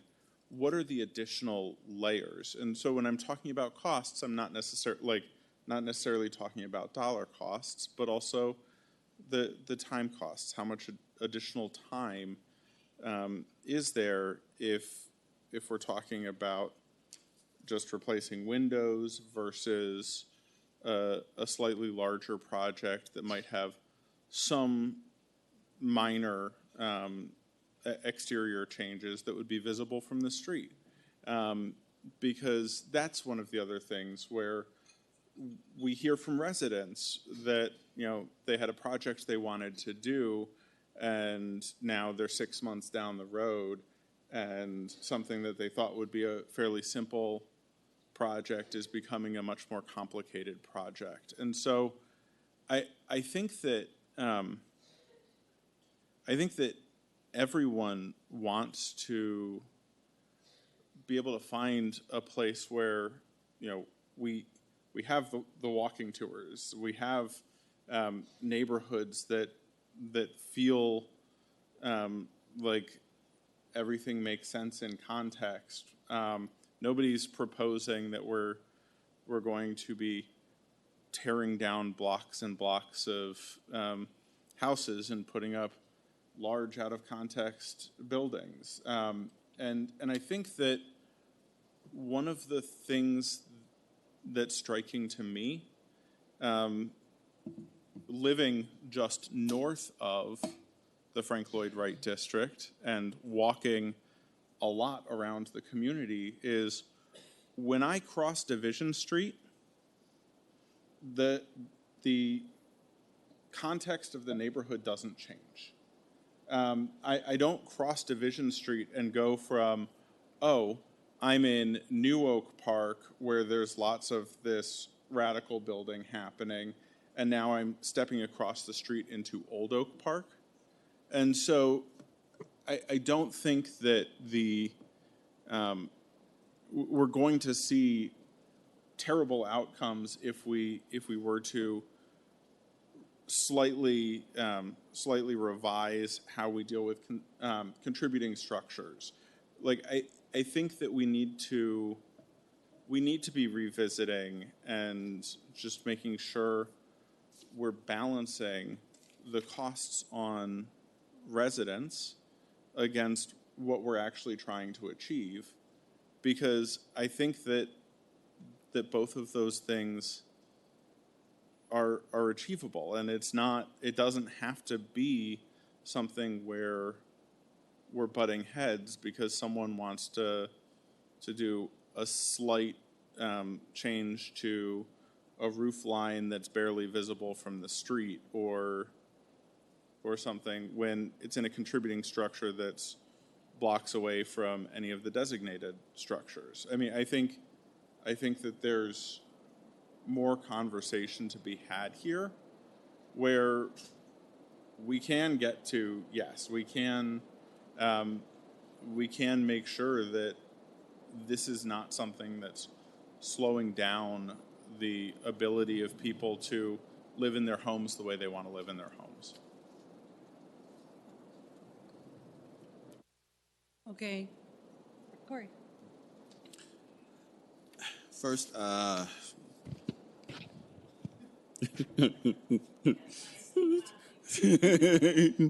I'll lean a little forward into the mic here. First, I just want to say thank you to all for the presentation and for those who have served our village. Mr. Sokol, really appreciate your service. You're an inspiration, sir, because I've been on numerous boards here in this village, all at the same time, and yeah, I'm impressed. So well done, and I really appreciate the service. I know a lot of folks believe that I hate historic preservation. I don't. I just hate our system of historic preservation. There's a difference, right? I like old buildings. I like when we maintain them. I like the architecture. I like the fact that we have these things. I do think that they drive a ton of tourism, specifically to the Frank Lloyd Wright district and specifically to the Gunderson district. The Ridgeland district, I could do without. I won't belabor the point because it's late, but I will just read why. Spanning the decades this is December 8th, 1983, from the National Register of Nomination for the Ridgeland Oak Park Historic District. Spanning the decades from 1980s to the 1920s, the district's residential architecture embodies a myriad of building styles and types.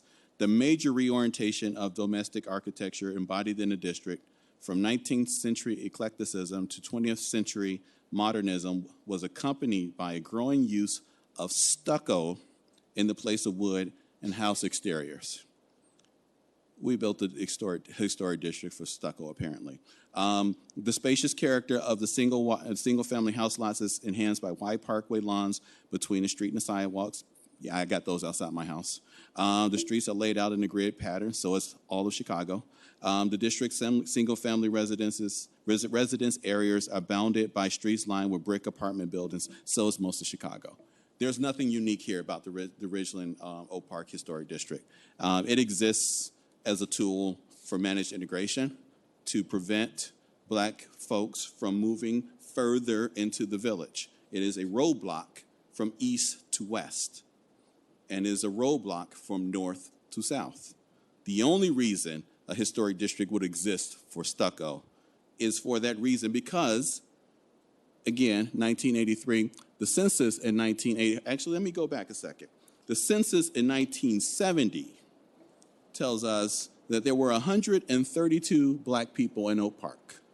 The census in 1980, which would have been delivered between the years of 1981 and 1982, tells us that we had 5,942 black people in Oak Park. That's an increase of somewhere well above 10,000%. If you're a 1980s person and you're trying to manage integration, because that was our policy. Our policy wasn't integration. Our policy was managed integration. And this is not a critique, right? The times call for what the times call for. 1980s was still a relatively racist time in America, just like now is, but relatively more racist then than now. And when you think about the motivation of, think about the mindset of folks who have seen a population of folks who are not the most desired go from less than 200 to well over 4,000, think about the conversations and the thought processes that might show up and what they might think about and how they might want to manage that integration to ensure the success of the system. So that's my perspective on the Ridgeland Oak Park Historic District. Lots of people agree with me on that. I will leave off some of this stuff that I've got here. But what I will say is that a lot of the programs that were cited in some of the talk that was given today were programs that were created in an era of racism. The government gave grants to create suburbs. They gave grants to white people to create suburbs. They did not give those grants to black people. They specifically prohibited black GIs from getting home loans to move to the suburbs. What they did was allow white people to sell their homes in the city and gave them a home essentially in the suburbs for a song to enable that migration. So when I hear like the government has this program or the government had that program, yes, they did, because the government in 1964 was racist.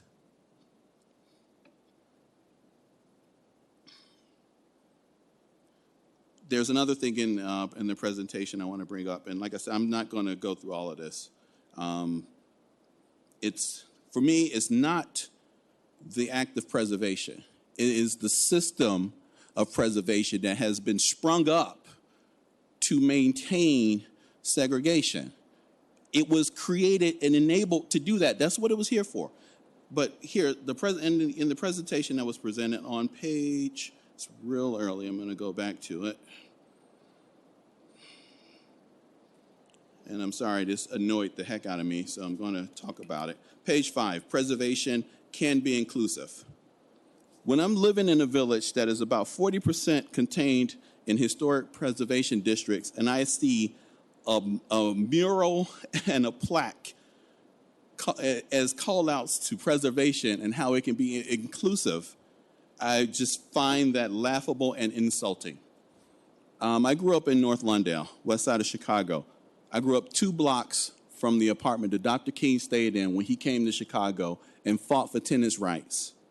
That building was knocked down by one of the Dailies, actually I think it was Daily Sr., as quick as he could.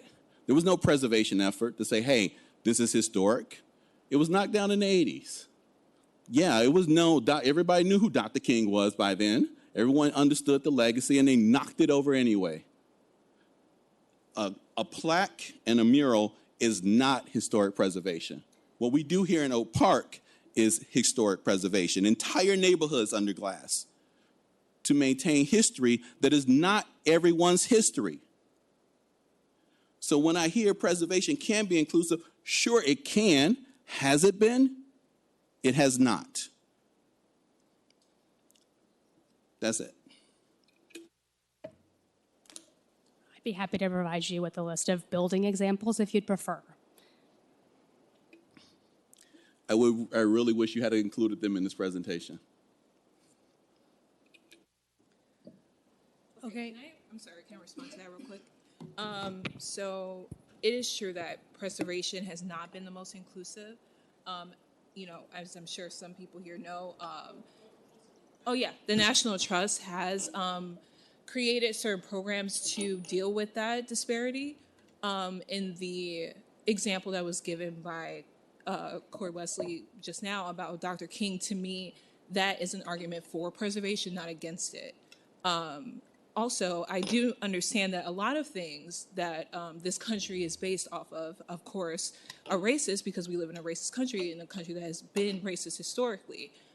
But like Kendra has said before, and I think also the Shape of Park people, this is something that we want to see as like a living conversation that constantly changes, and where we're really bringing everything, the history, the present, to really make, a collaborative effort to try to deal with those historic wrongings. I don't think that me as a person of color would be representing something that would be against me. So I really resent the idea that I would be a part of something like that. But I do understand that the history of certain things a lot of times does, to a lot of people, take precedent over what it can look like in the future. Also, I also want to point out that the Ridgeland District is one of, if not the most diverse, the most racially diverse, and also and the economically diverse area of Oak Park. Yeah, of Oak Park. The stucco comment, I can't really speak to that. I just know that with the literature that we have now, it is more so on the housing types, which also very much includes a lot of multifamily units. Right. the same type of units that we've been talking here this evening about replicating exist in our historic districts, and they continue to exist in that district because it is a historic district in some part. That is incorrect. They do not continue to exist because they are in a historic district, because we have many multifamily units in Oak Park, and they are not all inside of a historic district. There are, of course, Yes, other and factors. historic preservation does not exist to preserve multifamily units. I just want In to. some cases, it absolutely does. It's okay. It's okay. When I first moved to Oak Park, I joined the Oak Park Economic. I think what is it? It was the yes. The OPEDC that I was the chair of? No, not Yes. the OPDC. I'm sorry, the organization that helps find affordable housing.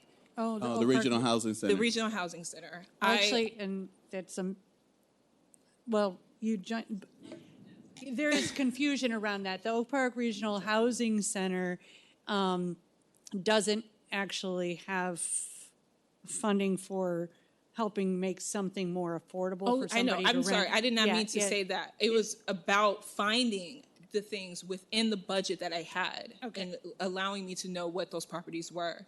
The first apartment I lived in was 7 Van Buren, which is actually demolished to build a luxury unit luxury building that exists there now. I watched as a lot of my, lower middle class, working class neighbors were kicked out of the building specifically to build that.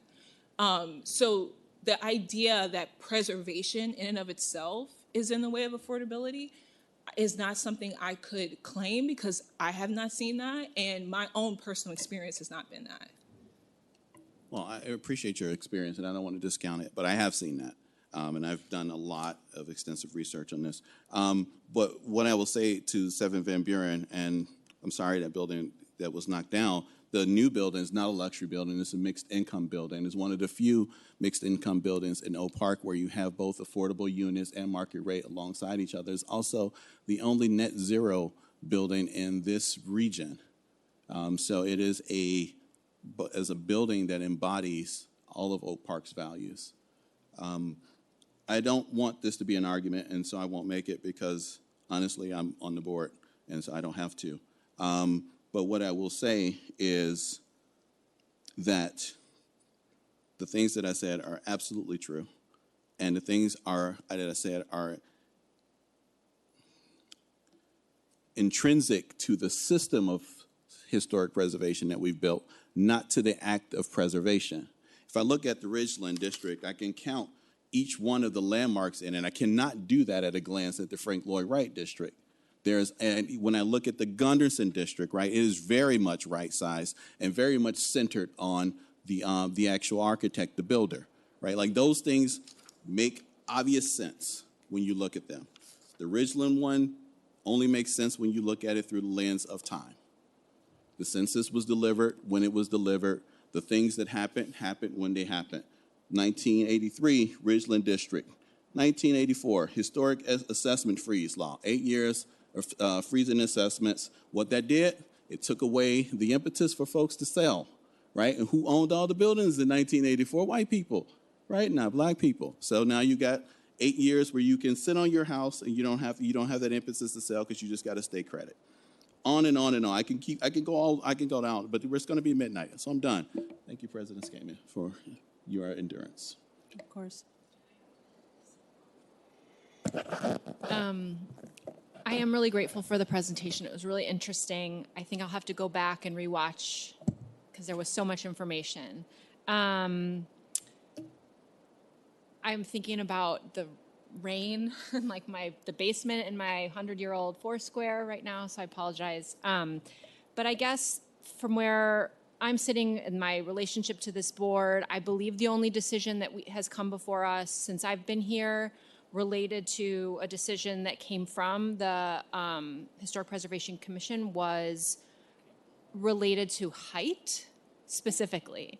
And so this like tension that's felt between what we're doing here and, the disagreement between a commission that we all, are grateful for your work and your expertise, the commissioners and non-commissioners alike. So I guess I would like to put a pin in that piece of it because from where I sat and from where I judged to make my vote, it was very much focused on height, and that was the disagreement in your assessment and my vote, speaking for myself. And we didn't talk about height at all in the content of the presentation or our conversation. I think it's too late to get into it now.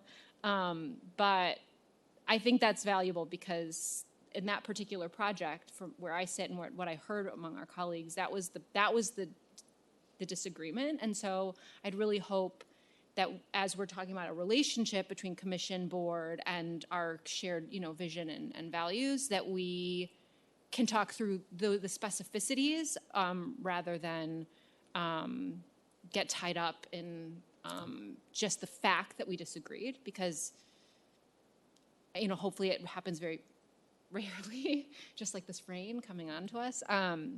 But yeah, so put a pin in the question of height, because that was, I think, specific to some of our votes on that particular disagreement. And thank you again. It's super late. I appreciate you all for being here. Mine was affordable units.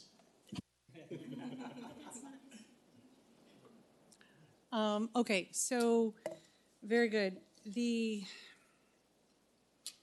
Where to start and be brief. Okay, so I did hear from my colleagues that there's interest in understanding costs and maintaining a historic home, contributing structures, what that means, how that is, what that means for a district, and the size of districts, working together to get to yes, which I do believe we're aligned to. And I think it's great that this presentation was on the same night as our zoning and housing discussion, so that there is some, shared understanding of where there is both tension and opportunity with historic preservation and our other board goals. I have mentioned, and then systems of oppression, of which we've heard from Trustee Wesley, is that, just plain and simply exist in our nation because of what we have yet to atone for in the United States. And so there is the relevancy guidebook that I've mentioned multiple times. And at this point, following this conversation, I'm that much more convinced that it would be the relevancy guidebook is written, and I'm not going to find her name fast enough, but through Landmarks. I'm sorry? Bonnie McDonald. Thank you. And she presented and I think the presentation is still on video on our Historic Preservation Commission website. The speaker series, which I think, if memory serves, that was actually also a response to like a series of appeals that came to the village board to have this speaker series as part of this education. But that relevancy guidebook from Landmarks, Illinois, is for any community. It's not like going to dictate what the results would be if you go through the recommendations of the relevancy guidebook, but it's timely for that to happen right now, to have an exercise around reviewing that, because it's at the same time that we're doing our zoning. It's the same time that we're going to be looking at the IHO. It's at the same time that we're going to be looking at incentive programs to actually meet our goals. So we can marry all of these things and they can all coexist.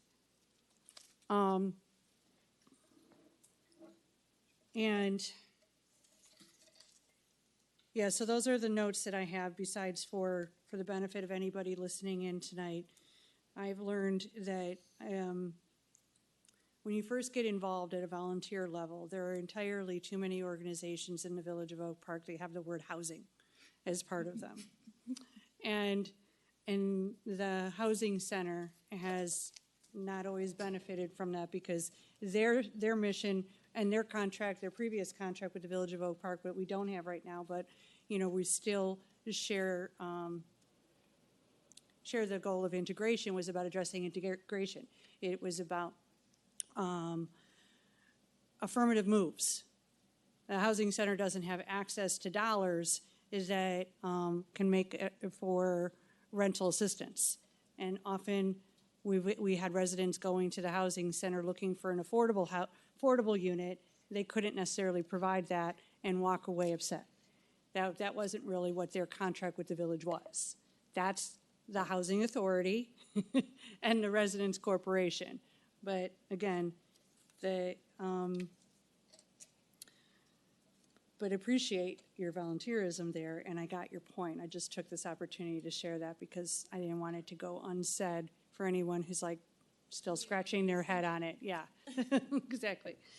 So that's my recommendation, is that we take a look at that relevancy guidebook and that we continue the dialogue. Some of the other projects that the board voted against the Historic Preservation Commission, for me, were very hard votes. And they were really relevant to tonight's education. One was, there was the definition of what demolishing a roof is. And there was going to be this beautiful slate tile roof that was, a dormer was going to be removed. But 50%, which is within the code and historic preservation, takes away that dormer, no matter what we say or, oppose. And they wanted to go to like 60% so that they could have a little bit more space on their third floor. They ended up selling that home and not doing it. And but I ended up voting for it because the dormer was gone no matter how I voted. So then the extra 10% didn't solve the problem that we had.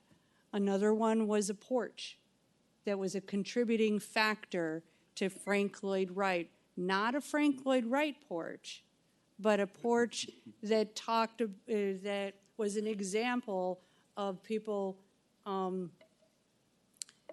or of architects, and there's probably better terms than that. Inspired by. I'll go with inspired by Frank Lloyd Wright and added that.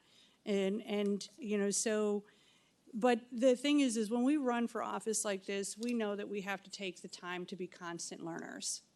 And that's what our effort is here tonight, is to be constant learners. And then as we pursue the board goals that we have, to be as informed on them as possible. And it does not require agreement.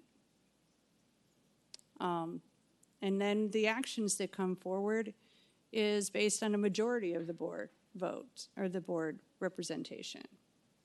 And sometimes that, is not going to make everybody happy either. But I think Oak Park has done a pretty darn good job so far. Not perfect, but again, not to repeat myself, but to recognize that we are the fifth densest community for mileage in the state and 29th in the nation. And we are still, on paper, one of the most diverse communities in the nation. And we have maintained, architecture so that we are a destination location to live, work, play, and for tourism. We're not doing that bad. But as I also said before, we know we're at a crossroads. So we're doing what we have to do to maintain that.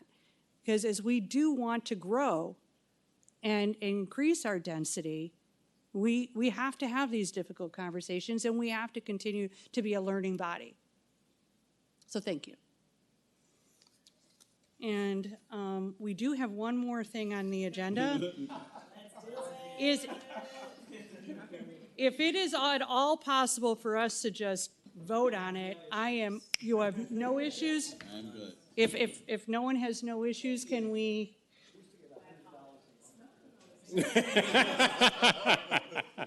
Glasses? Somebody left glasses? Yeah, these were in the men's restroom. Okay. If nobody picks them, then if you could. All right. If you don't mind just leaving them on the counter behind you, that'd be great. Thank you. Okay, so a resolution approving the grant agreements in lieu of using CDBG funds and authorizing their execution. Motion, please. So moved. Second. Oh, Jonathan, you sat here all night? He gets a raise. Did we have a motion? Oh, and a we're talking second? about housing stuff anyway. I was thinking about There was a motion and a second, but I do think it would be worthwhile for staff to just Yeah, I can. Put I on- can lead the meeting. Thanks. Go ahead, Bill Andrew Jackson. You want to do a brief? Thank you. Sorry. briefly. And then we can go ahead and vote. Sure. But I do agree. Thank you. Absolutely. So, right, the village annually uses its public service allocation of its CDBG funds in order to provide grants to service organizations here, public service organizations here in Oak Park, as part of the changing requirements that have come down from the federal government through our CDBG grant agreement. Out of the 9 that we awarded for PY25, the current year that we are in, 3 of our organizations turned down those dollars when presented with the grant agreement that puts those into effect. That has a downstream impact on their ability to deliver those services. They were not aware when they originally applied to us and when we awarded those funds that those requirements would be in place.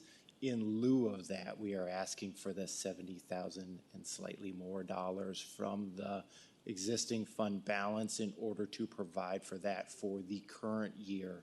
We envision this from a staff perspective as a one-time allocation because grantees should be aware of this going into the next year. This is part of the reason why we have also purposely delayed releasing our application for public services for PY26. We don't envision releasing that until sometime in April, giving us as much lead time as possible to know about any other changing requirements that we would want to make sure grantees are informed of before going down that road. Thank you. Go ahead. I want to say one quick thing on this because this is the federal government, overstepping and looking to prevent local organizations from delivering services to our immigrant neighbors, and so I would ask that as we're looking at our process for next year, I know that we have been very creative at times in how we use CDBG funds and sometimes use CDBG funds for purposes such as capital projects in low to moderate income areas of the district, of the village.